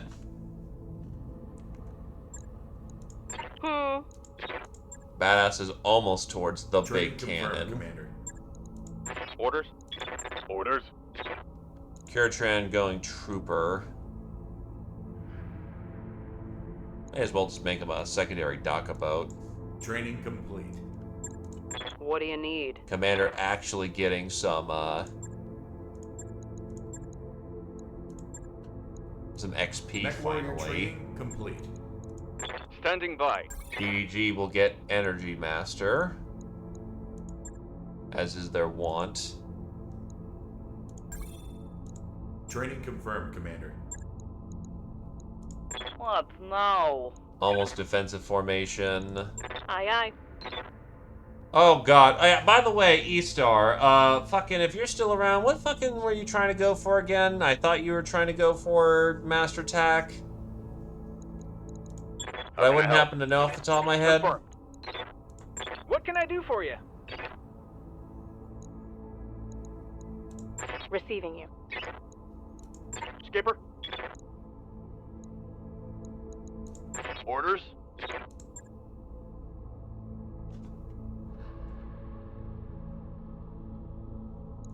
Training complete. Hydraulic tears can explode. Ready for orders. Mech warrior training complete. Reporting.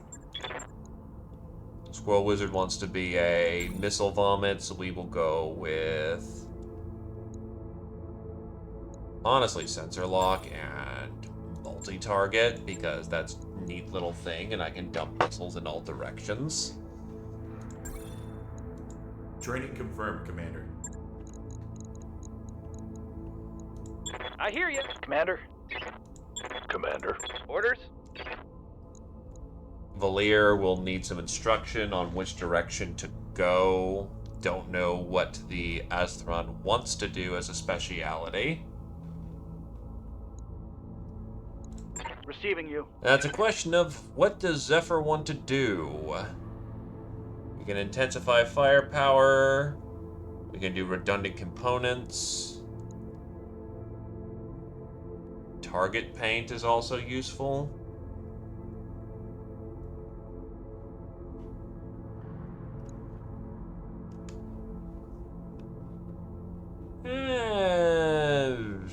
That would then chain into perfect targeting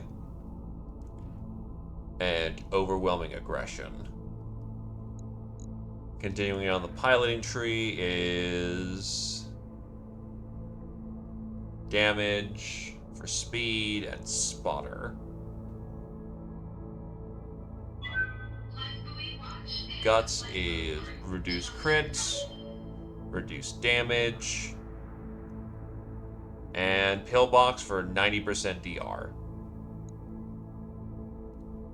Target paint is +3 to hit.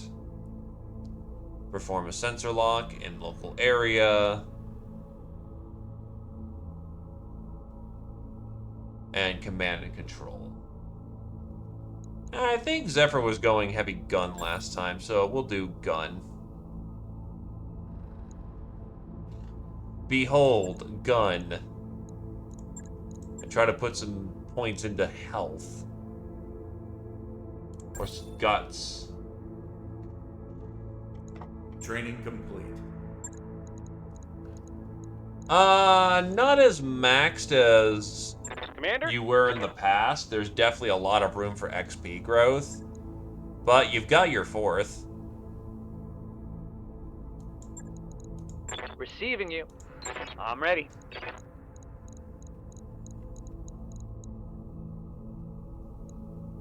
I will give Asthron a chance to respond. Otherwise, I'm probably going to go for a sprinty pilot that strikes.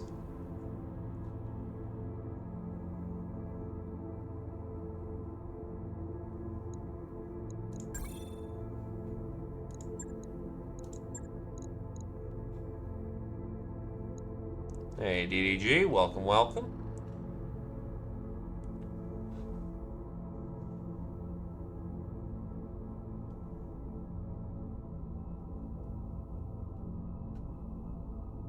Yeah, since you're not a tanky, you don't have precision targeting, so it'd probably be a case of, like...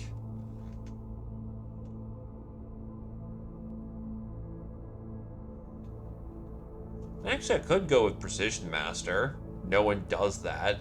Lets him be a sprinty boy that unleashes the bees on people's foreheads. Or just have him be a secondary sprinty boy.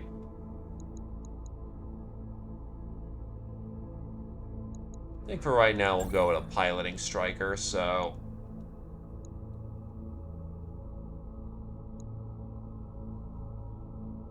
He doesn't really have... But he already runs really fucking hot in a goddamn Mad Dog.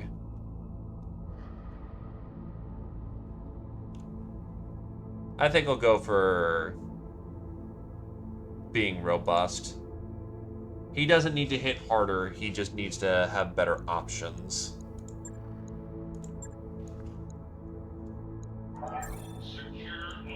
Mech Warrior training complete.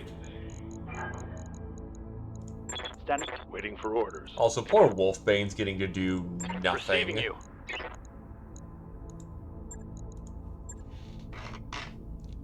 Ow, ow, ow, ow, ow, ow, ow. Ow, ow, ow, ow, ow.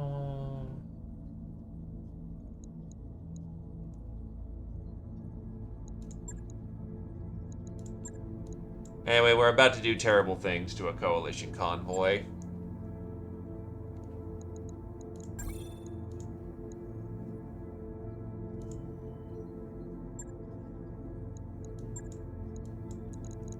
You know, you actually are kind of falling behind on the XP gain, so I'll actually put you in this round.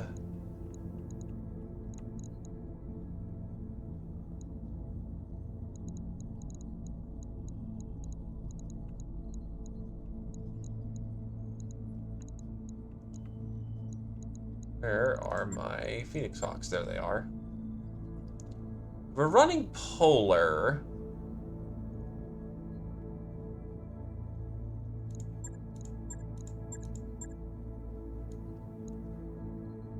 We'll run you in the blasting Hawk.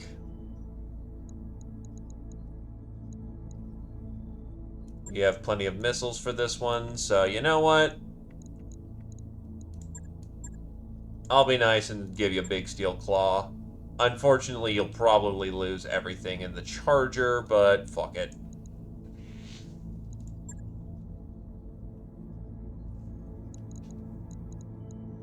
And let's see what else. Yeah, he can continue to do work in that thing.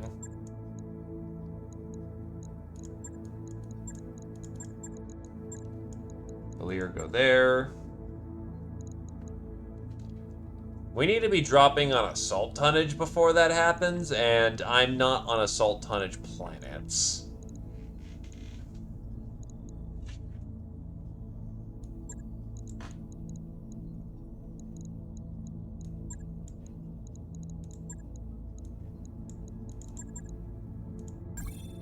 Men warriors, prepare for combat.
Oh yeah, absolutely.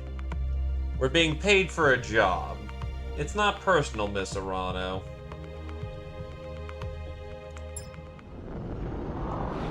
Remember, I'm not playing as my nicer, you know, Command interface noble bright initiated. commander. I'm playing as a strictly agenty type.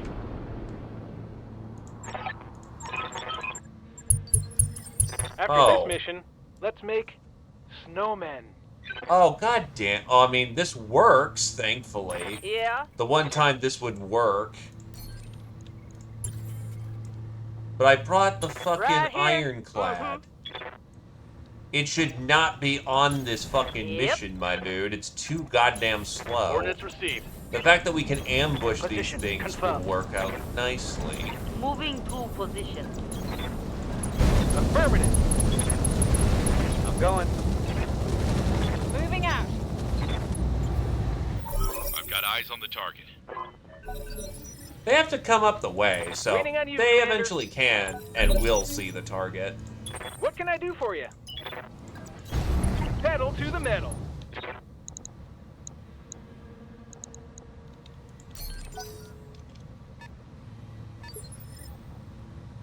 Yes, Commander. Aye, aye. I'm your spaniel. Let's move.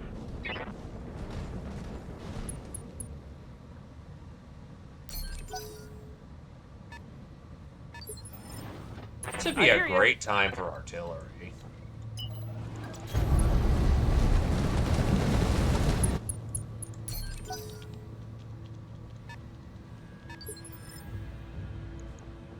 Ready for orders. On it. Oh, that's an MRM carrier. It hasn't moved yet either. That's spicy. Locking on. Primary target taking damage. They have a very substantial AMS screen.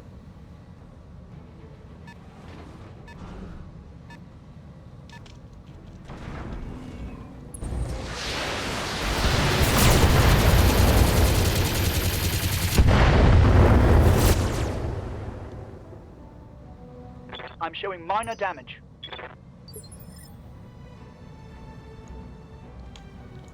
Commander.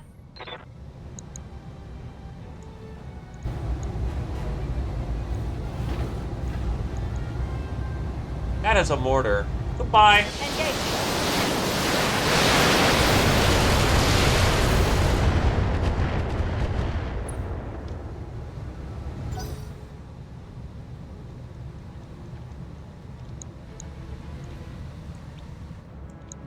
Also, that's why they have a good AMS screen, because that vehicle has fucking 3 of them on it.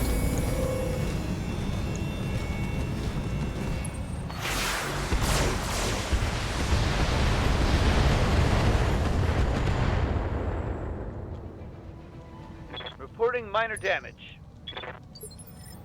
Orders?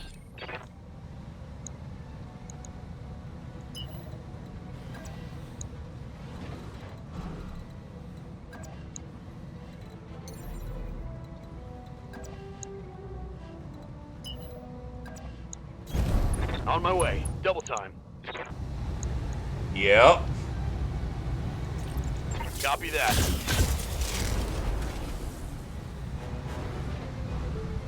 Damn it.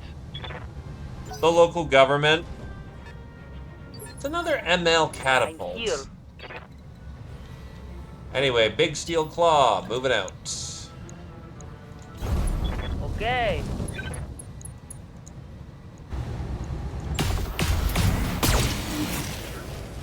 Solid burst.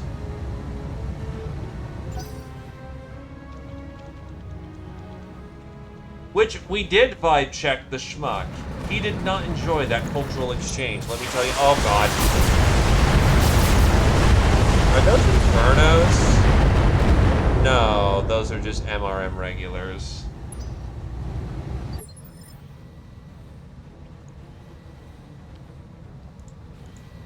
Let's do this. Going full throttle. Now, the Taurians aren't actually people who generally get involved in other people's business. They prefer people don't get involved in their business. Commander.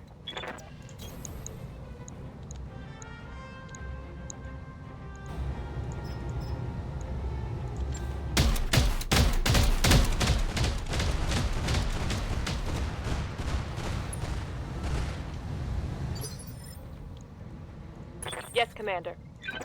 If there is one thing that Taurians are not, it's hypocritical. Copy that. Except in the modern day, where Target's they're taking a counter-invading critical Davian hit. now. Okay, let's go.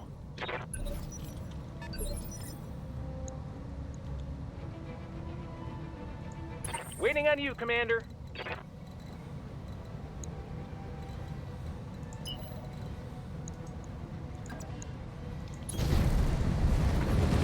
Now, to be fair, an idiot Davion March Lord decided that, you know what?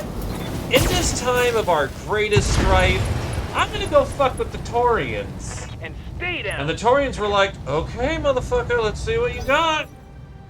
And as it turns out, he didn't have a whole lot. So not only that, he embarrassed himself so thoroughly that that Julian Davian had to walk over and go, yeah, you don't get to be a March Lord anymore. I've paid for your ransom. And that's all I'm doing. Now fuck off. But the Taurians went, you know, Fedsons don't got a whole lot going for them right now.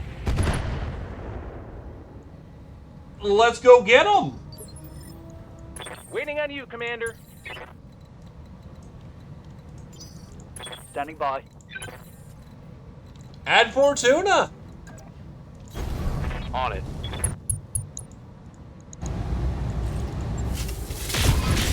It is yet to be seen if that's going to be a bad or a good decision for them. Target eliminated.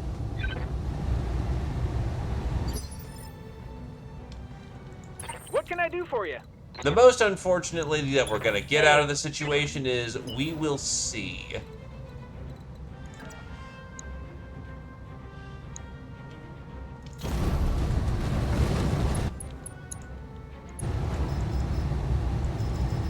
Put 5 shots into that thing.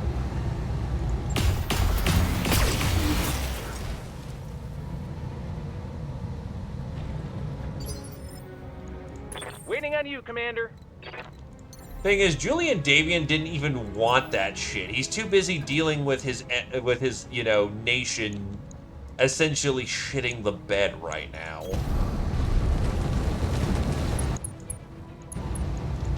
You betcha. As far as I'm aware of, they're doing perfectly fine. Aye, aye. The Calderon Protectorate was a thing, but that was during Jihad, honestly.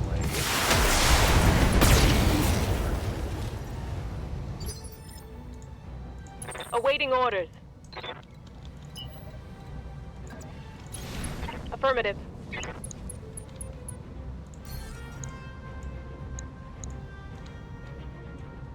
Oh, that's my range.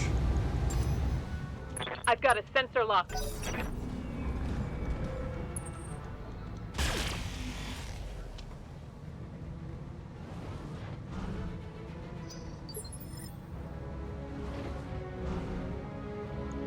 Commander. On the move. Full speed.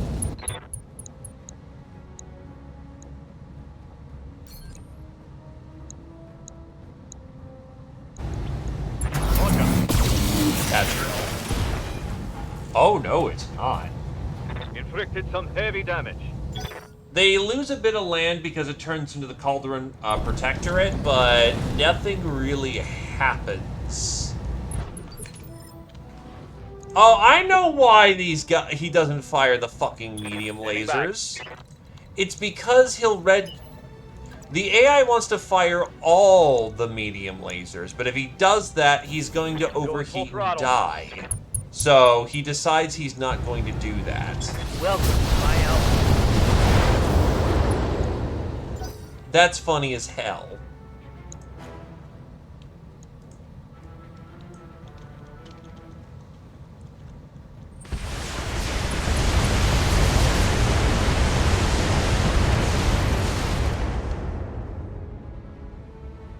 My armor is getting ripped off. Yes, Commander. Target confirmed.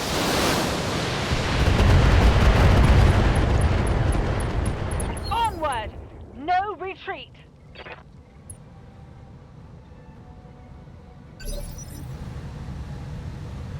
Yeah? Slug out.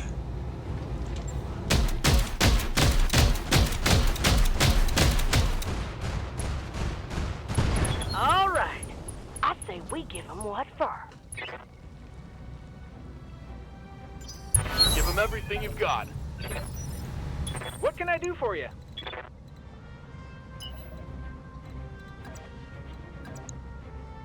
Generally how it goes is that Going turbo. they rebel for a bit. They have their own slice of the pie. I think they get brought back in.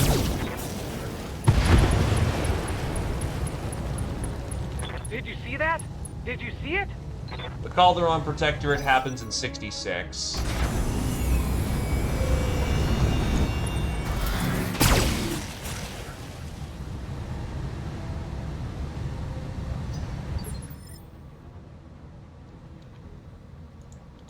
I hear you.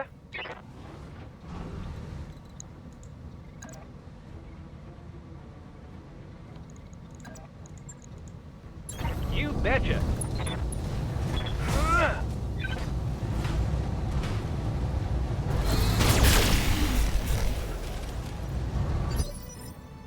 Though not interested in independence initially, the Protectorate declared itself a separate nation in the wake of the recognition of the front reaches. This is based on several complaints. Yeah, no, it's definitely going to happen at this during this timeline.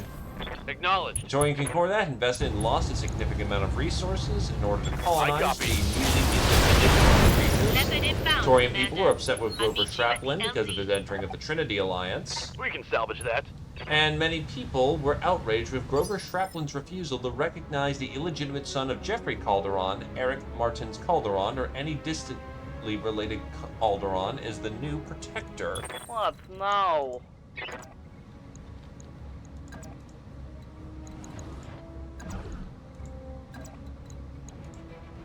Bish bash, what a smash. Can't I angle this? No, only a forward bash. Let's go. Okay, let's go. Going hand to hand, I guess.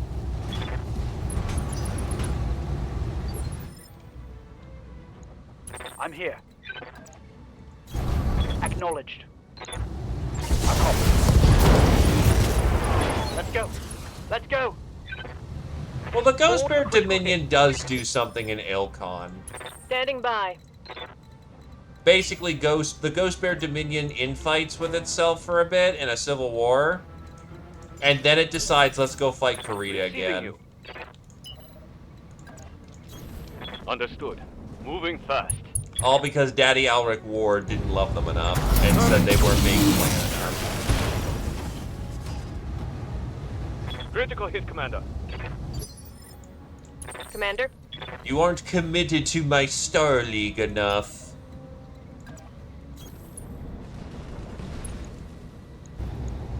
Taking the shot. So, something did happen.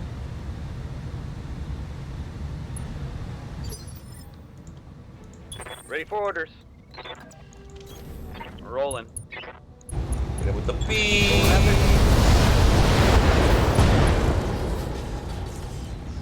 I think I hit something good. Because, I mean, fuck Karita, right? Says the Karita playthrough. Mission successful.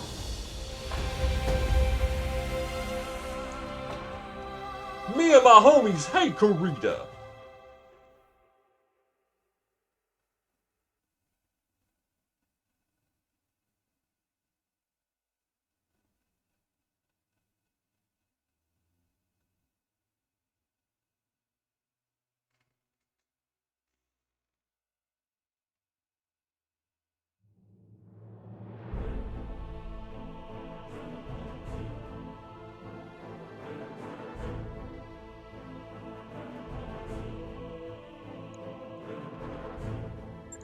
Alright, let's get us some cargo. They don't even bundle all the cargo together. Fuck these guys. Where's a 400 engine core? This shit's harder to find than a goddamn... I'll take the MLs because those are the valuable caddies.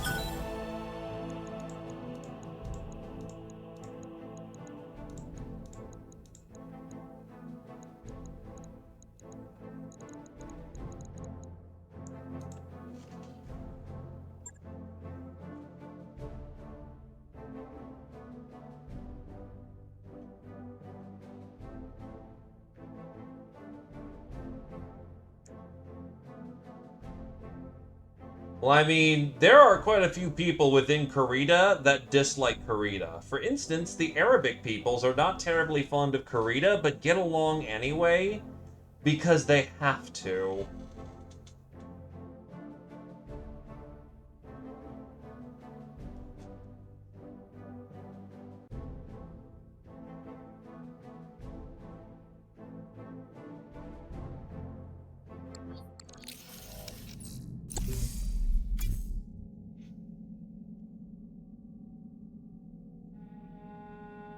Corrupt battle armor? Huh. Apollo MRM, light 5s are great, more Rack 5 ammo is awesome, Einarchs, surprisingly. That mech you want? Named for its manufacturer, the Corrupt battle armor was designed to carry a large battle armor what the fuck? It just... okay.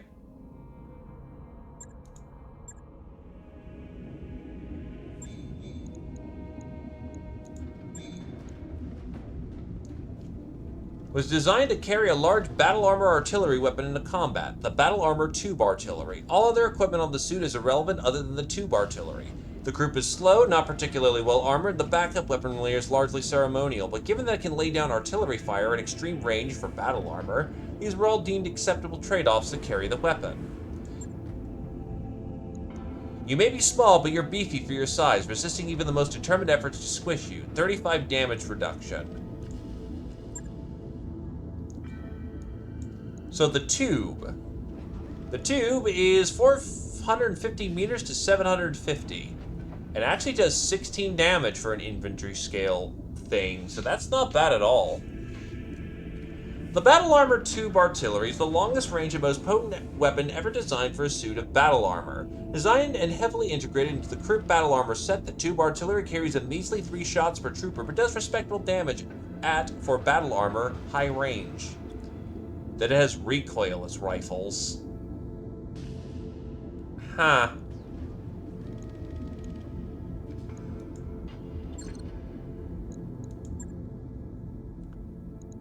Basically a Fusilier set.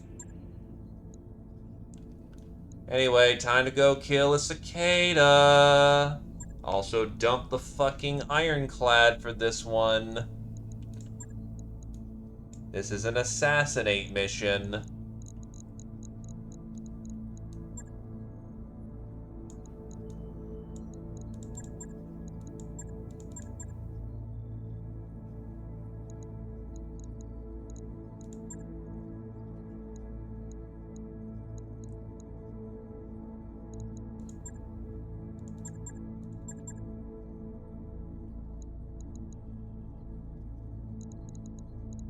It looks about right. Men warriors, prepare for combat.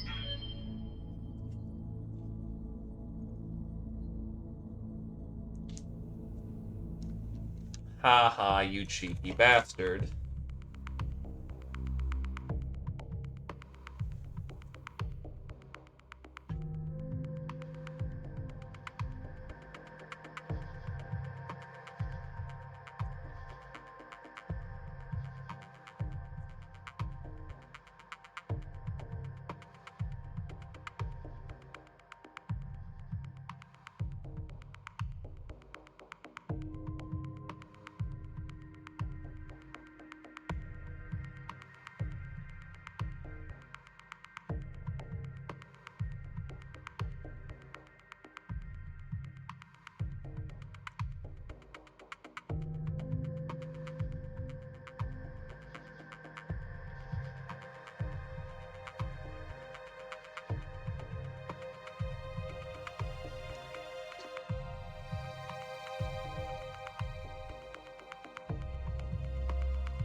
No, that's an oddly specific circumstance.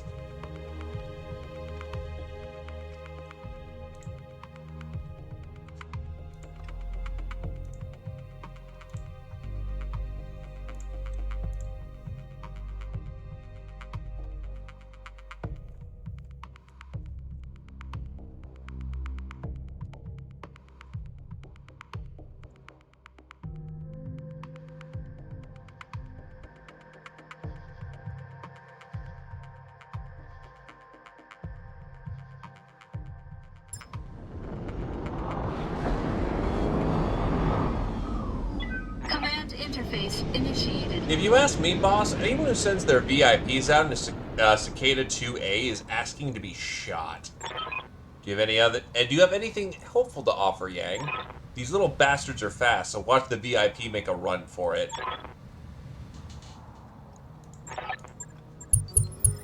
After this mission, let's make snowmen.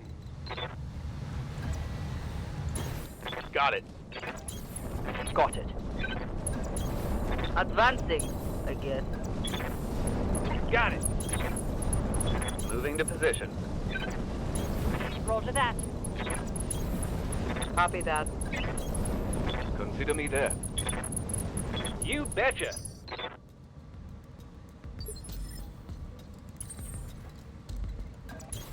Moving out. Moving to position.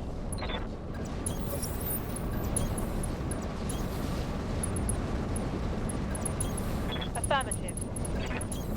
A reminder out. that the Cicada is not bad, Moving just to a bit underbaked for the time. On the move. On my way.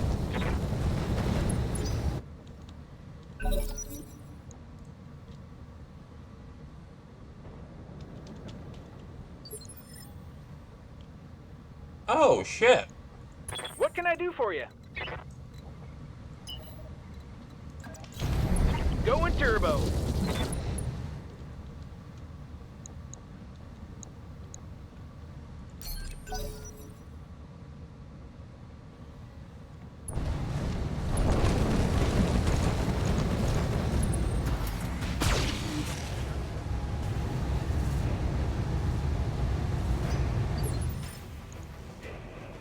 I hear ya. Moving out. Primary target damage, Commander.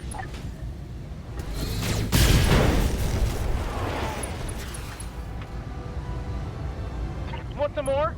Huh? I'm here.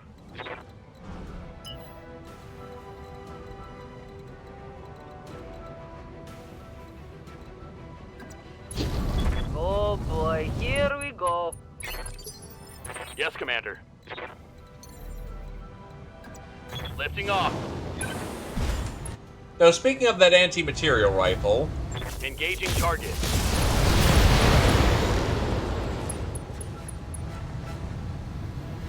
Target's taken a critical hit. Standing by. On it. Fire.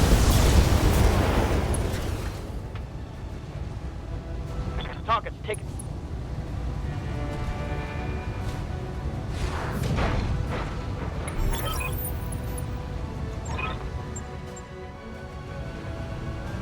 unfortunately, a cicada on its Commander? own, trying to fight a full goddamn, level 2 will not work. On the 2A configuration. How's it going? Let's go.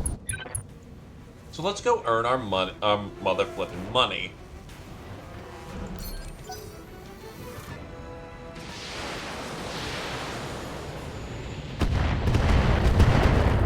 Huh, mortars.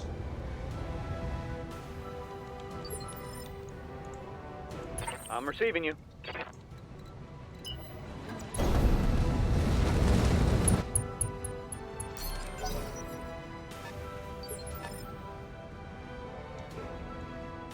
What do you need?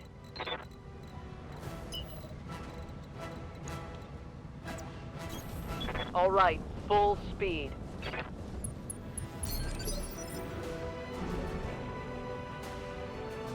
Yes, Commander.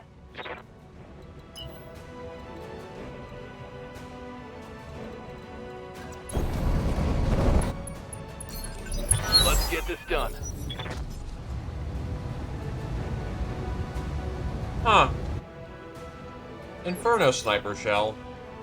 Waiting on you, Commander.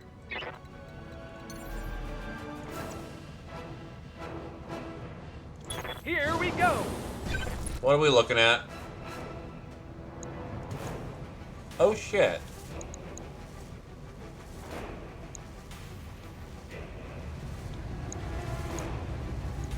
Why does the Shadowhawk have a sniper artillery?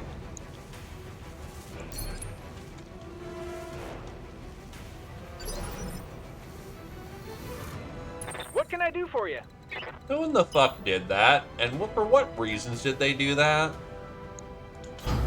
Pedal to the metal. Uh-huh.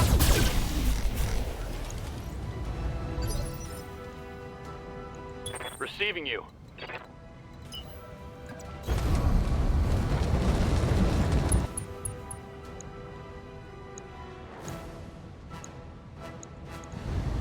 I copy.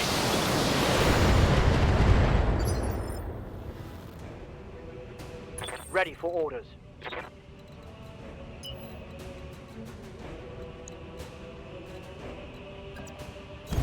On it. Speedy boys in position. Speedy boys dropping the heat. Hey,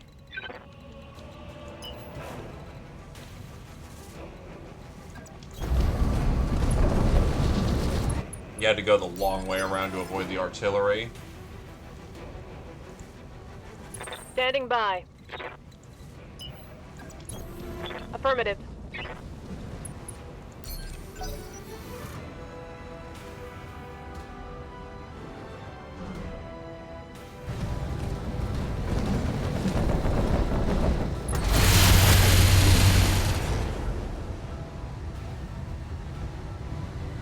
Nice try. Yes, Commander.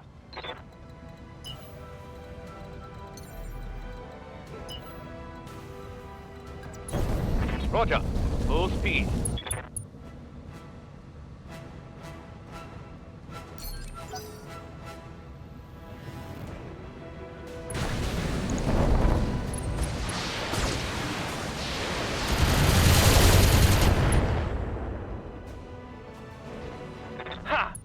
me a real opponent. I will be done. Barely heated me up and nearly cooked Arrange himself it. off. Very nice.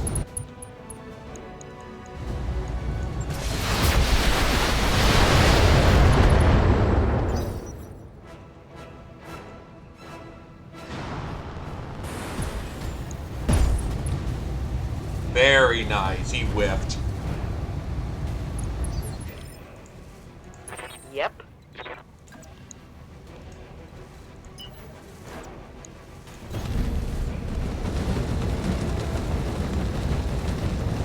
Hello, sir. Prepare for pain. Roger.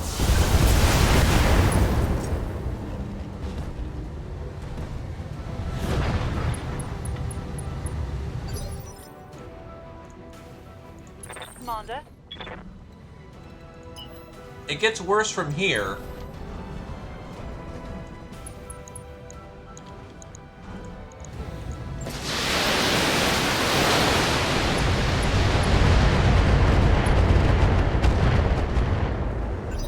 Okay, let's go.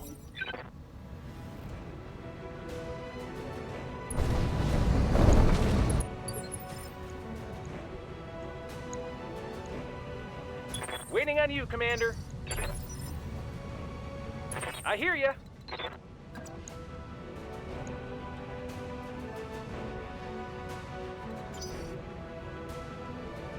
You go on a 5. I don't think you'll reach.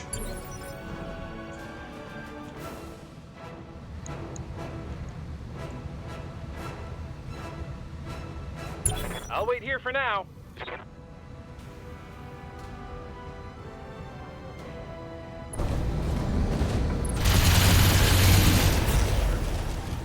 That's cute.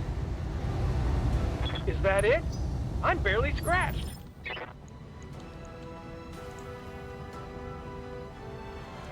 Waiting for orders. Good enough. It's barely enough.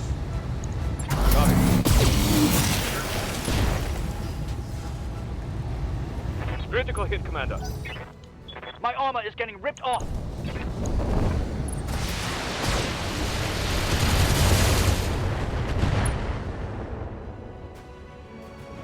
That shot just grazed me.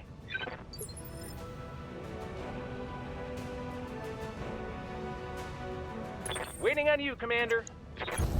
No need to tell me twice. Affirmative. Let's get fired up. There's work to do. Well, that's one head tap, and enough to, Waiting for orders. Why is my brain not working? Probably a good indicator that this should probably be last stop for the day if I keep scatterbraining that hard. Roger. No, it's the fact that you're equipped with multiple weapons and each of those have to roll hit locations. I await your command. You're less accurate because you jump, but you still have to roll different hit locations for every weapon you fire.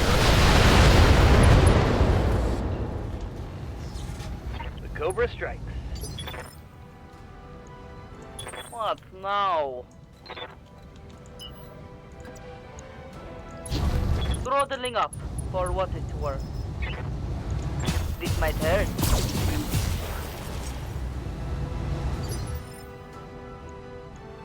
Commander?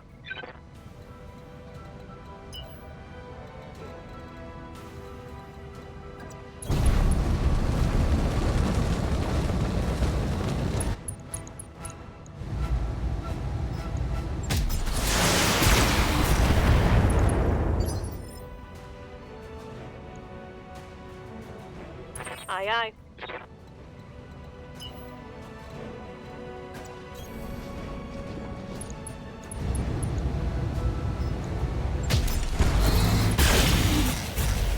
Yikes.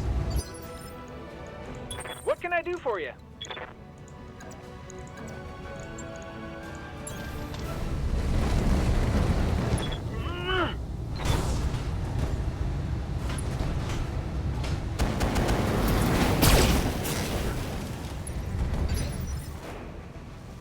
Yeah?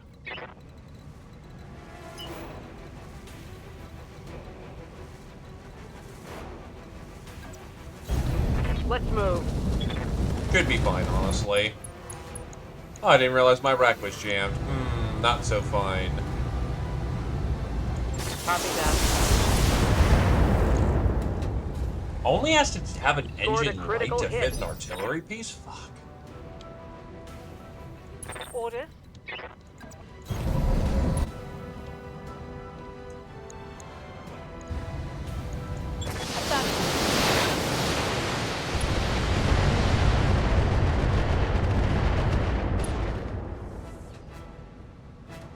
Inflicted some heavy. Let's hit them hard. Yeah, the weapon simply can't I hear ya. fire. Uh-huh. Going toe to toe.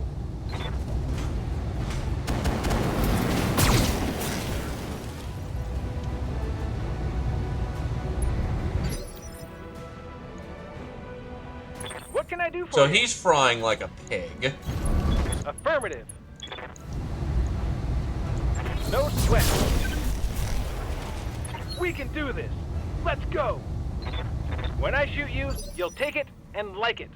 I'm here. If you say so. Dump, dump. There we go.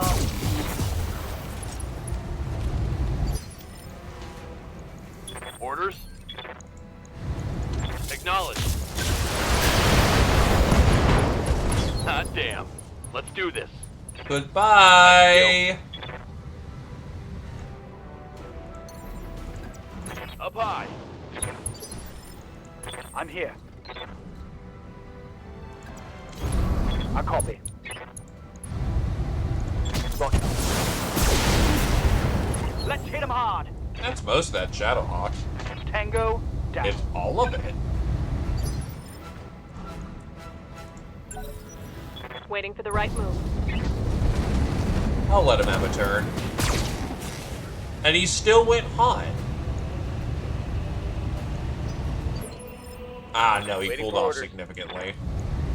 Cry havoc.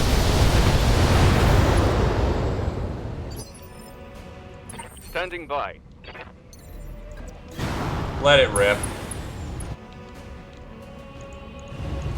Here we go. There's some head Something hits. good. Awaiting orders. On my way. Firing all weapons.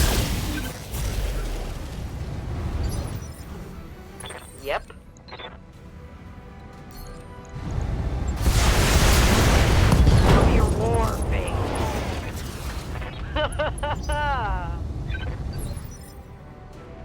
Yes, Commander. Firing.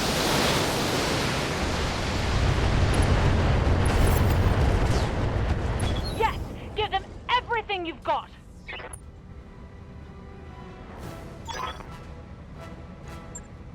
Mission successful.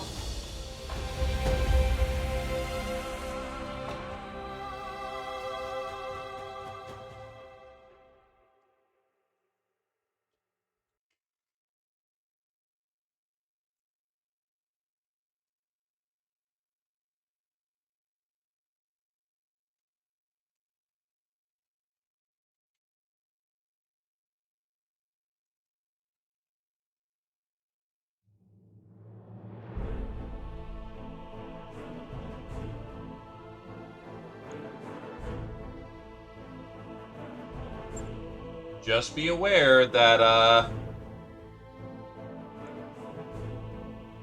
because you took Spacer and Module 0 instead of Spacer plus Comstar, that you'd be your new affiliation would be Comstar, and thus you'd be new to the business and not get the benefits of being a Stage 0 Comstar. But that works out perfectly well.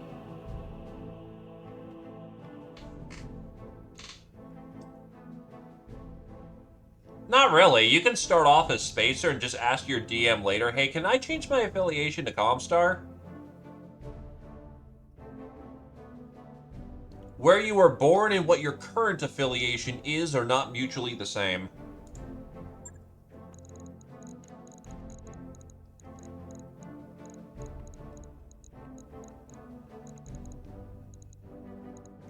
Because of the Lion, the Witch, and the audacity of this... Oh, alright, I blew out the sniper.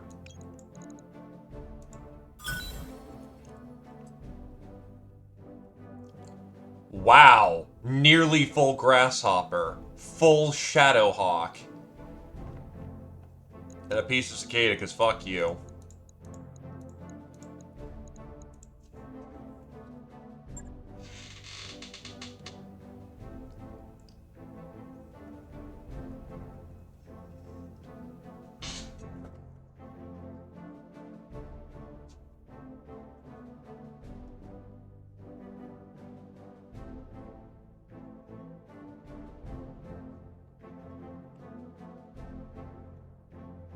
We can touch Grasshopper now.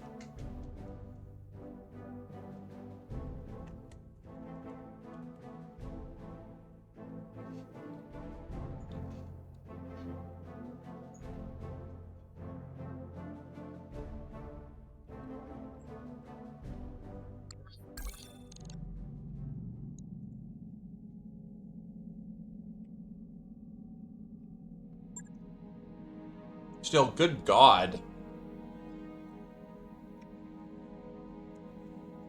We got here, and we barely, like, all of the stream was basically spent on one fucking planet.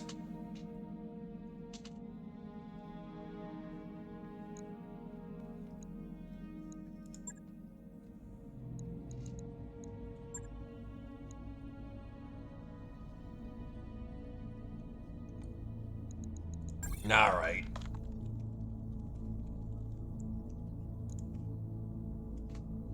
Also, as a fun fact, Kodal, the main way that Comstar recruits people is that you learn something you're not supposed to, or you do something interesting you're not supposed to.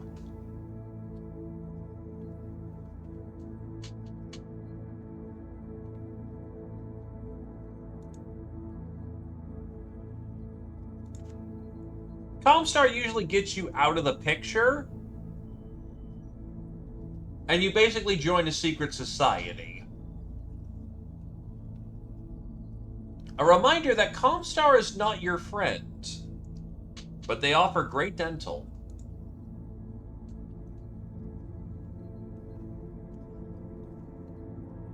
Hey there, Cap. You actually caught me just as I was ending for the day.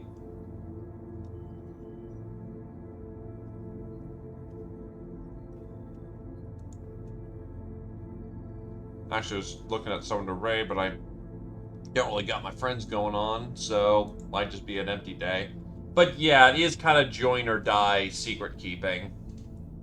Comstar recruits on a either need to know basis or a join or die situation.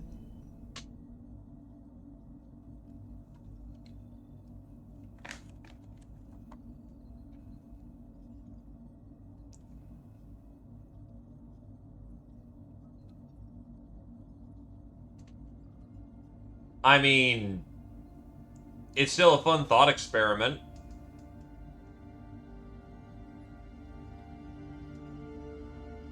Having him on the standby is never a bad thing.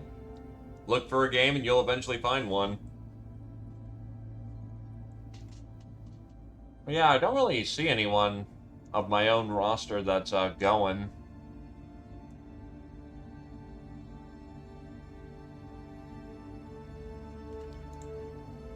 You know, if this guy is doing a peasant run of Battle Brothers, I'ma support that.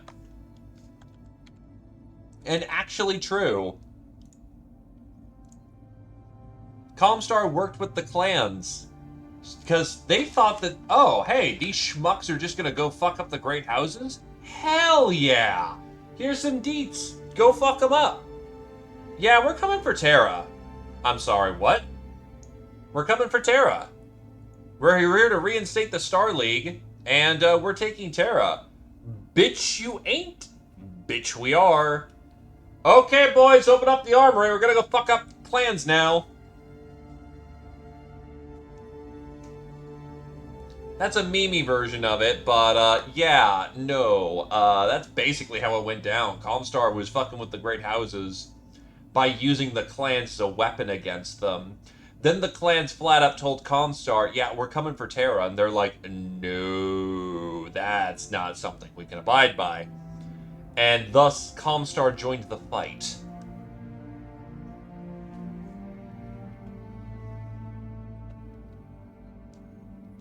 Alright. I am tired. I need to go handle some shit. It's time for tuckering out. Don't know how this lad is gonna be, but let's give him a warm welcome, or give him a nice warm evening. And here's hoping his peasant run's going alright. Battle Brothers is on the docket. Thanks for coming down. I hope everyone has a good night. Happy Wednesday, folks. You're halfway through the week. Bye-bye!